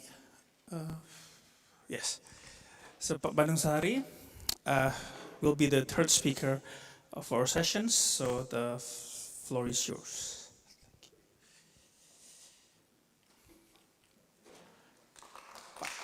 Berdiri di sana. Ya, ya. Harus di situ. Ya. Oke.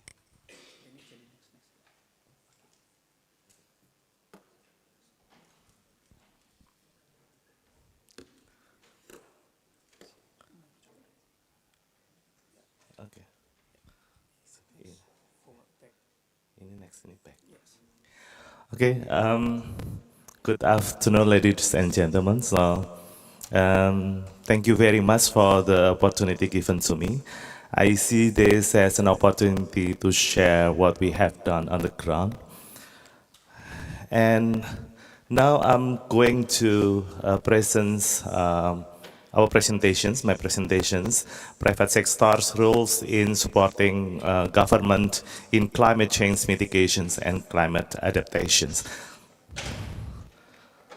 Okay, so actually, I'm not going to talk about the urban area, but this is more the rural area because of we are focusing our work on oil palm plantations.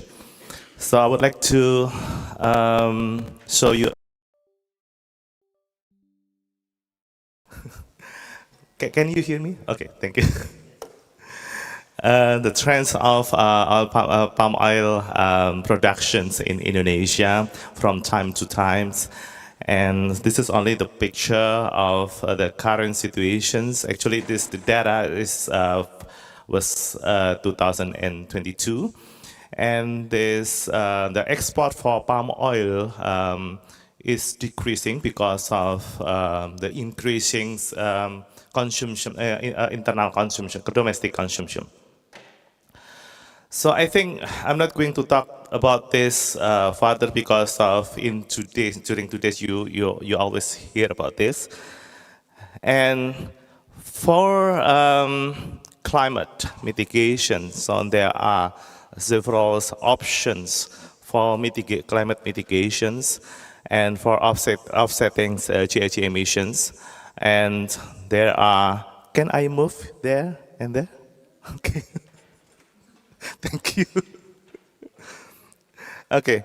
So there are several methods that can be used to decrease the CO2 emissions.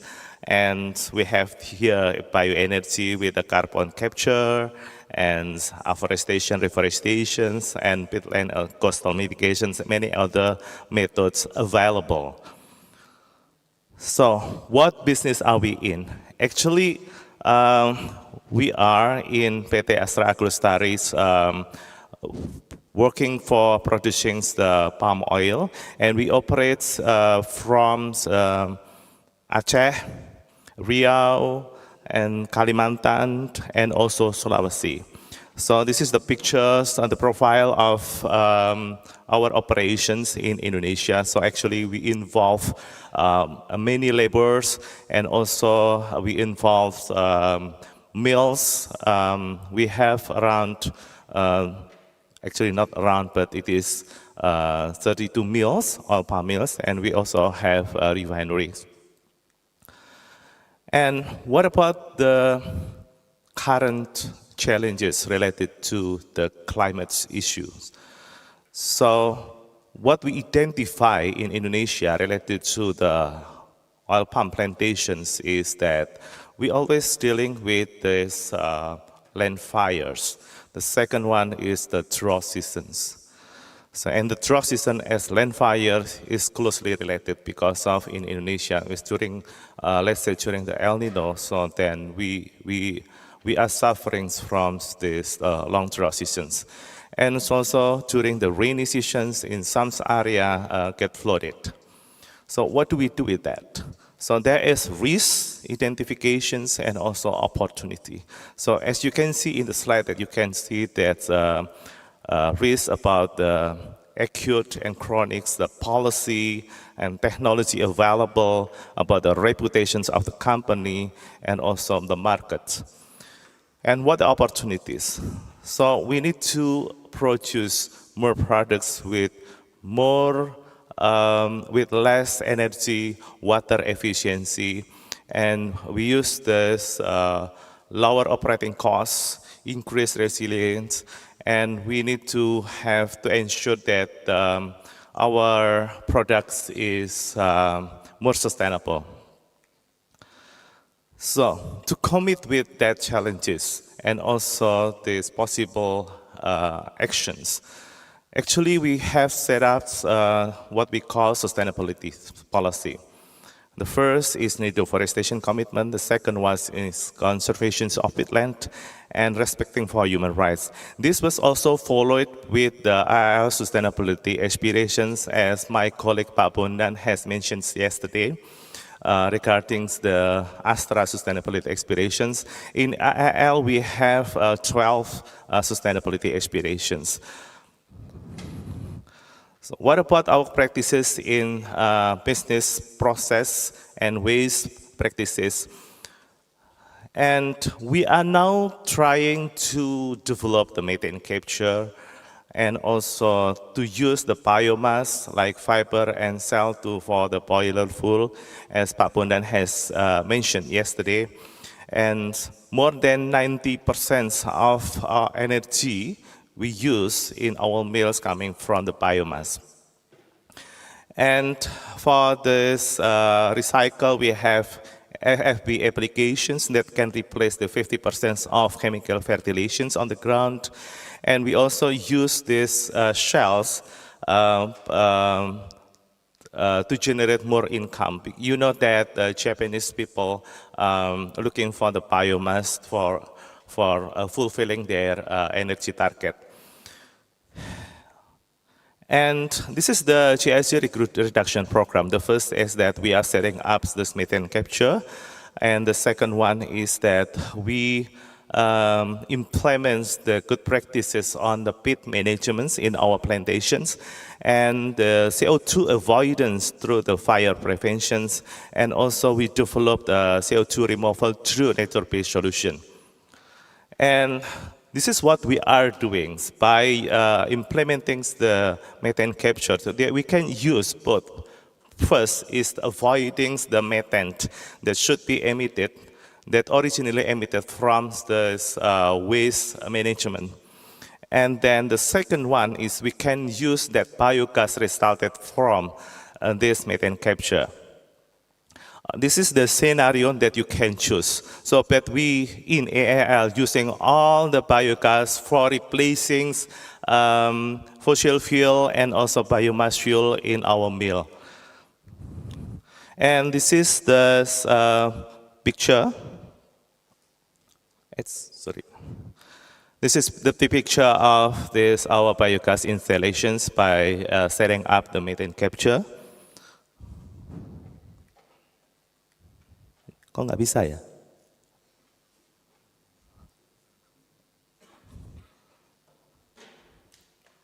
Okay, thank you. So what about the peatland? So actually, there are many research in Indonesia focusing on peatlands. So then we have a very strong, in Indonesia, we have a very strong regulations in managing peatlands. So then we also implement, we have to also obey, comply with existing regulations. In France, our colleague research on the peatlands, so then peat rewetting significantly lowered, declined the CO2 flux with no clear shift in methane. And rewetting has a significant impact in reducing the CO2 in plantations sitting on peatland. And what about the groundwater level? So many people say that groundwater level is the key to maintain the emission low. So the groundwater level is actually affected by rainfall. So this is this publication showing the relationship between the precipitation or rainfall with the groundwater level. And with those informations, what do we do regarding this pit management? So actually, we applying best management practices for the pit management. As you can see in this presentation, in this slide, that we apply the current technology to develop that appropriate water management to ensure that the plantations can grow, but at the same time to prevent the potential land fire. Okay, 5 minutes left. Okay, so what about the fire preventions? We work with local community to prevent this possible fire that can happen on the grounds. So actually we develop what we call Masyarakat Peduli Api. In Indonesia, many names, you can mention it. Masyarakat Peduli Api, Masyarakat Peduli Gambut, Masyarakat etc. This what we call this community care spot fire. And we also apply the current technology, especially it was started during the COVID pandemic and will and also continues until today. And we use the drone and also hotspot monitoring. And what about the landscape and biodiversity conservations? And actually, we develop these biodiversity conservation programs, and we do several research in collaborations with the several universities in Indonesia, including IPB University. And also, we do the restorations. And so we develop nature-based solutions. This is not only about saving more carbon, but this is about how to provide a home for many endangered species in our plantations and how to make this plantation can live side by side with the natural ecosystem. And this is the riparian rehabilitations that we have conducted in our plantations. And the last slide. Okay. Actually, in terms of climate change, carbon emission mitigation such as methane capture and also peatland rewetting will be very, very essential to limit the global warming. And in further warming, climate change risks will become increasingly complex and more difficult. And in peatland management, the critical issue is to keep and to maintain the water level and also the water humidity and water content. And in fire preventions, utilization of digital technology is very important. And also how we involve the local community living around our plantations to work together to anticipate and also to fire, possible fire. I think that the food for thought for today. Thank you very, very much, Pak Neil.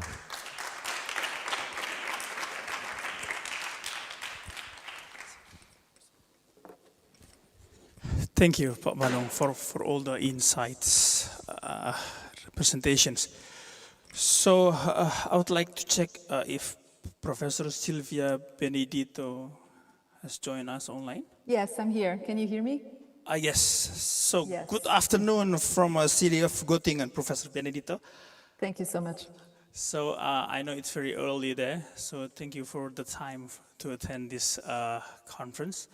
So you will be given 15 minutes to talk, and we will share your presentations from here. Yes. So the floor is yours. Thank you so much. Before I start, I would like also to thank and acknowledge the invitation of Marcel, Handoko, and I also want to thank the whole team that organized this symposium. Also, Dr. Sahari, was very happy to see your presentation focused on rural restoration and bringing community empowerment and biodiversity. Yeah, always good to see that. So my presentation will be dedicated to architects, landscape architects, policymakers. I don't know if there are architects in the audience. Can I see some raised hands? Are there architects there? Great. So this is mostly for you because I will be focused on principles for climatic mitigation. What can we do as designers to help our cities and our territories and our communities to be in better health? So next. All right, so the history of our design disciplines, specifically architecture and landscape architecture, is inherently a project of acclimatization. So this means that we work with spaces that protect or expose, shelter or immerse, amplify or constrains the contact with weather. A primordial reference that you see here is the Garden of Eden in the hostile desert of Persia, where Adam and Eve, nourished by the microclimatic conditions of this space, set the theological beginnings of humanity, at least the Christian part of it. Next.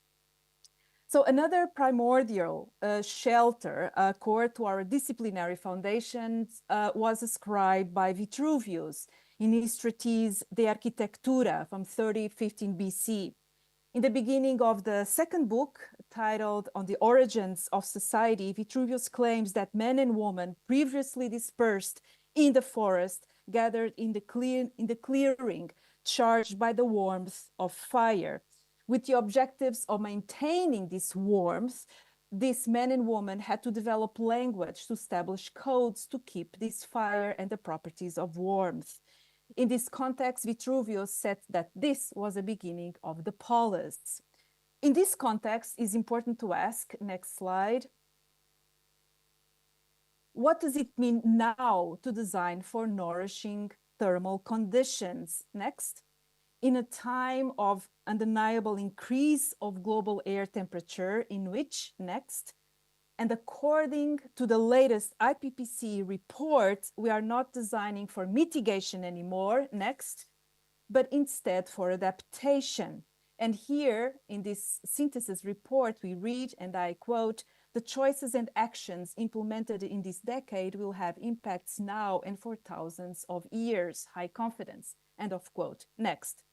So I started this research many years ago by also using technologies such as thermographic cameras. And what you see here is an image taken in late summer, a normal image taken in late summer when I was doing a residency. And I realized that the residents and the fellows in this residency in the US in Peterborough were always seated on the left side.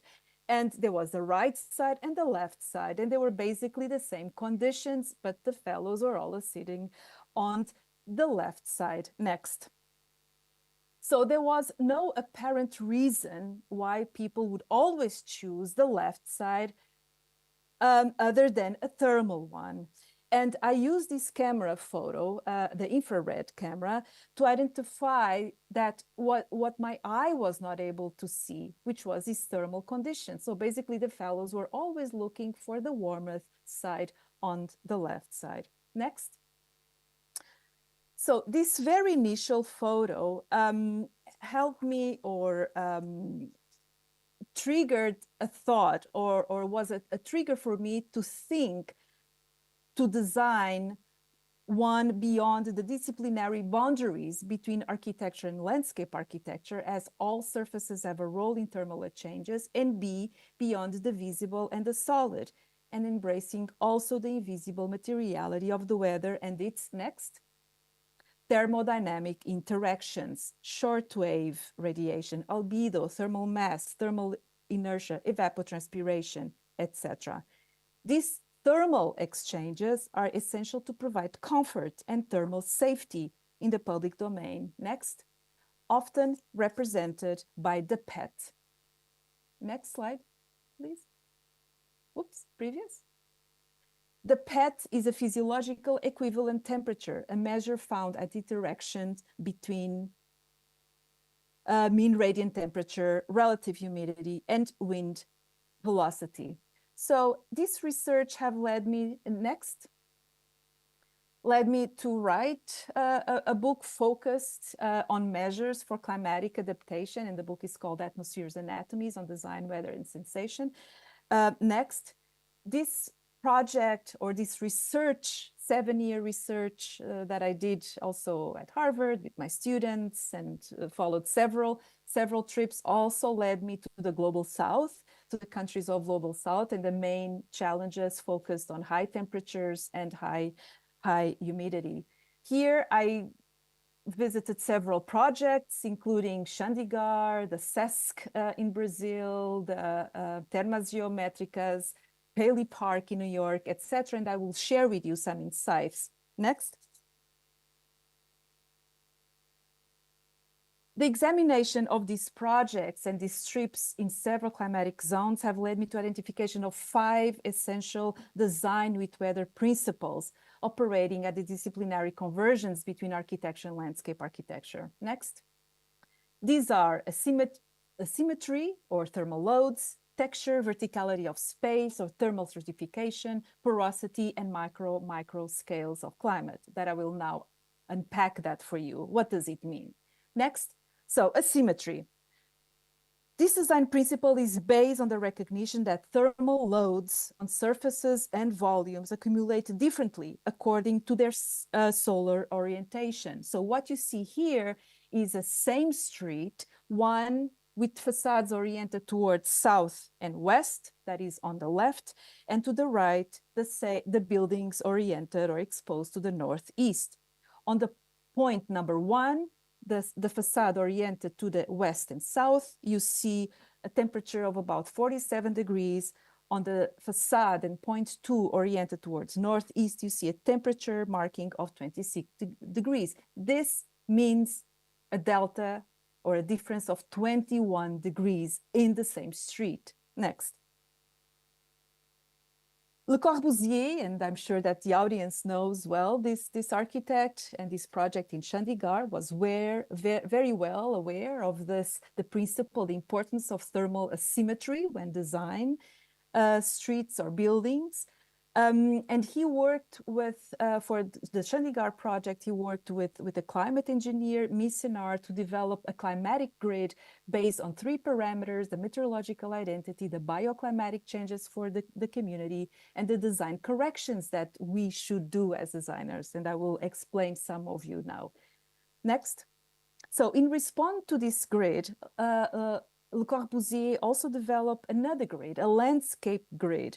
To highlight one example is the grid, the strategy, the landscape strategy for the V4 streets that he imagined asymmetrical, means that all the sides, all the sides of the buildings, or next slide, and the sides of the streets that were oriented towards south and west would have a thicker row of trees for better climatic protection. And he did this particularly in the bazaar streets, the civic streets, next.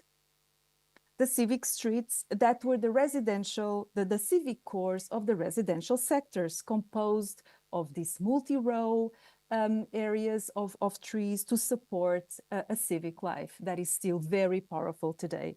Next. The second principle, texture, or what I would call micro shadows.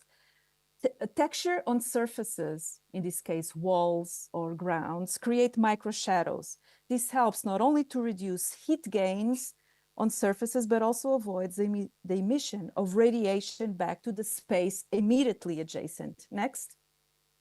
This principle was applied throughout the residential typologies of the sector 22.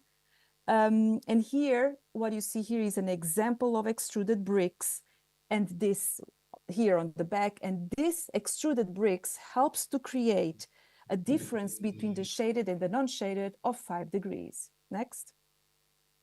On the planning of the government center, Le Corbusier took a more radical approach, expanding on the scale of textures and its shadows into a membrane, a thick membrane made with holes, extrusions, fins, and gaps. Next, to which he called the mur isotherm, the isothermal walls. And he writes, do not hesitate to make grand and empty naves full of shadow, generator of air currents. Next. The direct result of this mur isotherm, this isothermal space as a facade strategy, is found, for instance, on the Assembly Palace, where the facade with its extrusions, fins, holes, and gaps and parasols generate deep shadows and a space of thermal refuge. Next. Another example of this texture space as a micro shade space is found, for instance, in the Paley Park project in Manhattan. The diversity of the varied textures on every surface generate an accumulative effect of microshading, decreasing the emission of long wave radiation. This results in an inviting oasis nested in the urban fabric, in the dense urban fabric of Manhattan's scorching summers. And this image was actually taken during Corona, where nobody was outside. Next. The third principle, verticality of space based on the concept of thermal stratification. Space in its sectional volume is made out of air with different temperatures and densities. Higher the space, and this is important for the global south, particularly important for the global south,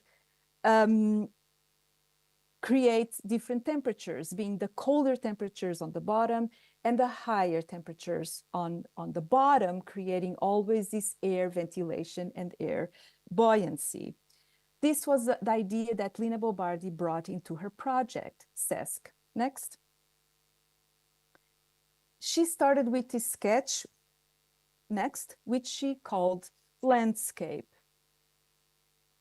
In this project, she started sketching the section of this space by creating two levels. A level below was dedicated for the children. So children are highly vulnerable to heat, where she called the grotto. And here you see a temperature of about 26 degrees. Can we go next? So below these hanging volumes, these concrete hanged volumes, is the children's grotto, achieving a temperature of 26 degrees, with the lower levels, a warmer one for the seniors, achieving a temperatures about 32 degrees.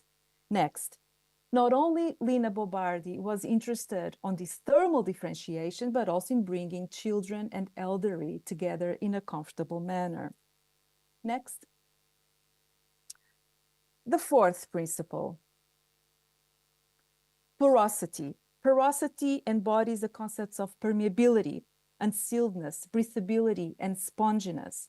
It promotes the movement of air as well water for increased evaporation and water percolation in the ground. Next. Here, she captures the idea of the little plants, as you see here on the bottom. She wanted to create a ground that was porous, but what also would allow the growing of these little plants, which normally cities tend to erase from the sidewalks. But in fact, she was aware that these little plants would create more shadows, more micro shadows, and increase evapotranspiration on the ground. Next. As you see here, there's a temperature differential between these little plants and the ground of about 14 degrees. As an accumulative effect, this has a huge impact on decreasing temperature of space. Next. Professor Benedito, you have 3 more minutes. Thank you. The principle of porosity took another step in the project of Germán del Sol in Chile. Next. Here, the project also creates a very singular moment. The project created an underground canal of warm water that allows the feet of the walkers that go through this path below this heated ground to be warm. Next. And what you see here is pretty much a differential of 10 degrees, which allows actually the bathers of these pools walk only with their bikinis in this very cold space, but with their feet warm. Next. The final project, micro and macro scales of climate. These principles underscores the scalability of thermodynamic interactions from terrestrial exchanges to localized ones. Next. At the Rauscham Gardens, the project from William Kent in Rauscham, he used the different scales of wind, the large scales of wind, the regional scales. Next. To create this moment of awe, of openness, the clearing exposed to the wind. Next. In this project, he creates a terrace above this wind corridor to promote an immersive experience while being this terrace of historical importance. Next. Also creating clearings along a forest to activate buoyancy in this forest, thick forest. Next. Also, at the largest scale, and going back to the project of Corbusier in Chandigarh, almost tropical climate, Le Corbusier used the large scale of the winds, next, to create increased buoyancy, not only at the large scale, but at the residential scale of the block. He oriented the blocks, the residential scale of the blocks, to be exposed to these dominant winds, next. And in the architecture, all the walls are porous to allow all for this exchange of air during the monsoons. Next. Here's some drawings, including increased evaporation, also for added buoyancy. Next. And also to promote a larger and an inviting environment on the streetscape. Next.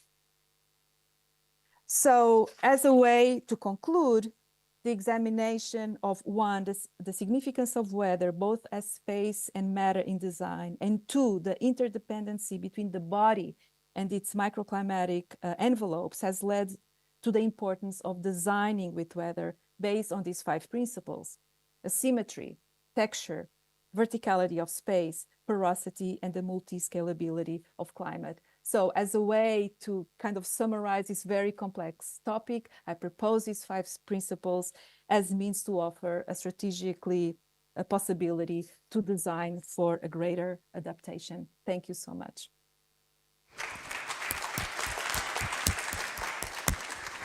Thank you so much, Professor Benedito, for the insightful presentations. So we will have the last speaker, Dr. Indrawan Prabhaharyaka. So I invite you to come on stage and give the talks. Please give an applause.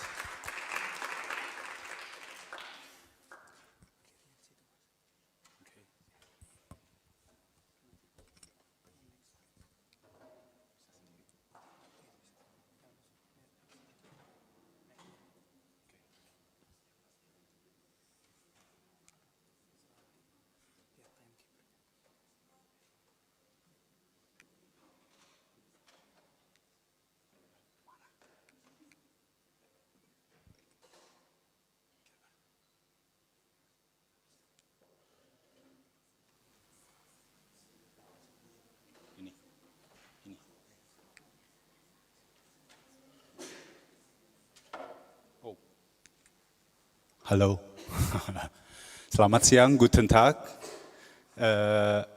My name is Indrawan. I'm gonna tell you a story of Stuttgart. But first I would like to ask, I saw a lot of faces here. Any one of you perhaps living in Stuttgart? Oh, what? Or anyone has ever visited Stuttgart? Okay, so but the majority is not. So I can tell this story because not that many people who know this story. I wonder why my voice is echoing, but I need to ignore it. Okay, so the story is like this. If you are in Stuttgart, you will realize that there is this very famous city center. It's called Schlossplatz. You know, it's very famous in the very city center. And it's quite cool there, even though Stuttgart's known as they call it like one of the hottest cities in Germany.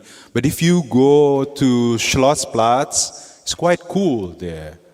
In fact, you can see here, the wind is blowing. It was taken by me last year, 2 years ago, last year, in summer, and the wind blows there. It was quite cool. And you know what is interesting? The wind and the airs, they blow there, and it's not random. They are designed.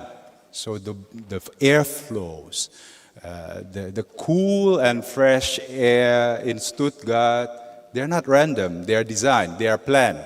And in fact, it has been planned since 1930s. It's quite a long while ago. And my story is about that. I'm an ethnologist, and what ethnologist does, we do ethnography, we do field work, and then we write stories, and in the end we give some theoretical reflection. But I'll do away with the theoretical reflection and focus on the stories. So if we go back in 1939, the story was like this.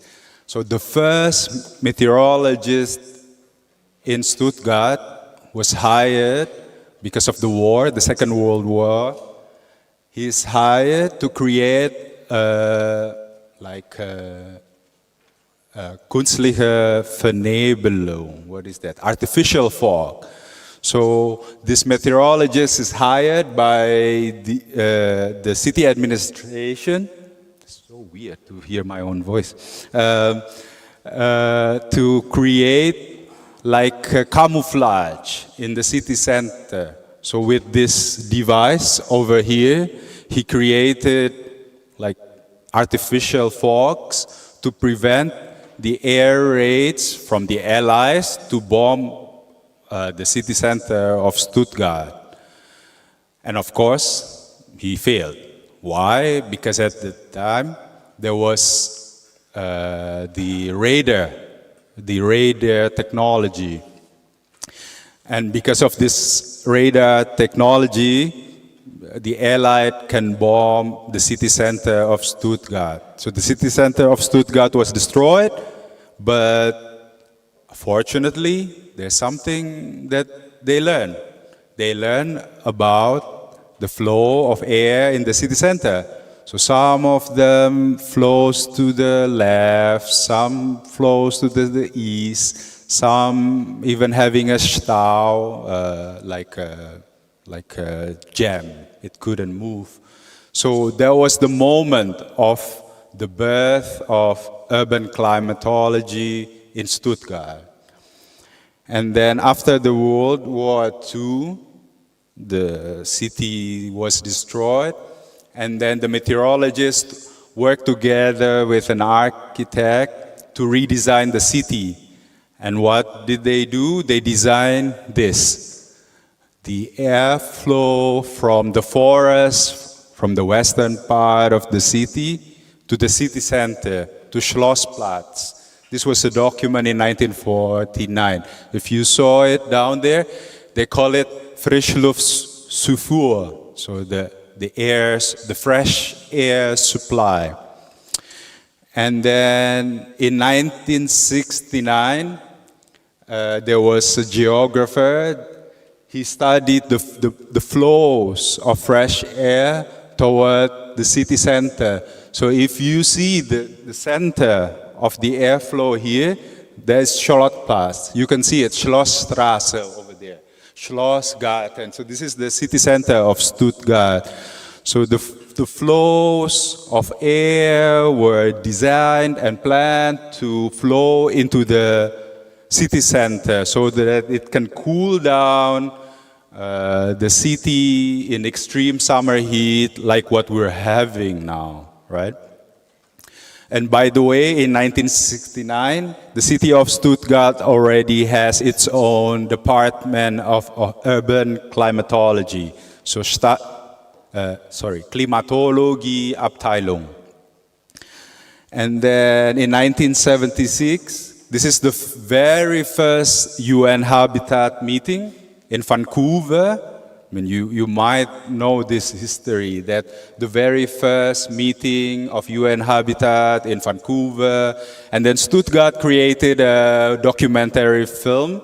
This is taken from a documentary film. This is the meteorologist, Karl Schwab, the first meteorologist hired by the city administration of Stuttgart, and he showed the similar, you can see the similar map, and tried to show it to the public, to the planners actually. If you check out the video, it's available in YouTube, you could see that he's explaining these airflows to the urban planners. So the urban planners, they design the airflows together with climatologists. And then fast forward to 1992, so it's around 20, 30 years, Stuttgart published the so-called, the first climate atlas. So climate atlas is quite a breakthrough, even in the history of climatology, because it allows us to see microclimate in a very microscopic scale. So they developed this concept of climatope. So climatope is the smallest unit of representation for climate. So if you see different colors here, you see green, you see red, you see yellow, you see orange.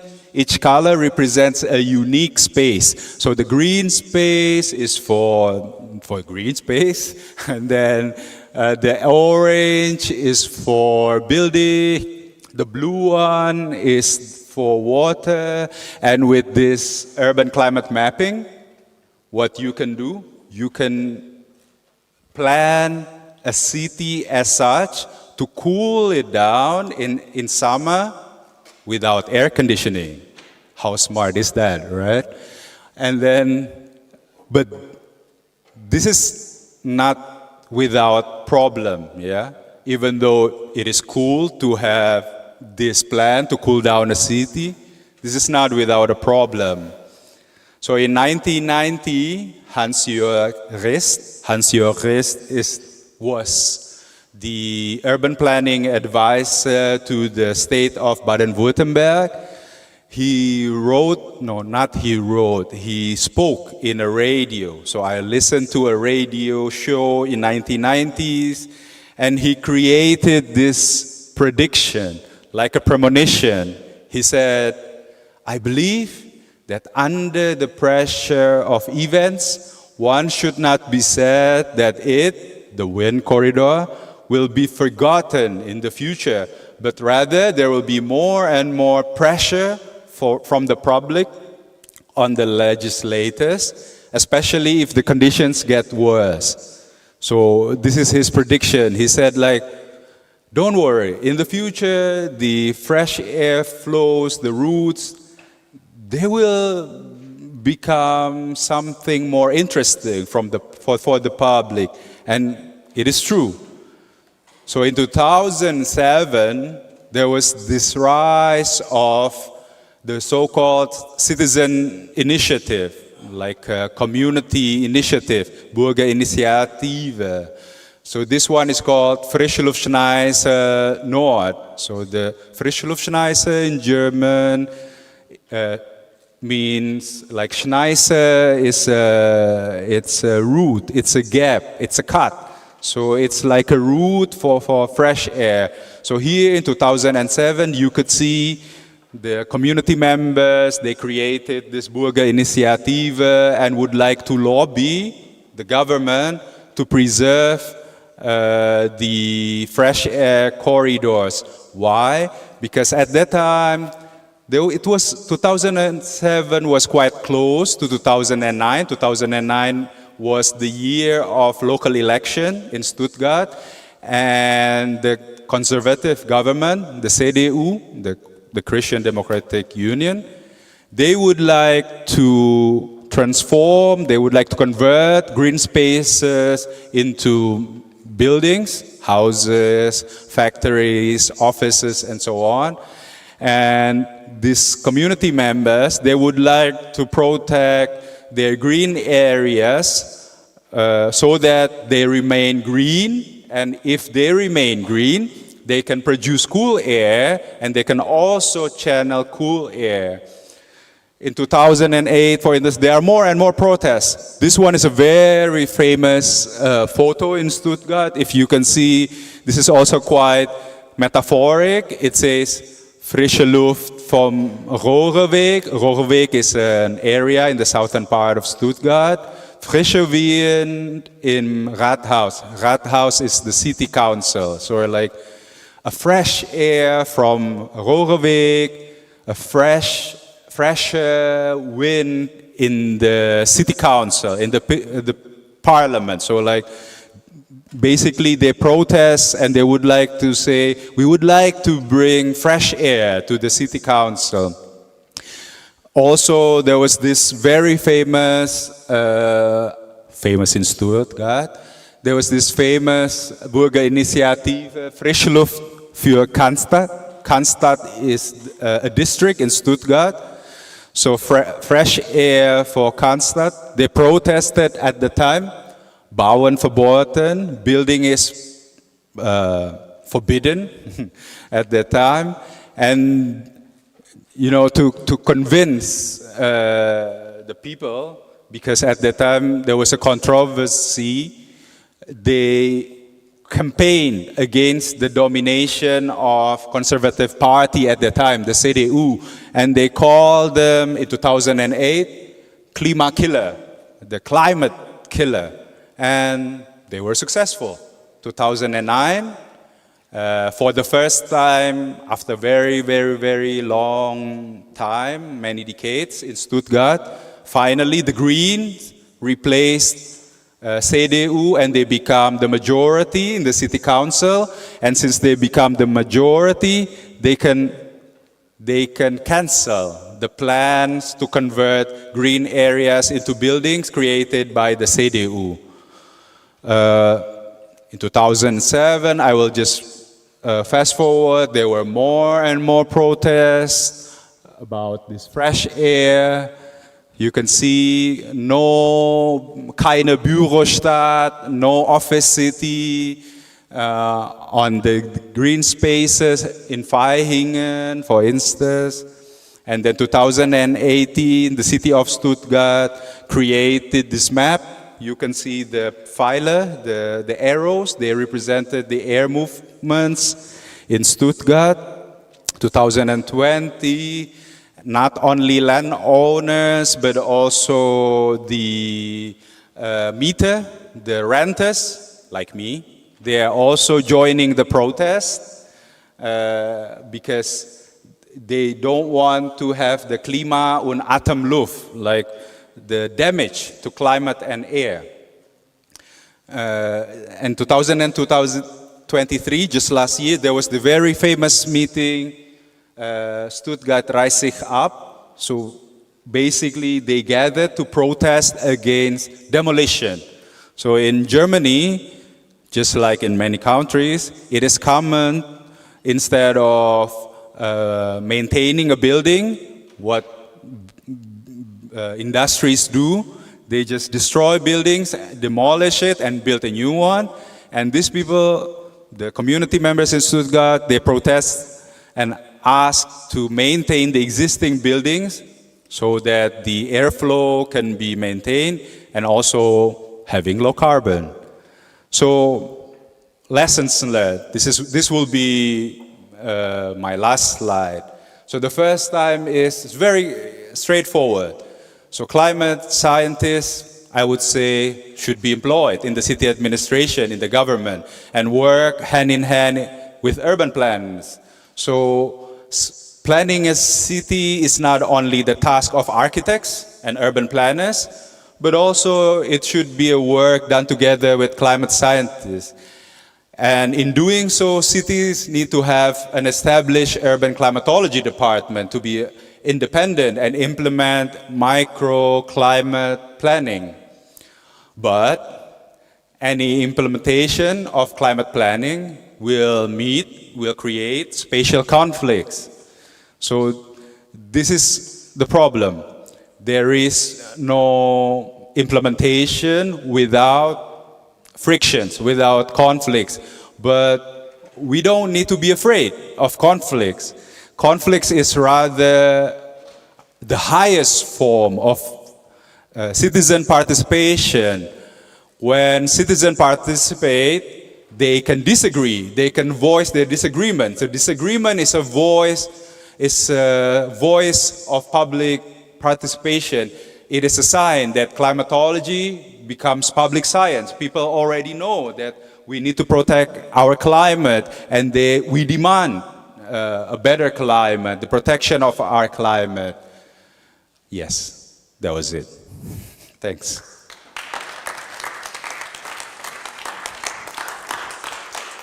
Thank you very much for the insightful stories, Dr. Indrawan. Okay, so I would like to remind all of you that you can ask your questions through the Slido QR code. And we also, if you still have time later on, we will also give you an opportunity to ask the questions directly, so you can just come forward and you will be given a mic to deliver your questions. So, Ibu Mirna, are you still there?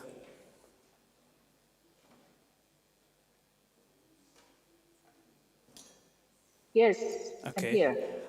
And Pak Dewa, are you still there? Yes, I'm still here. Okay.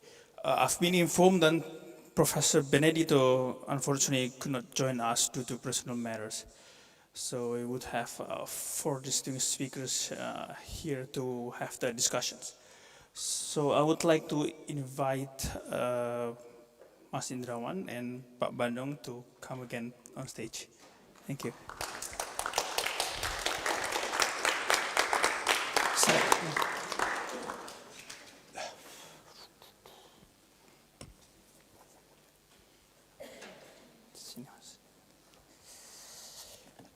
Okay.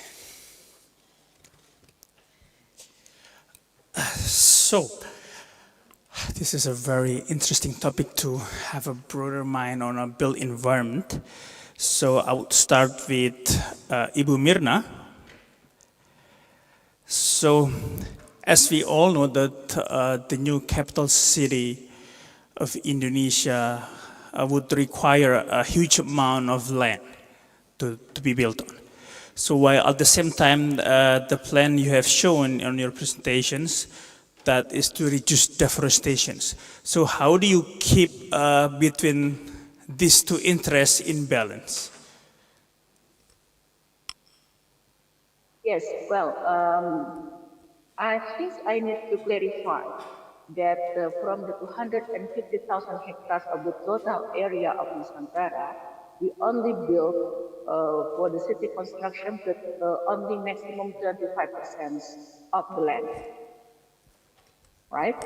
And then the 65% will be recovered to be tropical forest. So we make it as a protected area. And then the remaining 10%, covering around 25,000 hectares, will be the area for the agriculture, for the sustainable agriculture. So with these kinds of the spatial policy, we will be optimistic that we can reduce the deforestation. The second one that I also want to say that the area that right now used for the city constructions based on the spatial planning policy of Nusantara is what we call as the cultivation area or kawasan budidaya. That is the area that by design allocated for building the construction. We are not using the protected area. And the factual conditions of this area already consist of the monoculture eucalyptus forest. So we do not sacrifice the primary forest, basically for the locations of the construction. And then the second one, if you ask me, is about how can we control the deforestation. There are several policies and efforts actually for these objectives. I can give you an example in terms of the mining. A lot of mining areas already exist actually since several decades ago in this area and in East Kalimantan in general. We have a policy. Well, up to you. Okay. Okay.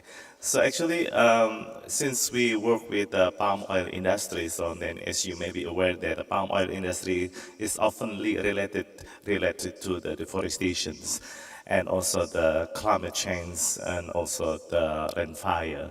So I think this is our challenge to not fix yet, but to provide more information about what is actually happening in our palm plantations. Actually, in the term of economy, so then palm oil has significant contributions on national economic development, both at the national level and also in the local level. For at the local level especially, we need to also highlight the impact, not the impact, but the multiplier effects. Since if you may be aware that half of this palm oil business coming from the smallholders. So actually, the smallholders plantations cover around 40% of plantations in Indonesia. So how to make these smallholders align with the sustainability? This is not easy to promote the sustainability with the smallholders. Just an example is when we work with them to get their land certified for expo. The basic question is, if my land gets certified, so then what is the benefit for me? It is very basic question actually. So this is the big challenges for us as a company to work with to foster these smallholders to be in line with sustainability related matters. And as I mentioned in my presentations that we are developing the best agriculture practices by restoring the riparian ecosystems, maintaining the patches of remaining forests, and maintaining the biodiversity, developing the research, and decrease this emission. Just an example is by setting up the methane capture. Actually, the methane emissions covering 70% of emissions from the operation. So by setting up the methane capture zone, the meaning that you can't decrease 70% of emissions from the palm oil production. So this is not easy, but actually in Indonesia, the plantation is already there. What can you read that? So actually the palm oil itself has brought significant impact for the Indonesian people. And now we how to make this plantation be more sustainable. So this is with what we are trying to do now. I hope this can answer your question. Thank you, Pak Manu.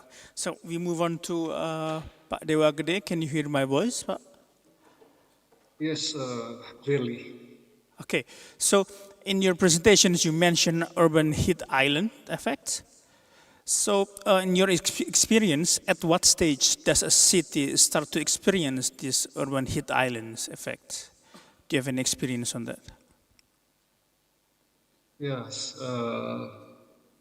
In my presentations, I informed the Jakarta area because Jakarta area is growing up area. For example, in 1945s, the rural area more cover the around the Jakarta, but nowadays the Jakarta more buildings in Jakarta area. So because the many build the new buildings and then make some, for example, reflectivity, and then make activity for the peoples and make the temperature a little bit increase in the Jakarta area because the urban develop in Greater Jakarta. Okay, so we move on to Pak Indrawan. So Pak Indrawan, why Stuttgart? Yes, and is it the only city that focuses on the wind circulations in its development, or is there any specific reasons for that? Why Stuttgart? Actually, before Stuttgart, there are multiple cities who have tested out, implemented this wind circulation planning. Köln was quite famous already. Cities in Ruhrgebiet, maybe some of you know, Essen, Mülheim, Bochum, Dortmund, the cities, yes. What is exceptional in Stuttgart is because you should check it out. It's like a bowl. The city is like a bowl, almost like Bandung perhaps, cekungan, yeah. And then the city center is exactly on the lowest part of the city. That's why Stuttgart in summer, like right now, they have this, they call it Stuttgart Backofen. It's like a heating oven. So Stuttgart is very peculiar because in terms of relief, topography, it is already by default hot. So if you go through the archives in 1800, early 1900, there are people complaining in Stuttgart, oh, if you leave Stuttgart in summer, you'll be dying because the air is so bad and it smells like shit. They say it like that. It's really bad. So Stuttgart has been very famous for that. So there is this natural reason. Another reason was somehow with this unique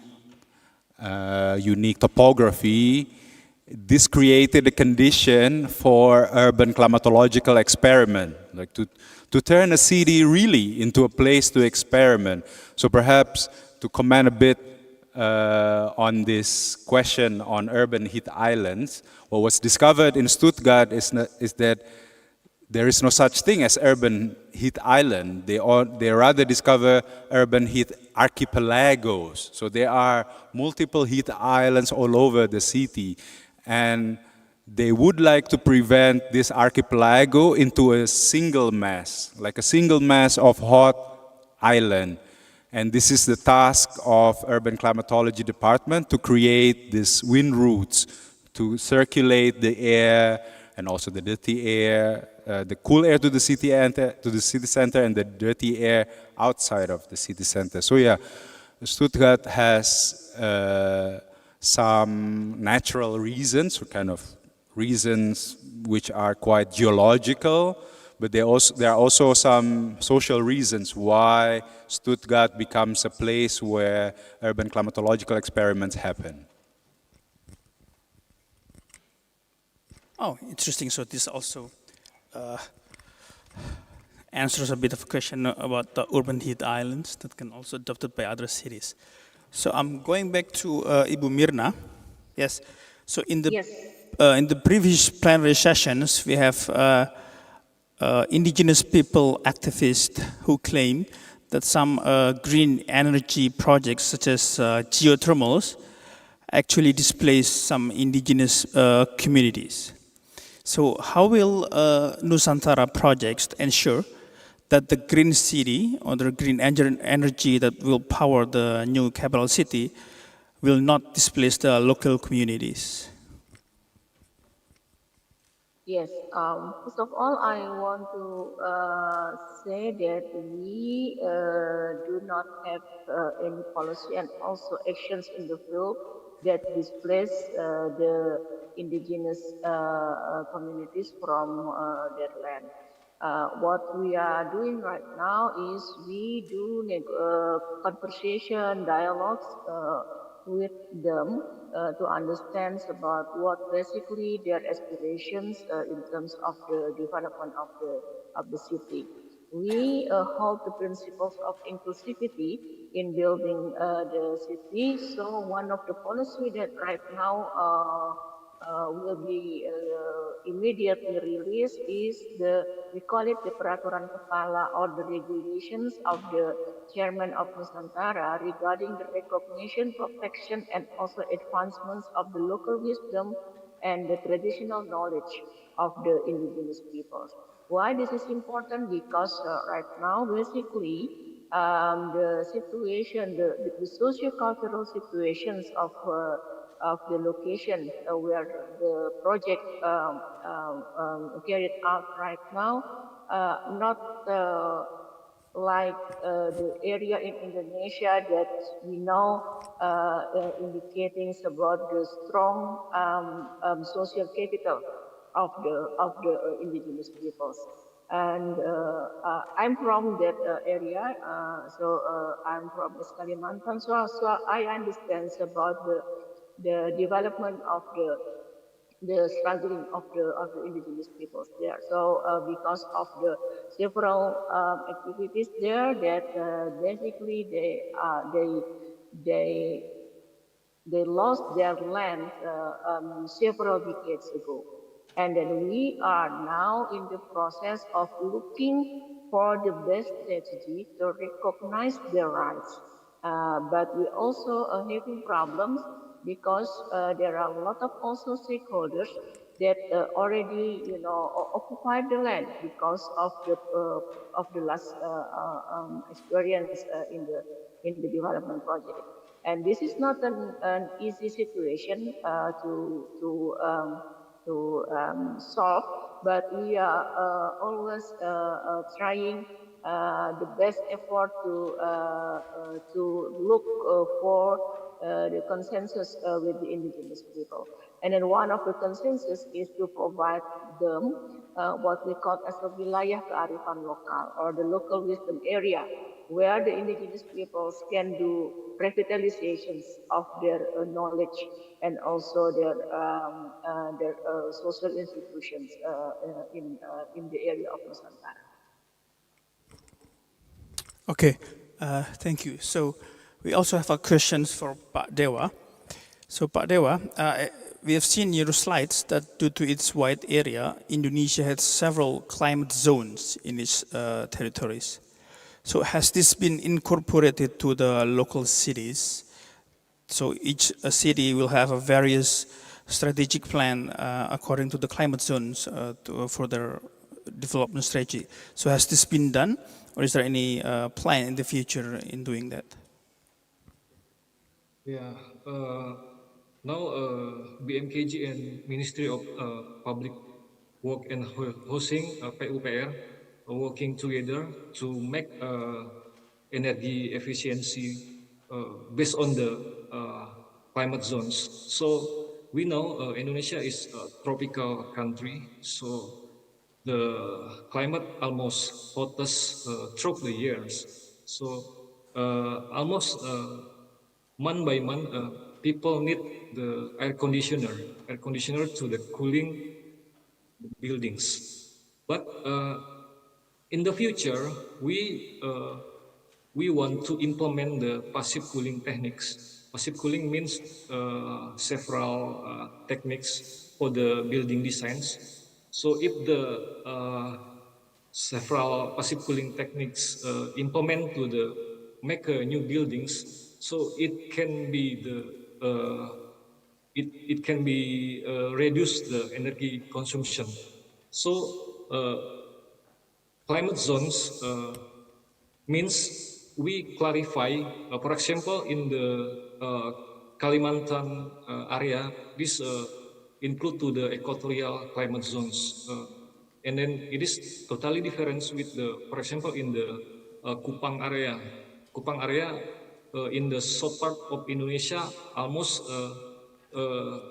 in the, for example, in July, August, and September, more cool than the Kalimantan area, because Kalimantan area is located in the equatorial lines, and then receive the so many solar radiation throughout the year, and then the temperature also higher, and then also humid conditions. So we divided to several climate zones, and then we can consider the some passive cooling techniques to make new buildings, and then it can be to reduce the energy consumption, for especially for the air conditioner. Yes, like this. Okay, so Pak Bandung, so as you said that you also have to deal with the smallholders in your companies. So how do you, so because by applying these more sustainable palm oil productions, it would probably cost more in the production steps? And also, how do you ensure that the local communities or the smallholders will also profit economically? Well, the first is that before we go to the smallholders, and then we need to make our company more sustainable. That is the first step.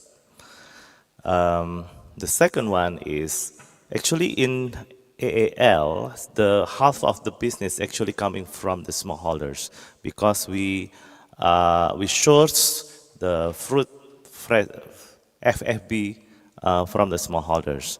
So then we developed several platforms of the partnerships, and we ensure that they apply good agricultural practices. And since our smallholders coming from different education background, coming from different locations, it should be locally specific approach.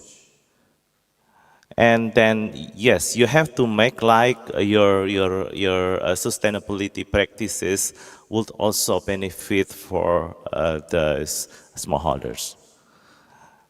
So yes, it costs, but it's worth. Just an example, if for in our plantation, we turn the cost into the profit, like methane capture. We set up the methane capture with a very high cost, but at the same time, it will meet our target in decreasing the emissions until 30% in 2030. But at the same time, by using that biogas, we can sell this cangkang. What is cangkang? Shell. Because usually in the best practice for these mills, we use the biomass to replace the utilization of fossil fuel. By using the biogas, so then we can sell the cell to other countries, and it will gain more benefit to our operations. So I think there are many ways how to turn the cost into the benefits. I hope it can answer your question.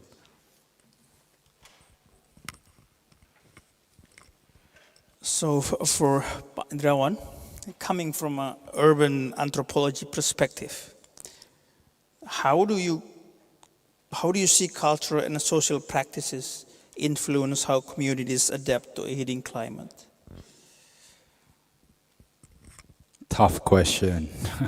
I mean, the first time I went to Germany, the first time I moved to Germany, 2016, the first time I experienced summer in Germany in 2016 in Munich, I was shocked because unlike in Indonesia, it's hot, we turn on the air conditioning, right? But in Germany, people don't do that. They will open the window and say like, Beluftung, Beluftung, Beluftung. So like it's about air, it's about circulating air. So when I do the current research project, I was thinking, so apparently Germans love not only to air their rooms, but they also love to air their cities. It's quite interesting that culture, in this case, is very ingrained that to cool down a very hot environment, you need air. And how to produce the air, you need to create routes, you need to create spaces for that. So yeah, culture is very important. And that asks for like a re-examination of built environment in tropical cultures, so to say, which imported design, materials, styles from Europe with glass, which make a building really hot. Maybe this is the point to question to what extent that this architectural cultures can fit in with tropical setting. So yeah, culture, it is extremely important, but there is no such thing as ideal culture.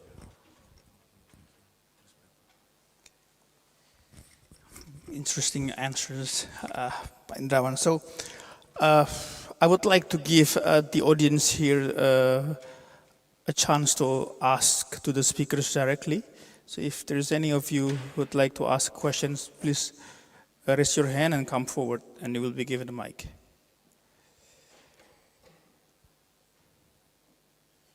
No? Yes, please.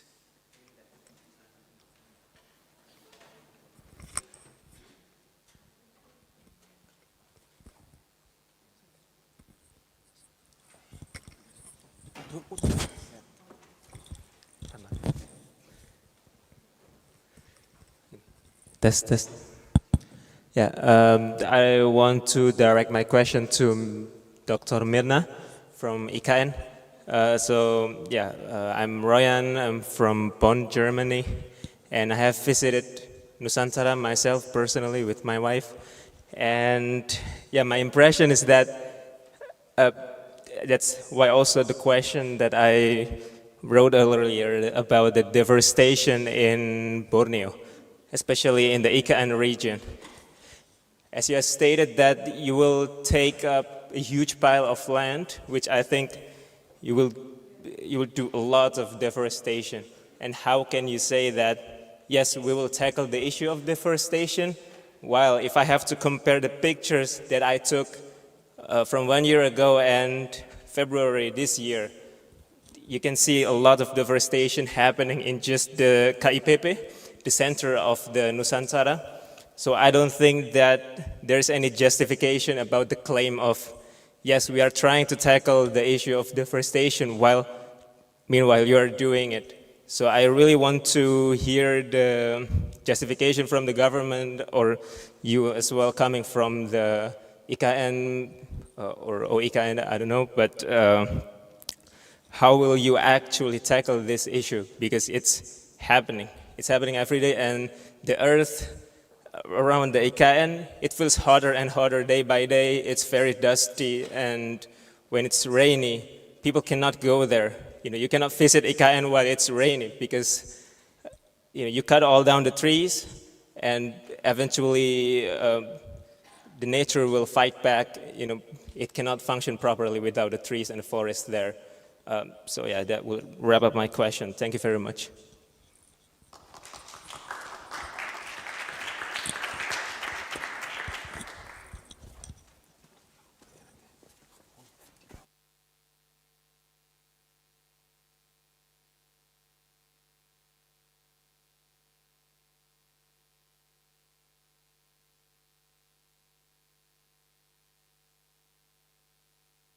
Shall I answer directly or Yes. do it for Yes, please. You can answer the questions. Okay, yes. Thank you, Ryan, for your question and also observations. First, I want to say that the KIPP is located in the ex-production forest. That even though there is no construction project, the tree cutting also happened in this area, because the company regularly cut the eucalyptus trees and then do replanting of the eucalyptus. And then the second reasons that based on the spatial planning of the IKN and also of the RT/RW of the Penajam Pasir Utara and then the East Kalimantan, that location is not protected area. That is the cultivation area. That is the kawasan budidaya, where anyone can also doing activities, including for doing the construction. And then regarding the deforestation, we are trying to protect the conservation areas, the protected areas that located mostly outside the KIPP. And even though in the KIPP itself, we also allocate around 30% of the KIPP as the protected areas, or we call it as a ruang terbuka hijau, where we will build it's like a botanical garden and also the parks within the city.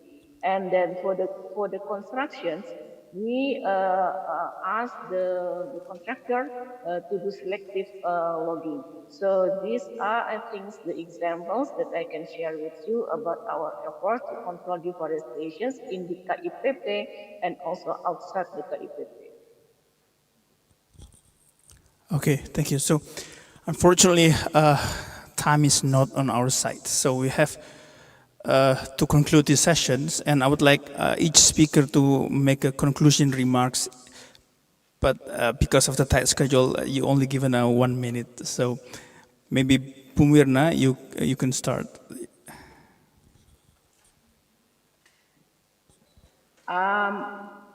I want to say that Nusantara is a very ambitious project to transform Indonesia from the business as usual economic activities, a mindset, and also any activities. And then it will take time. So that's why building Nusantara is not just for the first 2 years, but we will continue it until 2045. There will be 5 stages that if we can comply consistently with the master plans of Nusantara, we do hope that in 2045 that Indonesia will have a new green city with the new civilizations of the citizens. Okay, thank you. So, Pak Dewa, please. Yes, I note some recommendation for the adaptation. First, green open space with minimum area 30% of the city. And then second, tree planting along roads and development city parks to increase the shading and cooling through the evapotranspiration. And then the third, implementation of green building standard building design with the passive cooling technology. And then the last, use public transportation, electric vehicle, and improve the energy efficiency to the reduce emission from the vehicle in industry. Enough. Thank you. Thank you. Vanu? Okay, bingung mau ngomong apa. Yeah, actually, we need to learn from the past, yeah, what has been done before, that we were in the situations that not, our lifestyle is not friendly to the environment. That's by learning that experience, we hope that we can adapt the future. So I think if we can work together, sit down together, and then we look forward for the future, trying to find best technology, approach platforms to mitigate the possible, to mitigate the climate and also to adapt with possible impact of the climate change.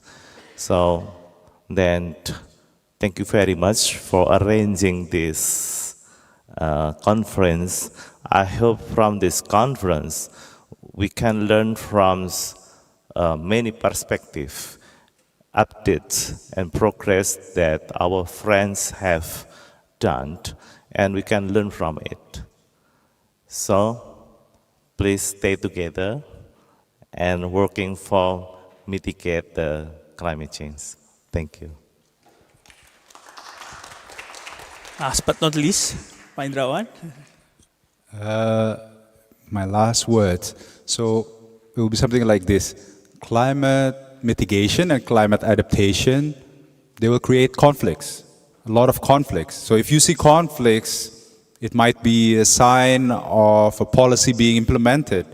So there is this idea, right, of Eastern culture as a harmonious, free of conflict culture, but in reality, there will always be conflicts. So if we want to implement climate change and we want to implement climate mitigation and climate adaptation, we need to embrace, we need to anticipate conflicts and not to eliminate it. We're living in a world of conflicts and we need to face this reality. Thank you, sir. Please give a round of applause for all the speakers we have this afternoon. So thank you, Ibu Mirna and Pak Dewa for staying up, even though we know it's late up there in Indonesia. And Pak Indrawan for coming all the way from Berlin, and Pak Bandung from coming all the way from Indonesia. So thank you all of the participants who still stay here, even though it's pretty late. So I will give back the stage to the MC. Thank you. So thank you very much. But before you go, esteemed panelists, we will have a small picture taken of the moderator and the panelists.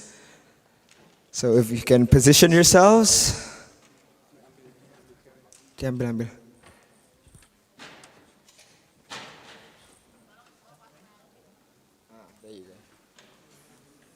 Slightly improvised, but it would work.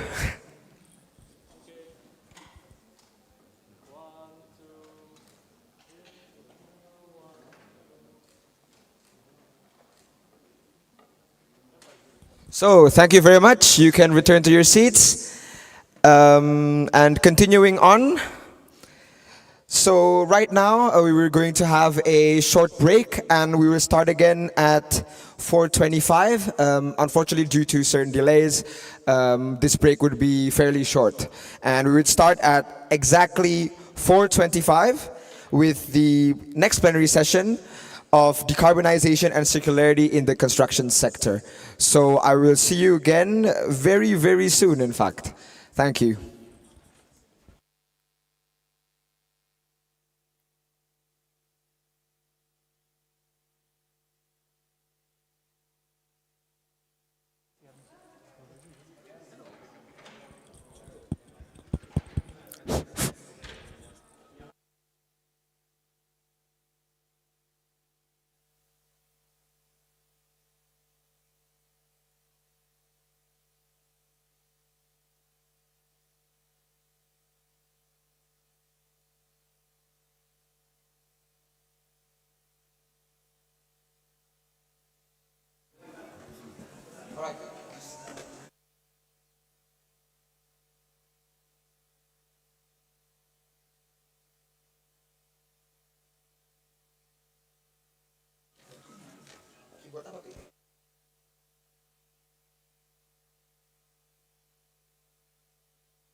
Desa Bararawa adalah salah satu desa di Kalimantan Selatan yang wilayahnya masih didominasi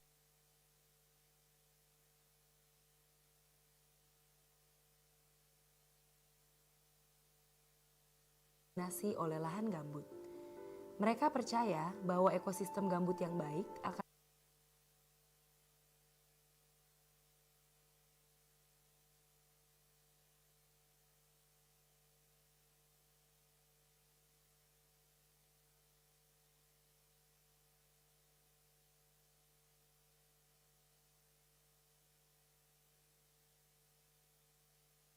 Tes tes. Okay.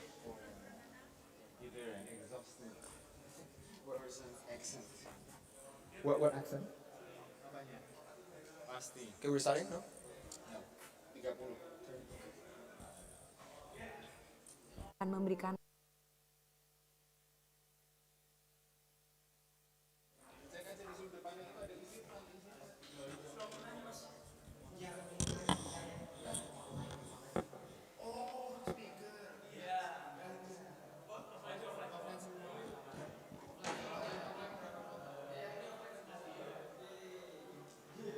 manfaat bagi warga. Tes. Delay. Bingung. So, good evening everybody.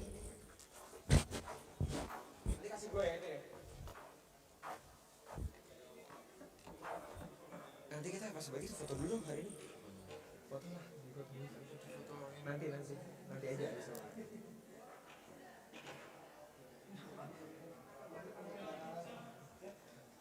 Bisa Ger, ayo Ger.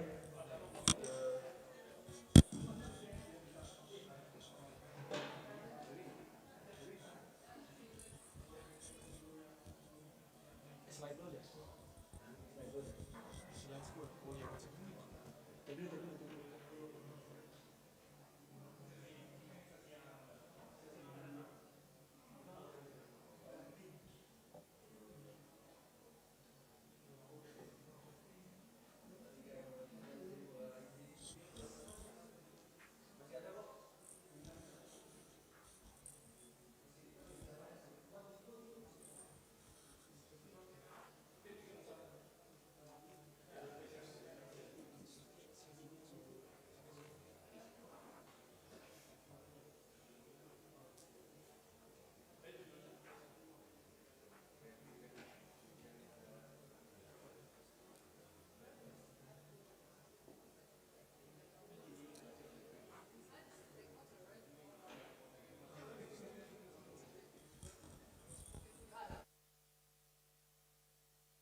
So please settle down, everyone. Welcome back to the main plenary hall for our last session of the day. I know it's been a long day with many lectures, but I hope you find all of it insightful and engaging. And this last one is also going to be equally engaging and fun. So this next topic will not stray too far from the previous topics revolving around spatial planning and architecture and the likes. But now we'll explore more about how these built environments that we've discussed before can be constructed in, of course, a more sustainable manner with reduced emissions and also higher material efficiency, avoiding the use of single-use materials and minimizing waste. So this discourse is going to be moderated by Geraldus Kevin Martimbang. So Mr. Martimbang here is a master's candidate in architecture as well as a master's candidate in urbanism at the Technical University of Munich. And he will guide us throughout this discussion with our esteemed panels, as well as also introducing our esteemed panels. So without further wasting your time, I'll hand over the stage to Mr. Martimbang. So please, a big round of applause.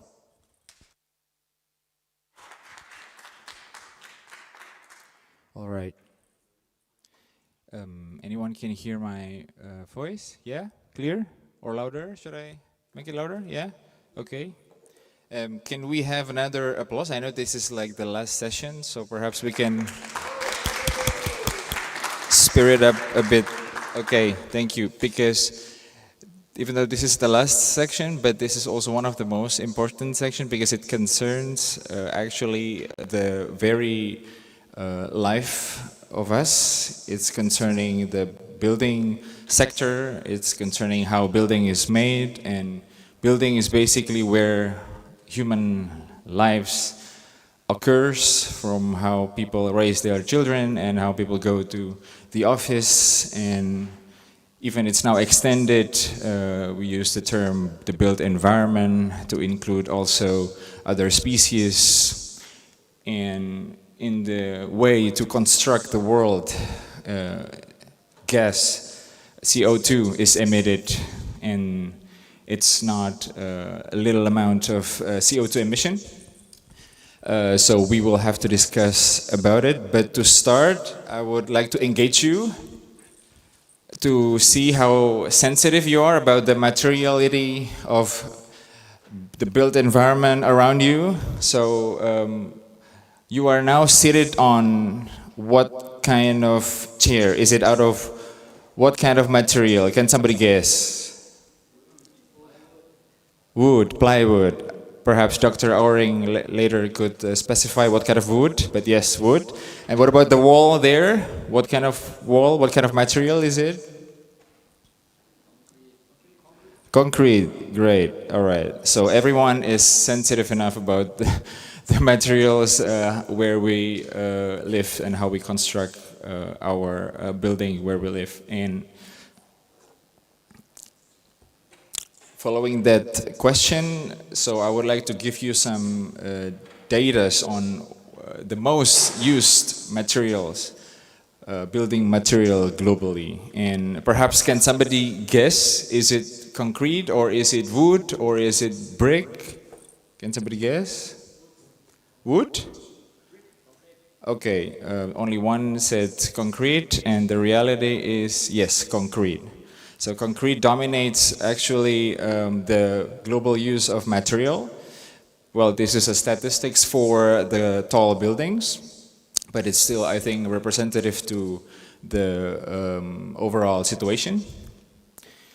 And this is the reason why we talk about this. How many percent of global CO2 emission is emitted by this sector? Can somebody guess? 3%, 5%, or 10%? Who says 3%? Can you raise your hand? 3%? Nobody? 5%? Raise your hand. Okay, some believe it's 5%, 10%. Okay, most of them believe it's 10%, and well, it's 11% in the carbon emitted during the construction. And actually, this is what we're going to talk about, the material, the costs, how construction materials are produced, and we're going to explore about this topic. We're not going to dive into the energy use of the building and other thing. And that's why I showed you this picture from the beginning. This is actually part of our typical housing in Indonesia. Some of you might live in there as well. It's called the Perumahan clustered one, right? And then this is specific housing born out of the program of the government, the program Sejuta Rumah from Kementerian PUPR. So the government of Indonesia wants to build like 1 million housings, and of course they are all built out of mix of steel, concrete, and bricks, a lot of cements inside. And it's true that we are developing countries, and the statistics says that actually the concrete consumption of countries, of areas of developing countries, well, here in transiting countries are highest, because countries, those kind of countries starts to build and starts to construct their cities, and then it shows a little bit of a down, it reduces in the developed countries. So, but you know, we have the problem that we need to reduce the emission radically, and then we cannot keep up with the construction sector's emissions so high. So should we follow the track, or is there any alternative? Right, I think that's actually the main point that we're going to talk about today, the alternative of the materials which is used mostly for the construction sector. And for that we have the three distinguished experts, Professor Schiller, Dr. Schiller. He will discuss about the, the perspective, the holistic perspective of how materials, building materials are produced. He will perhaps shed light also on the policy making on that. And then Dr. Aring will dive into the wood, because he's a wood expert. And then Mr. Masulin, who comes all the way long from Indonesia, will talk about his enterprise, which works with innovative material of weaving. So without further ado, I shall just invite the first speaker, Dr. Schiller, to just deliver for you to deliver your keynote speech. I'm sorry for the mistake for the title. So please give him applause.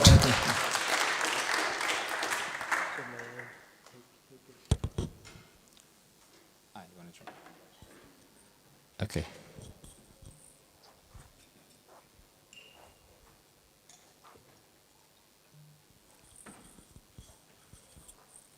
So thank you very much for this introduction, and this is the next, and then this is the before, and then if you want to highlight. Okay. I have to highlight here. Okay. Let me see it. So thank you very much for the introduction. So what I want to talk about is about circular urbanization, and I will take you with me on a journey to understand more what's behind circularity in the context of urbanization. So this doesn't work. Okay, now it works. So, where I come from? I come from Leibniz Institute of Ecological, Urban and Regional Development. So we look on this topic from a urban planning, regional planning point of view. So in our institute we take care about things that is interactions between society, environment, technology and space, and focusing more or less on local places like regions, cities, neighborhoods. And me, myself, I'm the head of a research group dealing with anthropogenic and natural resources in the built environment. So anthropogene resources, this is what we find in the buildings and the infrastructures. These are the building materials in contrast to the natural resources we find in nature. And what we want to force is to get to make cities more circular. So the overview, what I want to tell you, to introduce on the topic of urbanization and material consumption, and then to introduce the core principles of circular economy in the built environment, what's behind here, and then show you an approach that can be used to support such circular developments and to develop tailored circular strategies. So we got some figures in the introduction about emissions, and we heard 11%, but when you look on this figure more in detail, the 11% was just for the energy used for construction activities. So in principle, we have two sources of emissions. The one source is the main emissions that is emitted due to heating, due to cooling, due to use of houses. But there is another source that is often forgotten, and these are the gray emissions. And the gray emissions is induced by producing building materials. And globally, about 25% of all global emissions are gray emissions. And almost half of these, 40% of these global gray emissions are induced by buildings. So emissions is a big issue, material is a big issue. So when you look on this graph, you see the urbanization dynamic. The urbanization dynamic you see here, and the material consumption per capita in all countries worldwide. And you see different colors. So the more blue colors are the rich country, and the more red colors are the poor countries, and you have some in between. And you find Indonesia somewhere here, in the middle, in between. So you are not rich, you are not poor, and I guess it depends on which island you are. So you are somehow in between in terms of material consumption.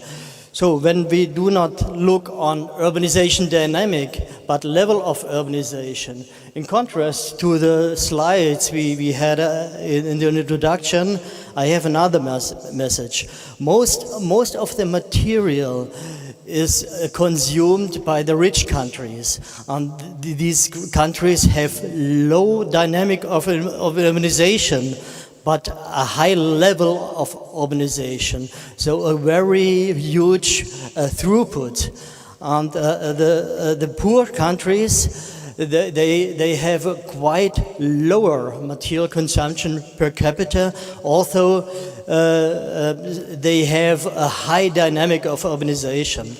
So, and what is also interesting, with a higher level of urbanization, in rich countries, the consumption is decreasing. In the developing countries, it's increasing. So this is because the people change from simple houses to more solid urban houses. And this is due to the economy of scale, due to higher dense settlement areas. So this is a global situation, and what is the takeaway from this? You should deal this situation in a different way and take note of the spatial context if you want to develop circular approaches. So when you go deeper in the regions and look on the material consumptions in cities and compare it with the resources that are provided from the hinterland.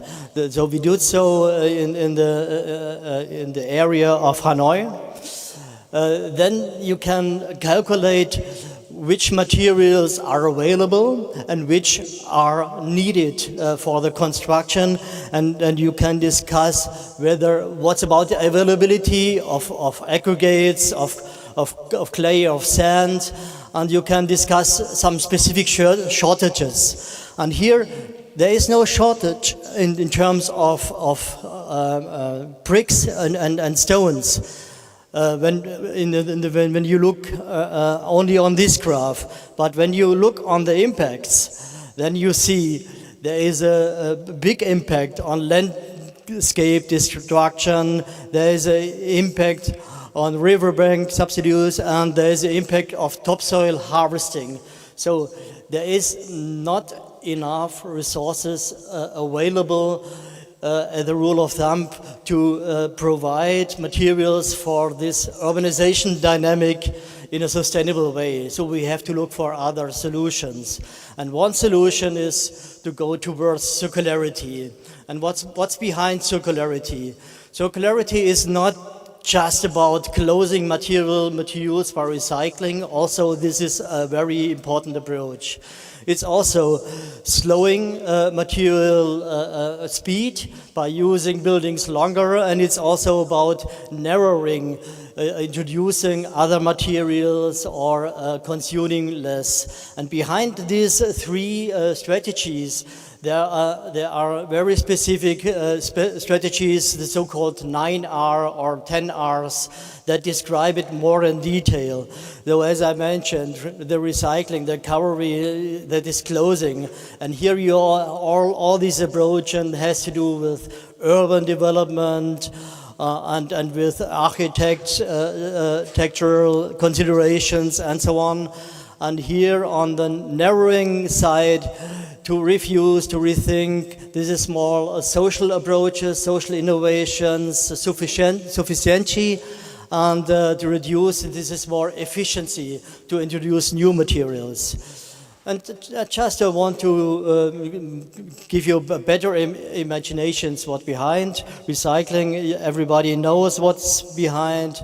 It's to follow the material loops and process the materials and bring it again into use. Slowing, this is use buildings again, refurbish them, but also use building elements again and bring them into new use. Narrowing, that it is to introduce new material, whether it is wooden based, whether it is concrete based, and this example is quite a new development of concrete, the carbon reinforced concrete, that you can realize much more thinner building elements, and there is need of much more less material, and due to that much less emissions. Narrowing is, for example, to consume less. So in Germany we consume about 46 square meters per person.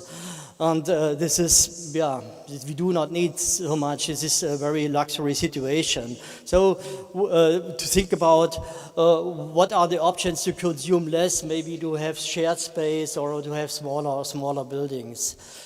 Yes, so this was just to show you a little bit how these concepts could be, what's behind these concepts. And if you want to introduce this concept into cities, then we first have to understand the materiality of cities.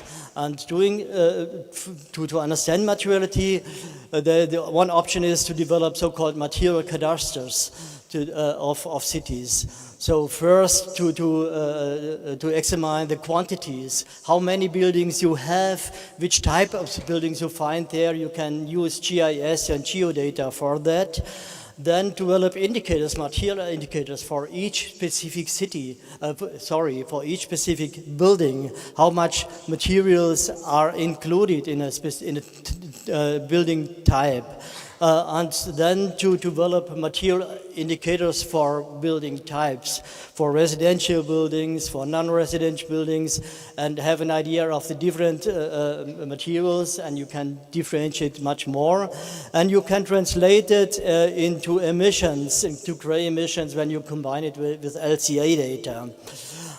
So at the end, you can calculate the materiality of cities when you take the quantities of the buildings and combine it with the material indicators and have an idea where the materials are located in the cities. And when you have an information like that, then you can go into the simulation. Simulate the dynamic of construction activities, combine it with process chain analysis, think about which technical steps are needed to make from waste a new material, and then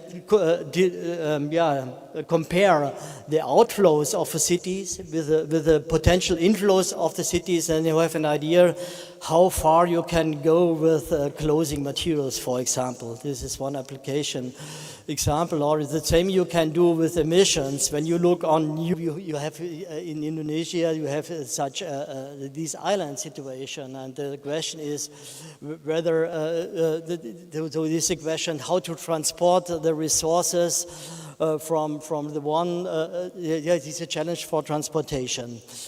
So when thinking about closing and recycling, the question is there enough secondary material available in a specific place to provide the recycling materials? So for some islands maybe this is true, but for others with low dense areas, though there is a bit lack, and you have to look for different solutions with regard to slowing. So it's about lifetime extension. So it's which solutions are available. So is it the carbon concrete in Indonesia, or do you have specific materials? That this is a slide, maybe you see it in one of the next presentation, because I got it yesterday from the other presenter. So very interesting rattan material that is produced in a sustainable way, but it's a need also to look very carefully what is sustainable. Is it sustainable? What is the ecological footprint behind? Maybe what is the benefit for in terms of social inclusion and things like that. But you have to take care about local solutions. So thank you very much. This was the overview I want to give today, and I will stop there. Thank you.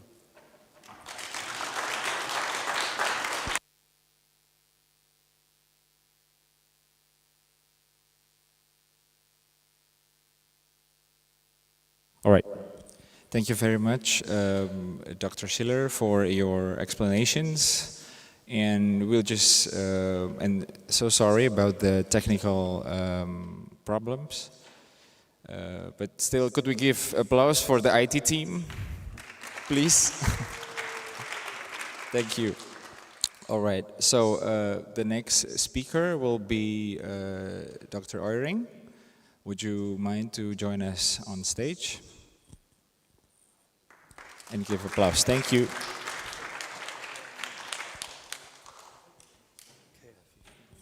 Okay, test. Okay. This is for pointing.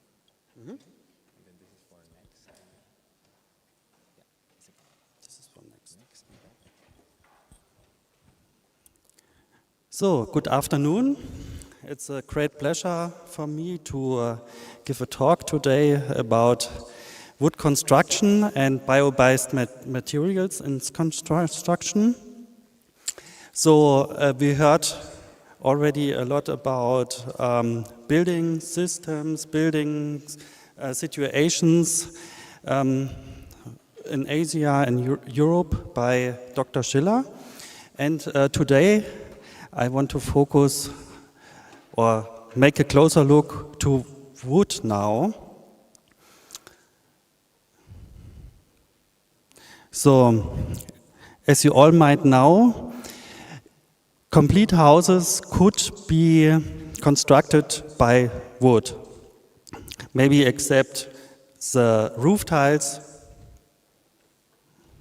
or the plastering outside, but wooden frames and also flooring, decking, the roof compartments and so on, also the deckings outside could be completely made of wood, and of course furniture.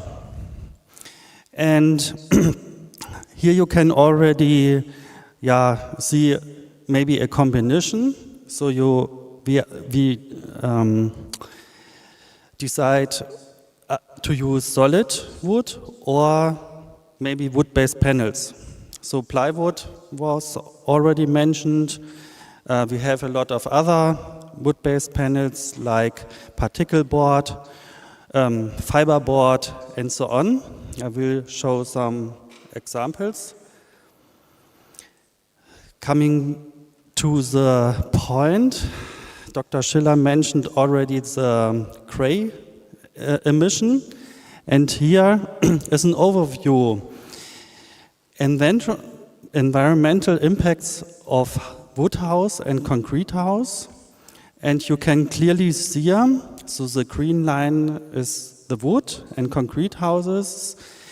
You have differences. So with embodied energy, global warming potential, air pollution, water pollution, solid wastes which occur during the construction, and also what is doing while renovation and so on. Wood has many advantages, but also disadvantages. I will come later to that part. And what is also interesting, so the carbon storage in domestic products is said to be that houses and which are fully made of wood, and you calculate house, wooden window, wooden flooring and furniture can contain 12 to 30 tons of carbon. So it's stored. What else can we see here? So the net CO2 life cycle emissions from sawn timber, plywood, birch plywood, L4I is laminate veneer lumber, particle board, hardboard, softboard, these are fiber-based products. They all have a negative CO2 life cycle emission. So this is positive aspect. And in contrast, such materials like gypsum, limestone and so on, and when we go to the metals, we have relatively high CO2 life cycle emissions. So these are some of the advantages of wood, but you also have to face challenges in wood construction. Compared to other materials like concrete and metals, wood can be more expensive. So it depends on the wood species and so on. If the wood is maybe of an old forest or from a short rotation plantation and so on. So prices are rising and dropping. Always it's a little bit complicated and there are some regulations. And besides that, you have the danger of attacks by, for example, termites, which can destroy the wood, and also fungal attacks, for example. And as everybody knows, wood can also burn. But in the case of construction and houses, you can control it but it's still something which has to be considered during construction. And I think you also have never seen high tower with maybe 100 floors up, which can or is constructed by completely wood, but we are working on it. So by using wood, you have also other factors. So we have already seen the cascade utilization. So, for example, the first step would be the forest, which stores, of course, the carbon dioxide. And then the logs are used either to produce solid wood or to make these wood-based panels. You can construct your houses, your buildings, furniture, whatever, packaging materials, and then it's intended to be recycled. There are also many differences how the wood was treated, and there are different classes during the lifetime of wood, where they are separated, so if they are treated or not treated. But this would fill another lesson here, so I will go on. So, what would be the strategies to decarbonize buildings?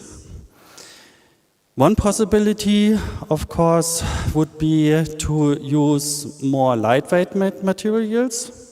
It always also depends on the conditions outside. Of course, if you have some events like thunderstorms, tornadoes, hurricanes, and so on, lightweight materials have to be constructed and fixed. So lightweight materials could be found or could be possible more in inside constructions, and consider also bio-derived materials.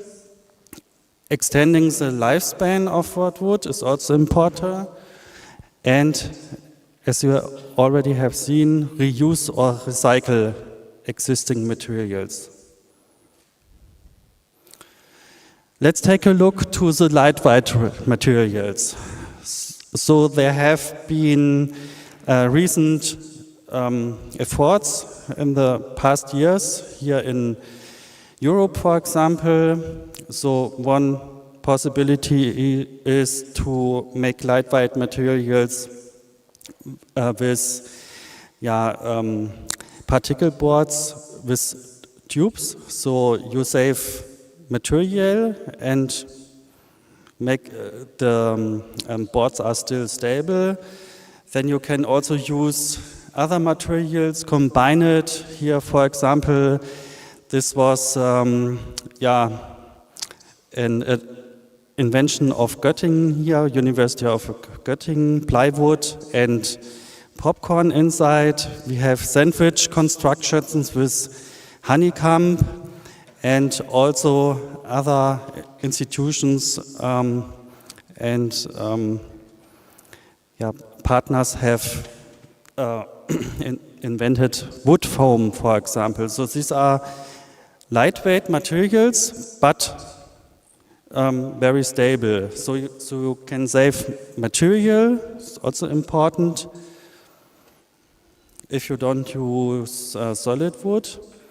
What else could be done? So bio-derived materials. You can use a lot of natural fibers. Which come from wood, but also from annual plant material, like kenaf, hemp, and so on.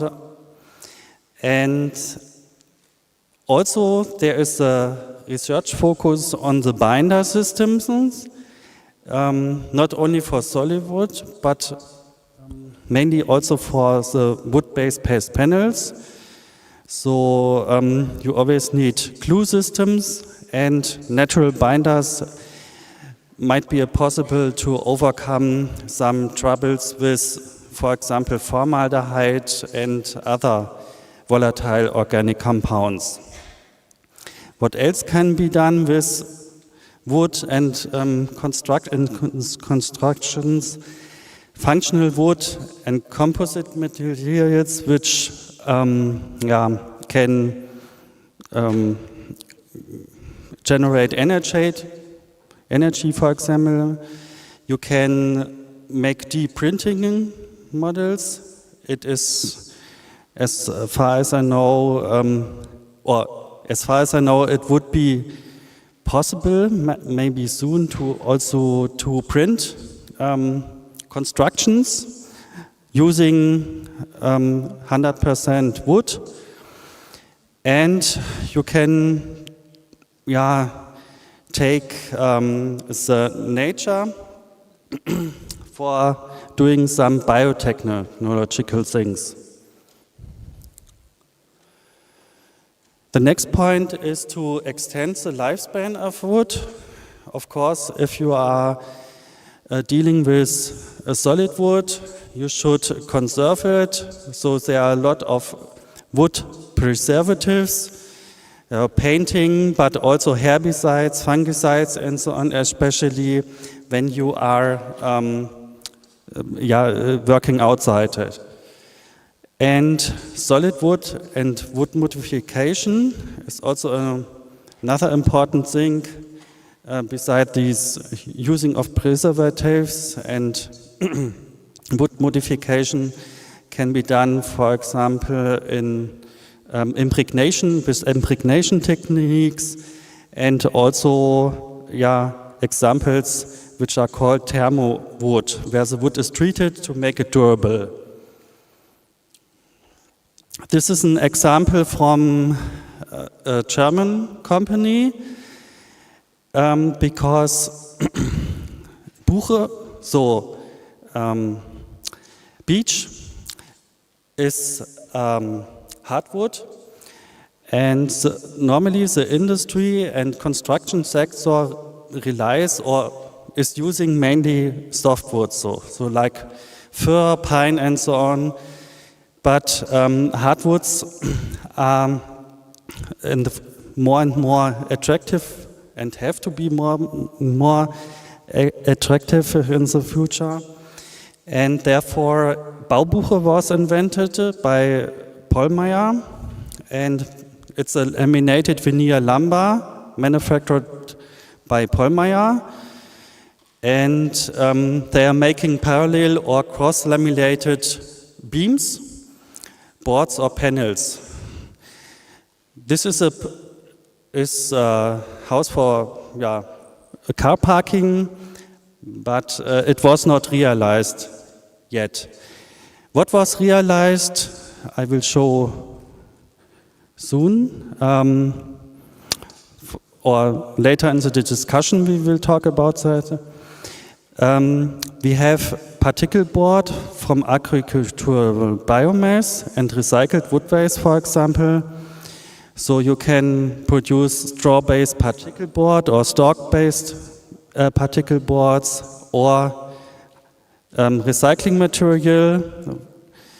So from different classes of used wood, and make, for example, particle boards. So up to 90% of recycling material is possible to be used in the particle board industry. Okay, thank you very much for your attention, and I'm looking forward for the discussion later.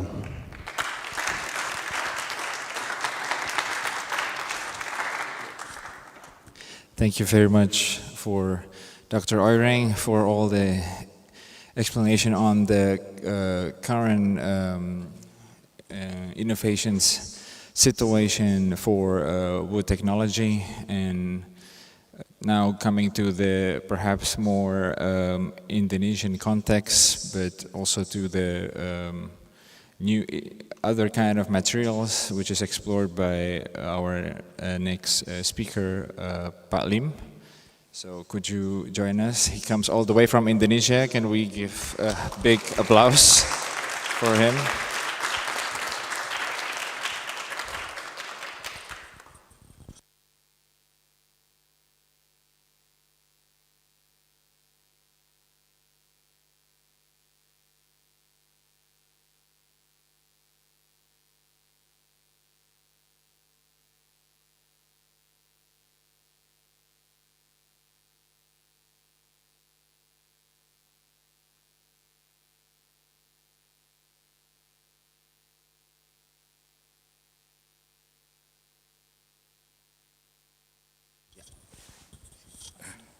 Di sini.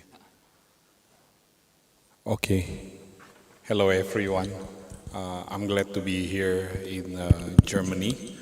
So let's start with the presentation. So in Indonesia, if you must know, in the past, Indonesians live at a house that is made of hand weaving, and this has been a good solution because the house itself gives a good ventilation and it helps to reduce the heat into the building.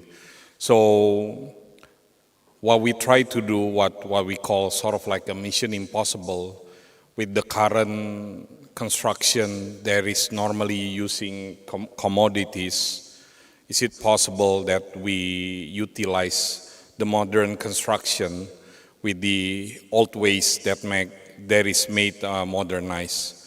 And we've been in the business since 2008, and we have been winning award for the things that we do. And the way we survive until today or lead in the sector is through continuously solving design and architecture through hand weaving innovation. So when it comes to hand weaving, it's definitely process driven. Means all of our solution, like when somebody make a building, all of the solution that we try to give to them is customized. As in, we have 25 architects in-house, and each project will be done properly, and we will look for significant solution for their architectural improvement. And then the other thing is, what is so unique other than the architectural solution that our in-house architects doing, we have 150 craftsmen in our company that solve the solution by their hand weaving expertise. So not only that, we also have to push material innovation, as in we keep on discovering new material, whether bio-based or by recycling or using a modern material. So as you can see, this is some of the bio-based material that is already available, and we are the one of the early companies that is using such a material. And if you see all of those material, it's not right away used in the building construction. We have to find out in what way we could construct it into the building application. As in, our weaver needs to learn how to weave natural rattan, how we weave purun or bamboo and other things. So that means our weaver must be constantly learning how to weave properly. So as you can see, these are how our weavers do their things. It's very manual labor, takes a lot of times to weave a panel. And this is one of the things that we would like to show you. This installation, this architectural approach is a way to say that the coming building can use this kind of material, as in we can grow plants, we can grow material on the facade. This is an idea developed by one of the teacher in AA School of London, Ricardo de Hortos, and we work with the biologists how to make plants grow on the building and coexist with the habitat. So it's very progressive, as the case is happening in Indonesia. We also definitely use wood, but the kind of wood that we use is something that is one of a kind. You can imagine that this is in 2020, we start to introduce the structural wood, and what you can see here is the thing that we can do in Indonesia. So ini bukan ide yang aneh-aneh ya. Jadi kita ngomong sesuatu yang udah terjadi di Indonesia. Jadi dekarbonisasi bukan apa slogan, tapi kita mau make it happen. Permisi, saya mau lihat waktunya sisa berapa. Oke. So this is natural rattan, which has been commonly used all over Indonesia. The reason why people use natural rattan is very strong and very sustainable. But when we talk about natural rattan, this kind of company are the one who's using the materiality in their solution. So when you talk about decarbonization, it can be also a lifestyle experience. So these are some of the Dior projects that we are doing, and they are our client, and these are restaurants that got exposed with UV, and we still use natural rattan. Hermes is one of our clients. Yeah, you can see the detail of the weaving. This is the precision that we are able to do. But we also use mycelium. Yeah, jadi Indonesia jangan dianggap remeh, kita materiality sangat kaya. Kita mau coba ngulik teknik anyam, so given people think we are third world country, but we are very progressive in trying to use progressive material. Yeah. So what we try to say here is that this is one of the circular effort that we do. When people talk about circularity, sometimes we talk about numbers, approach, but for us, employment of the craftsmen is very important, but we are not talking about their hands, we are talking about their heart and their mind. Means we have to make them more intelligent, but it's backed by research, means we have architects behind it, and we have craftsmen who evolve the technique. But as you can see, this is business as usual, as in the construction management, there are lead time, there are budget, there are craftsmanship that needs to be organized. So all of this circularity, we hope that we could execute a very good construction method, but at the same time we could employ a large scale people so that it could be a win-win, yeah. It could create a social impact, yeah. So this is one of the material that we use. We will show you in the video. So this is purun, is in the pitland, where usually that area is burned for the clearing for palm oil, but the material from the pitland we try to utilize. So we tell people, don't sell the land, don't burn the land, use the material for your economy, localized economy, yeah. So this talks about how we utilize the bio-based material and the craftsmanship. Basically, this talks about value creation. The first diagram talks about how we make sure delivering good solution of decarbonization means a good employment for the craftsmen. But this diagram talks about when we do a solution, it means for market adaptation. Usually the biggest problem in Indonesia when you have these kind of things, the market doesn't want it. But in our case, we are strictly focusing how to make sure that these forward-thinking ideas can be adapted. So you can see this is buildings made of plastic bottle waste. We use post-consumer plastic bottle waste as in Sprite bottle for this ventilation ceiling, and we work with OMA architect that is based from Netherlands. The furniture is also made of Sprite bottle waste, same with the architectural solution on the ceiling. This is one of the largest airport in Asia. I think you should know it. We are not allowed to disclose it, but you can see we use their conveyor belt to be used as a public seating solution. So this is the research that has been done. We will use more and more airport waste to become new building material. So this is the new effort in Asia. Yeah. Same the blind waste that has been utilized in hospitality. So the last part is I want to show you that all of this carbonization is meant to do a large-scale project, yeah.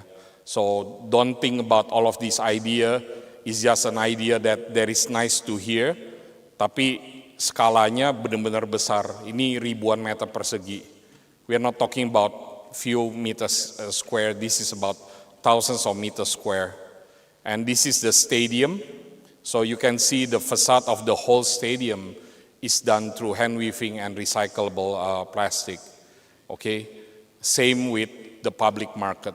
So from something that you recycle, you could make a public infrastructure out of it. And we are not talking about small building, we are talking about large public scale infrastructure. So these are the questions that I promised to give to Sekar and Geraldus. Yeah. Policy, can our government create environmental friendly policy that promote manual craftsmanship that also generate large employment, but also if you have any policy that could support the bio-based craftsmanship. The third question that I want to give my fellow German friends that last night I talked about what could be good if we utilize the new Bauhaus movement in Germany, which actually very related with Asia. So we can talk about numbers, we can talk about innovation, but the design identity of Bauhaus that has been proven timeless until now, we could utilize it in Asia and do a strong collaboration and introduction to the global market. Lastly, I want to play this video. Suaranya nggak ada. Oh, oke.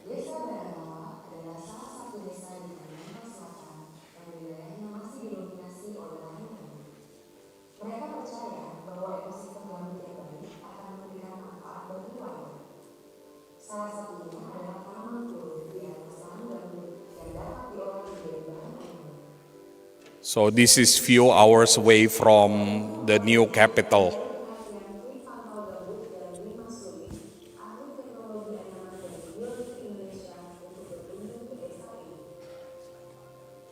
Indonesia sangat memiliki potensi yang luar biasa, bukan hanya sumber daya alam, tapi kearifan lokal dan kerajinan tangan. Dari sana, saya yakini Anyaman bisa selalu dikembangkan ke arah yang lebih baik menjadi solusi ramah lingkungan bagi masyarakat internasional. Purun juga tumbuh di atas lahan gambut yang subur yang juga berfungsi sebagai paru-paru dunia. So this is one of the new building material, ya.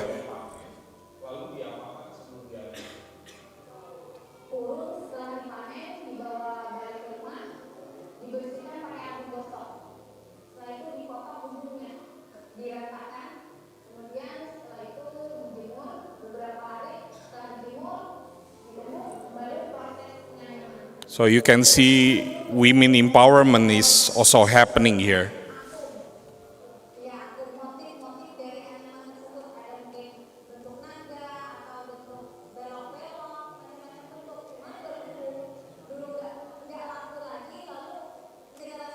Penerusnya enggak nggak belajar dan sekarang sudah punah.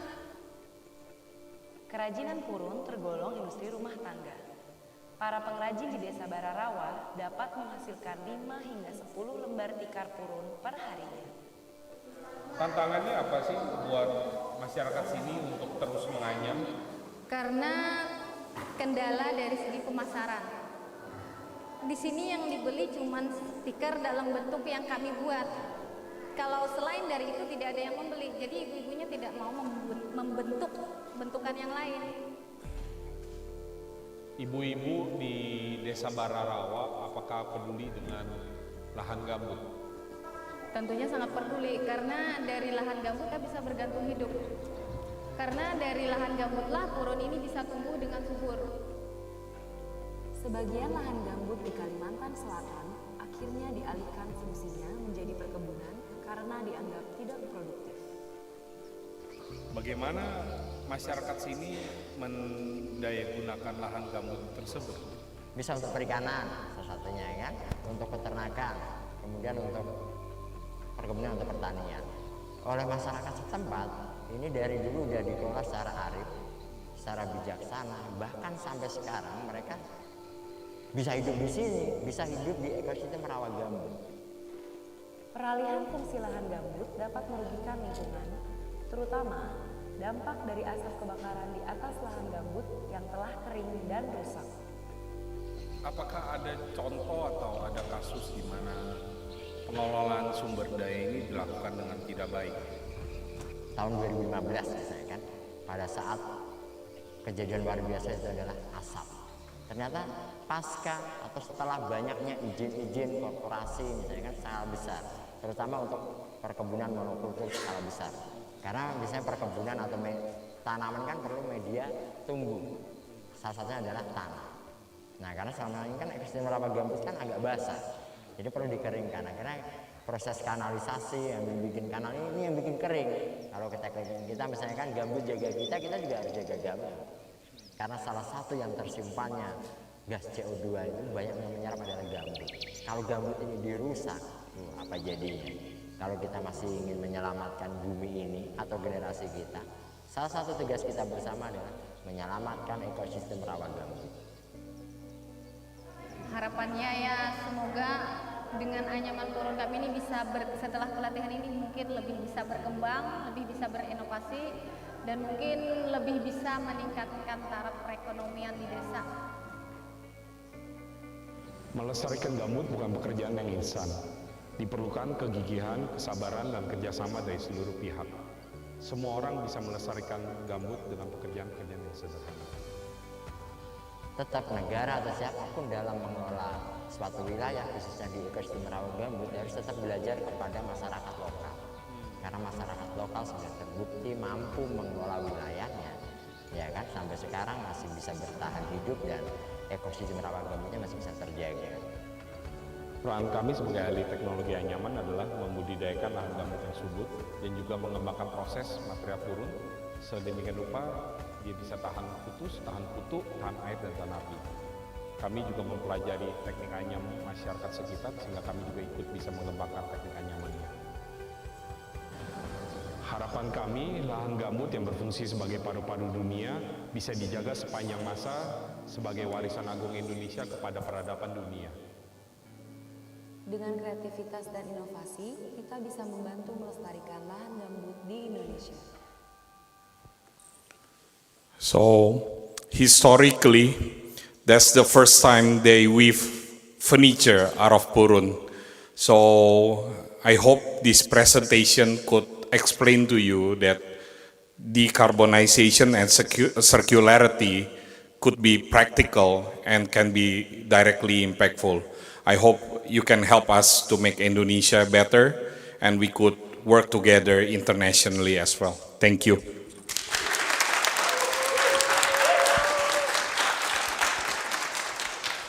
So, thank you very much, Balim, for the moving and inspiring talk. We would like to invite all the audience. If you have also a question, just move to the front and we will give you the microphone to speak. Okay? and I think all the speakers could just join us again on the stage. Please give applause for all our speakers.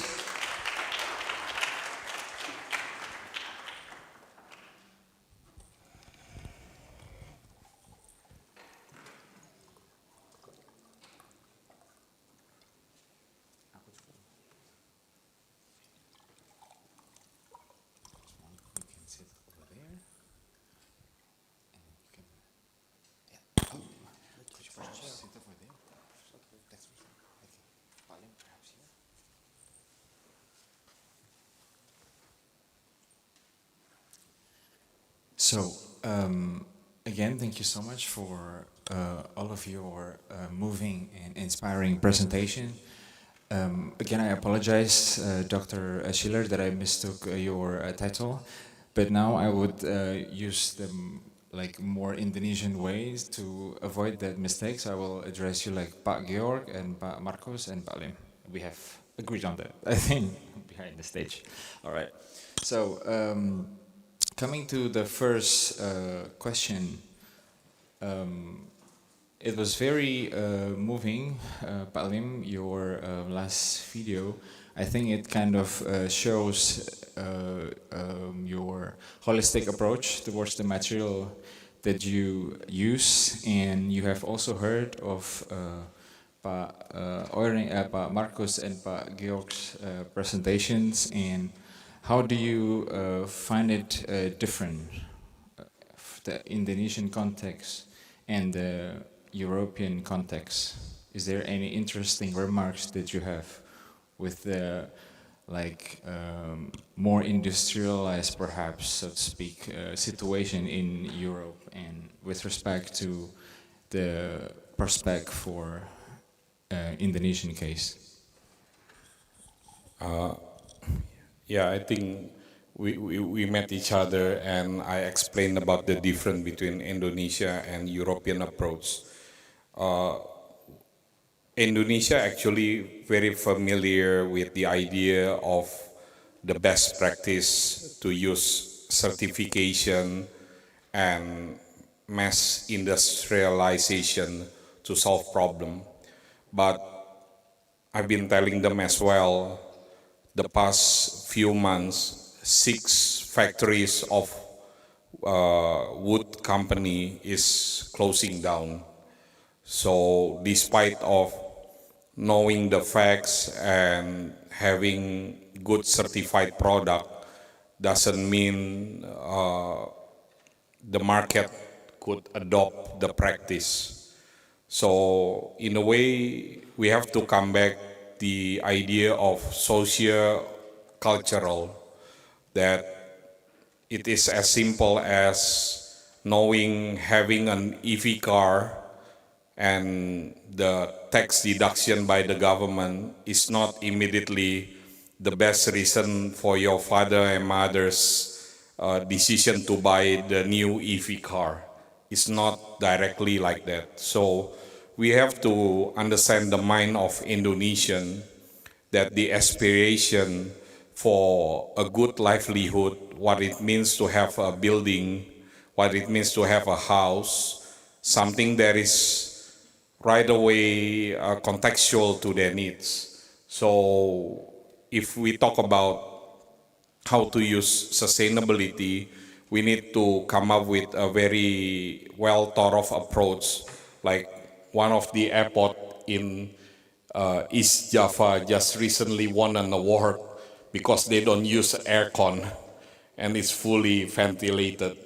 So there are certain contexts that we need to come, not as direct that the certification solve it, but we also have to see the contextuality, how to make the Indonesian people accept the right kind of house that suited to their understanding, demand, expression, and lifestyle.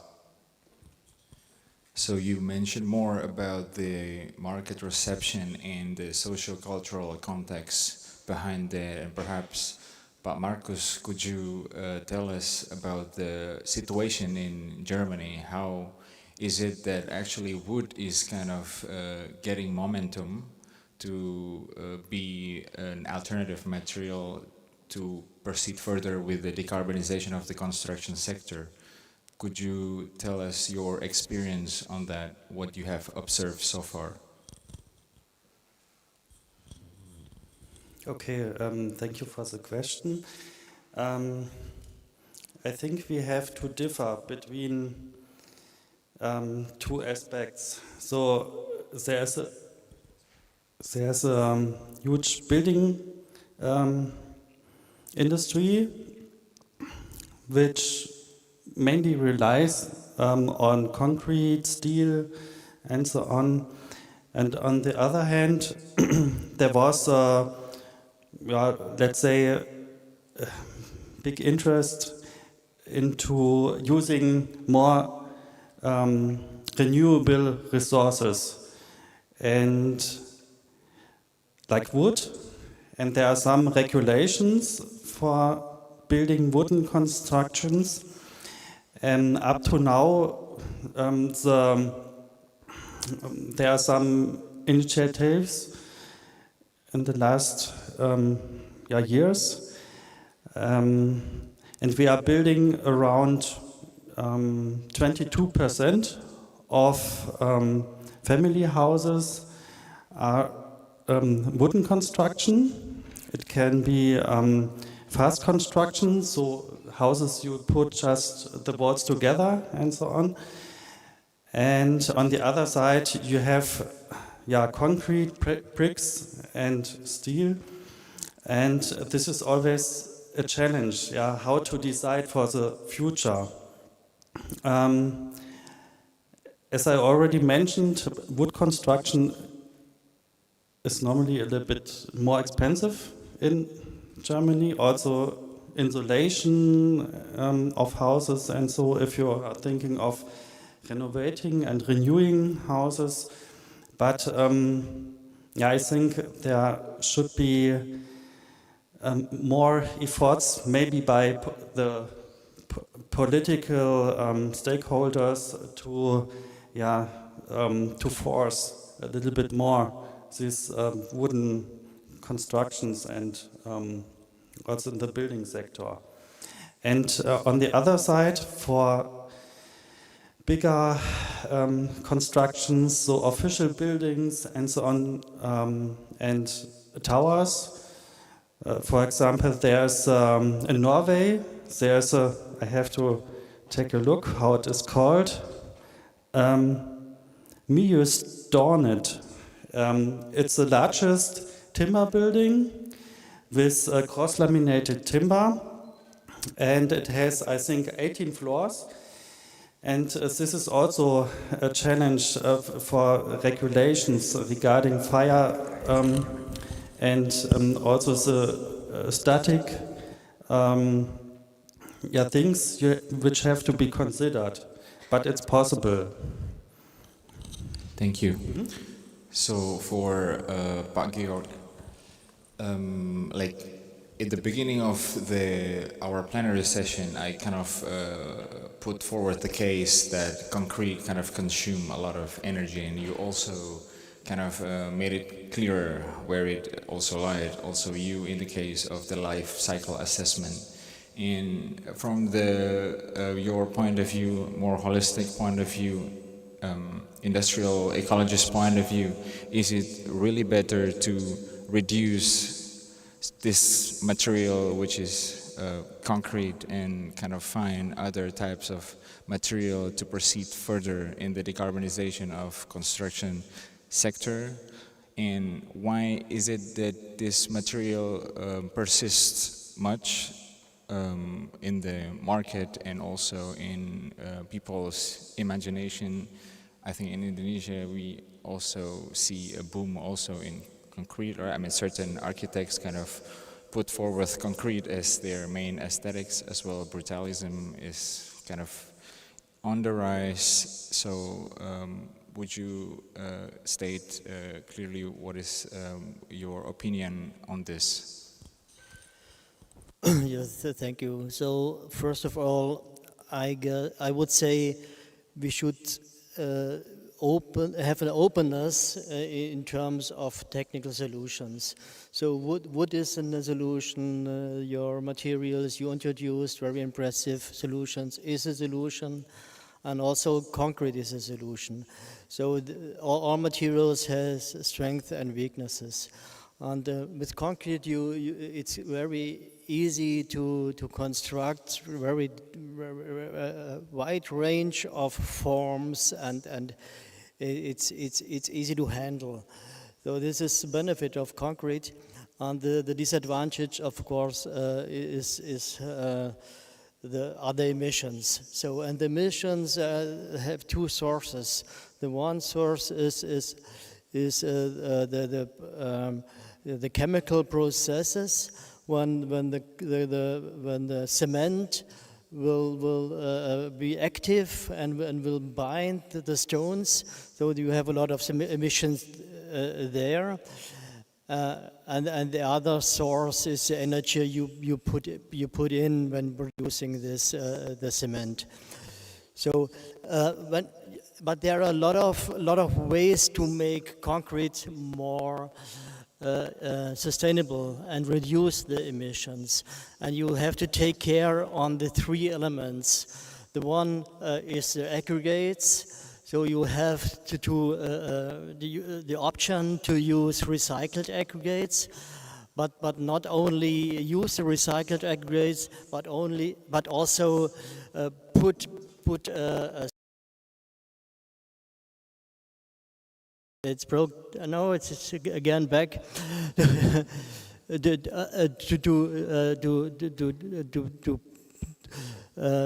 Bring the emissions into the aggregates with pressure and chemical processes, so that the emissions are binded in the aggregates. Is the one way. The other is to not to use Portland cement, because Portland cement is the main emitter of emissions, but there are a lot of other ideas to produce alternative cement, like geopolymers or things like that. We have a lot of research on that and experience. But I think it's more a market-driven motivation that the big companies are not such active because they can earn more with Portland cement at the moment. But I think this is a solution for the future. And the third point is the reinforcement. So nowadays we mostly use steel, and therefore we have to realize very thick elements to provide corrosion and things like that. And if we use alternative reinforcement materials, we can save materials, we can save cement, and we can save emissions by a proportion about 70%. So there are ways to reduce emissions also for cement. All right, thank you for your answer, but you pointed out at the possibility to decarbonize the production process of concrete, and partly we all know also in Indonesia, and I think also the case in developing countries, that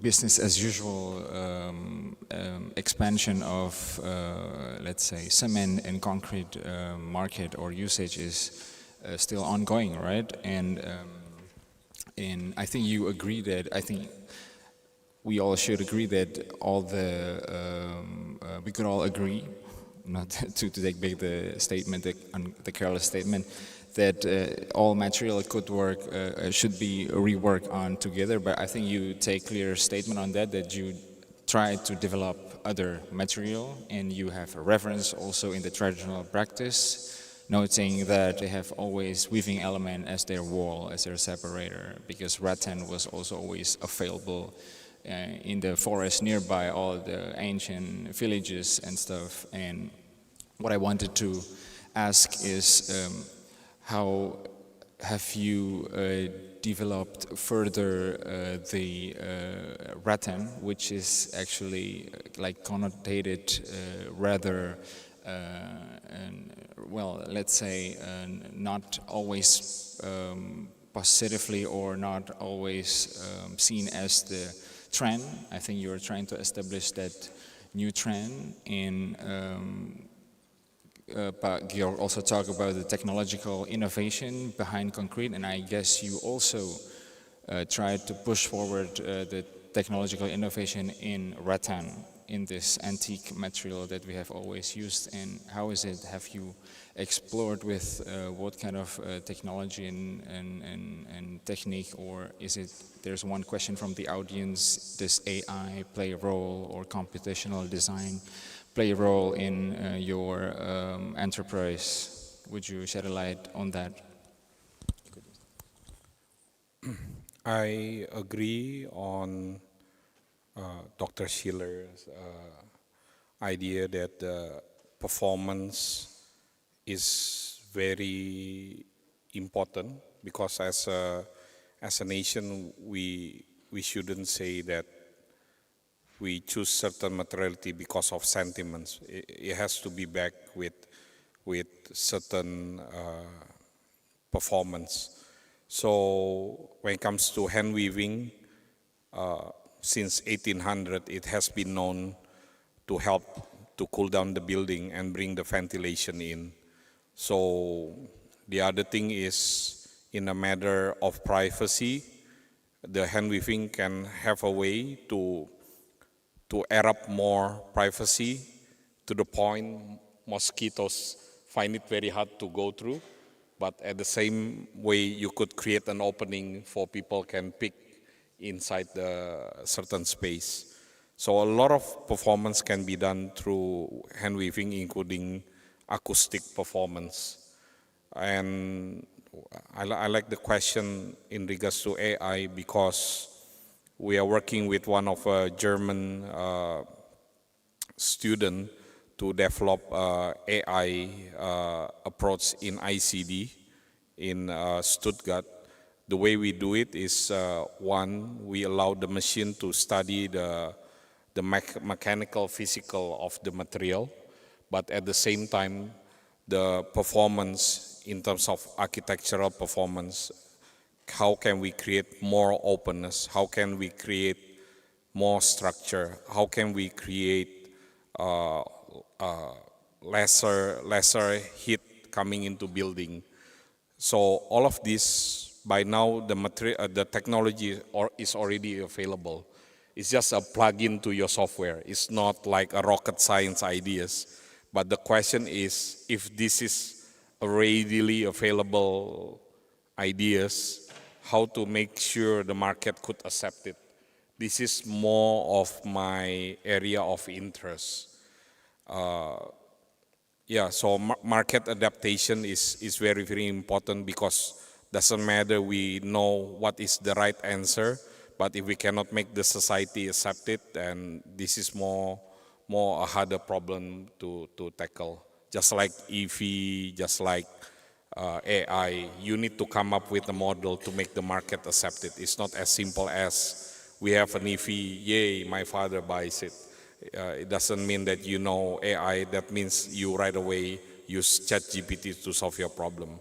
You definitely have questions about ethics, you have definitely questions about trust. So this is where we come in. We want to solve how to make sure Indonesia adapt decarbonization or sustainability in terms of architectures.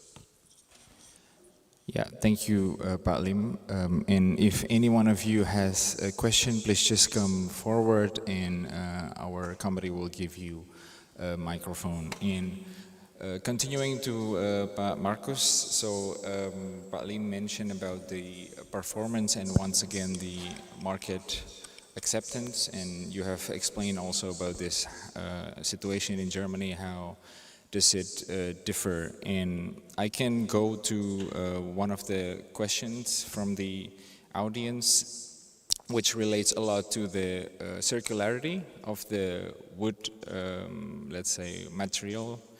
And perhaps, Pak Lim, you have also a lot to say in the circularity of the rattan later, but on the wood sector, Pak Marcus, how is it going there? Is it moving forward? And is there already regulations imposed in perhaps in your context in Europe on the circularity or circularization of this material that you are expert of? Okay, so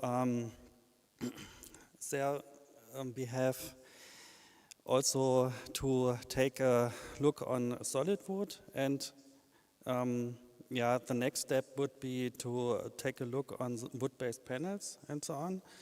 And of course, solid wood can be reused easily. So you can chip it and to make new products out of it. Like I have shown, up to 99% you can make new products out of it. But yeah, actually it's a little bit tricky to sort out the different sortiments. When you have treated wood, we have regulations here. We have 4 classes of wood to reuse, class A1 to A4, and A1 and 2, which is not treated, can be used again. And so I would say circularity is somehow working good. You can also make the lifespan longer of solid wood by the different treatments, and of course wood can be attacked by different insects, fungi and so on. You have weathering, which forces wood decay, but if you protect it would be last many hundred years, some buildings. Maybe you all know the inner city of Göttingen. There are nice houses with wooden frames and so on, and wooden construction has a long history. And also in Asia, the temple and so on. But on the other hand, we also have to take a look for the circularity, that we have to ensure, if you're thinking to use wood, we have to ensure that the resource will not last to the end. So we have to replant and so on. This is another thing for policy and so on. And every company now, whether it's a solid wood working company or wood-based panels company, has to make these life cycle assessments, and each product has its own life cycle assessment, and then you have a good comparison between, and I think should be on a good way. All right. Thank you for the answer, and perhaps to break the silence, can we give another applause for the speakers? Okay. So, but we still have time to discuss, so don't worry. Interesting questions still coming. Now for Pak Georg, of course.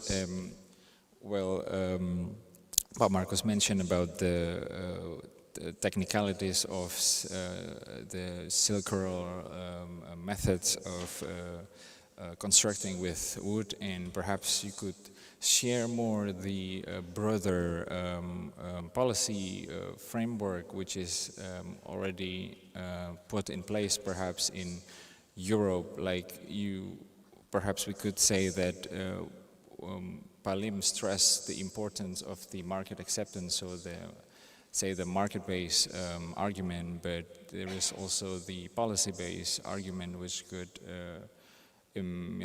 proceed for push further the decarbonization of construction sector and the circularity of construction sector? And could you tell us more about this policy framework which is already put forth in also looking at Patlim's practice or the wood practice? How do you find the life cycle going on for those materialities? So the policy, and then what do you find about the life cycle assessment for those? Thank you. There's a lot of activities in Europe, but also in Germany to push circularity forward. So we have a circular economy action plan in Europe that tries to force the member countries to think about strategies, how to make the framework better suitable to go towards circularity. There is the discussion of new European Bauhaus at the European level, and in this discussion, I would say we all look for solutions that brings together sustainability on the one side, inclusion on the other side, to include people in the process, and thirdly, to provide high quality design. I would say this is exactly what you are doing, and on a small scale you bring some real solutions towards this discussion. This is a big discussion, and there are no so much ideas how to realize it so far. So today we can learn a lot from your country, I would say, in this regard. So, and then now going to the national level in Germany, we have two strategies these days that are hardly discussed. The one is the circular construction strategy, where the Ministry of Construction is leading this discussion, and they look for solutions. How to shape the framework for circularity more suitable, and this is focusing on the whole range of solutions. And a big discussion is going towards building stock-oriented solutions. To use buildings longer. So because in situation of Germany, everything is already built, I would say. We have a lot of unoccupied buildings, and every approach to use buildings longer is better than to introduce new materials, whether it's wood, whether it's concrete, whether it's something else. So this is here the main discussion, and in parallel there is a strategy looking on an urban mining strategy. And this urban mining strategy is more looking on the closing aspects. And here the main concern is, if you want to close material loops, we have to know more about the anthropogenic resources that will be available in future. And if we want to make architects and planners jump into this business, we have to provide them with information that they do not have to invest firstly a lot of transaction costs, a lot of costs to get information before they start. They should have the information before, and then have a good starting point to concentrate on their business. And I think these are the main discussions in Germany these days, to push such developments forward. And maybe a third point is, the standards that we have to follow in construction. So we talk about to allow to reduce standards if you are aware what you are doing. So to reduce the standards of noise protection, not the standards of the main standard that you have to have a solid building that with a high technical quality, that we do not negotiate that, but you can think about whether you allow in a single family houses that the noise standard is a little bit lower, and then you can reuse materials much more easier. Though this is Gebäudeklasse E, so building class E it's called, and E is for more easy standards, more experimental buildings. This is something, a discussion is going on, driven by architects. So I would say this is more or less the range, and I would, to summarize it, it's a lot of discussion, a lot of good solutions. Most of them are niche solutions. Maybe like your solution is still a niche solutions, because you, although you mentioned your huge square meters you have in mind, but it's still something like a niche solutions, and here the challenge is to bring it into the market.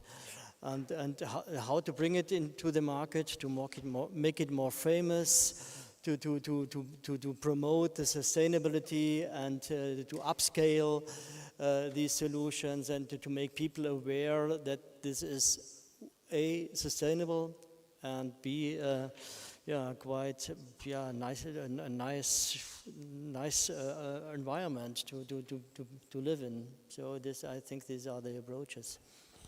Yeah, perhaps one of the solutions is for sure via the educational institutions. For example, me coming from Indonesia, studying in Germany, I came across wood as a substitute for concrete just here. I did not and could not imagine of something substituting concrete before actually seeing in real life what is it, but I learned it in the university. And also, Pak Lim, you mentioned about this pedagogical needs to also kind of proceed further with the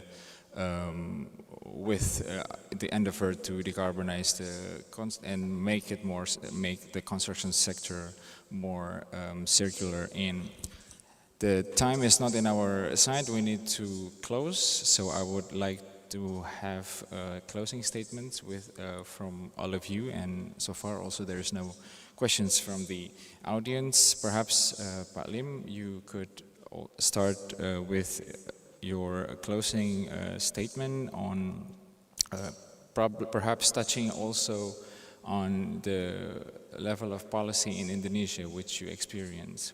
How is it the situation there? And then did you find any impact?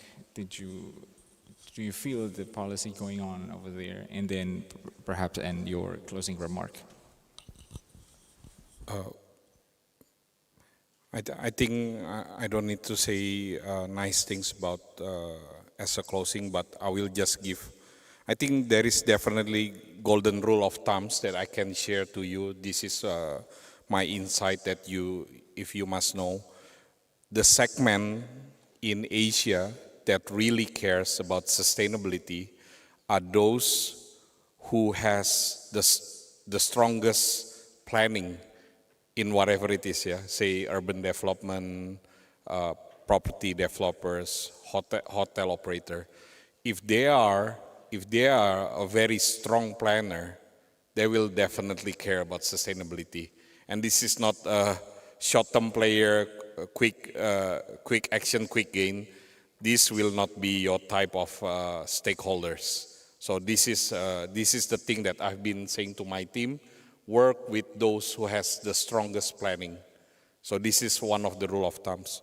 Secondly, I think Dr. Uring, when we talk about wood, some of the secret actually about wood construction, how they sell it, and by this time actually there is this complex of villa, all of it made in wood, happening in Bali now.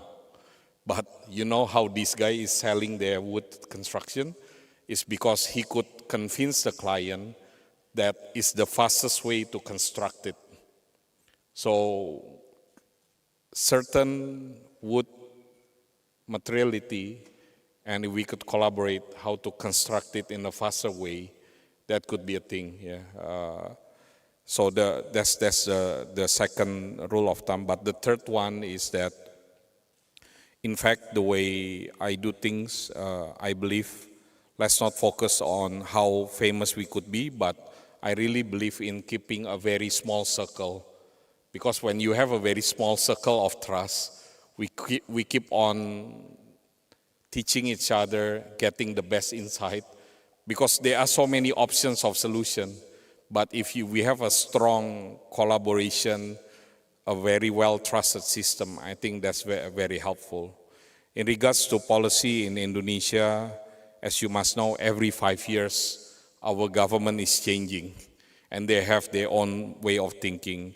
So some would work, some doesn't work. But if you really care of this, as in, it's not about how good you work, but you really care about your next generation, you really care for your kids, I think the priority is more about what you work rather than what your government can work. So this is my approach. Do the things that I could do at my best, and if other things could help, let it be helping us. Thank you.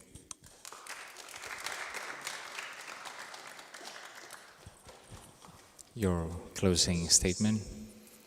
So I think if we consider wooden constructions, the future could be fully wood, but also hybrid solutions which function very well. And on the other side, you have to ensure the resources and you have to save resources. This is to keep it in balance. And more or less, I think this will be one of the possibilities also to, for the future and against climate change. Okay. Yes. All right. Pak Georg, perhaps on the circularity, perhaps. Maybe a more general statement. I think a most important issue is to bring people together who are dealing with such questions. Those who are developing new innovations, those who do the big decisions about the construction activities, how to frame the frameworks, to bring them together, to introduce the solutions, to bring more light into the impacts that is related with the solutions, and to bring the barriers on the table, and then to find ways to solve it. I think this is true for recycling. This is true for reuse. This is true for introducing new materials. And this is true for the German context as well as for the international South Asian context. So maybe such general concluding words, I think that they are suitable here to end this, to finalize this discussion. And thanks you to organize this discussion, invite us and makes us able to learn so much about the situation also in the country, in your country you focus on, Indonesia, because we have to be aware it's quite different. You have different solutions. You can to include people, make them develop things that we cannot imagine to do the same in Germany. We have more the technical, high-tech solutions, and so it was a very interesting conference for me and a session for me. Thank you very much for that. Thank you so much. So at least to tackle our problem to bring low carbon development, we have seen these 3 actors working on it closely, and we could be at ease that someone and many actors are currently proceeding forward to decarbonize, especially the construction sector. So again, Pak Lim coming all the way from Indonesia, and Pak Markus from Göttingen, and Pak Georg from Dresden. Please give another applause. MC. Right, thank you very much again. What a great ending. And yes, it does give us a warm feelings, as well as, yes, does put us at ease. So before that, please do stay, our dear panelists, as your picture will be taken first before you can proceed back to your seats. Thank you.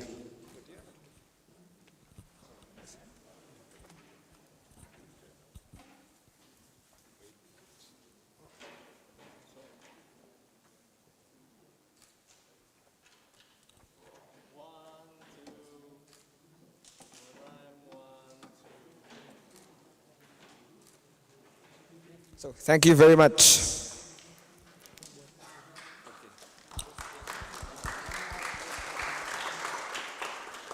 Or selfie first.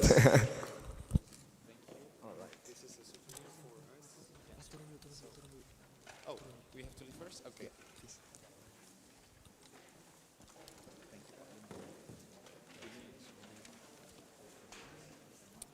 So with the end of the 5th plenary session, we have also come to the end of our second day here at Iconic 2024.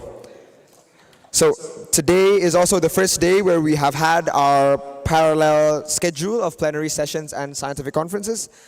So of course, in the morning we have had our scientific conference on economic and social implication of low carbon development, followed by technological innovation for low carbon development happening right next door. And in the main hall, we've explored a bunch of things that you can for sure think about in the evening before you sleep, perhaps. So we start off with carbon capture, storage and removal, followed by reducing AFOLU emissions, which would be about forestry and the emissions related to it. And then continued with the conversation about the built environment, which was essential, and then closed with circularity in the construction sector that you have just watched just now. So before I end this formally, I'd like to first thank our dear sponsors, starting with TRIO, Kualitas Sertifikasi Indonesia, and Astra International. And of course, we also have our other sponsors, the Center of Biodiversity and Sustainable Land Use, CBL, Zinc Power Group, Paragon Corporation, and the Embassy of the Republic of Indonesia in Berlin. Additionally as well, I'd like to thank our media partners, Imade Andi Arsana, Deutsche Welle Indonesia, Enter Nusantara, Case Project for Southeast Asia, the BBB Book Club, Lindungi Hutan, and Genau Indonesia for their contribution to Iconic 2024. So, with these messages, I wish you a pleasant stay, and I'll see you tomorrow. Thank you.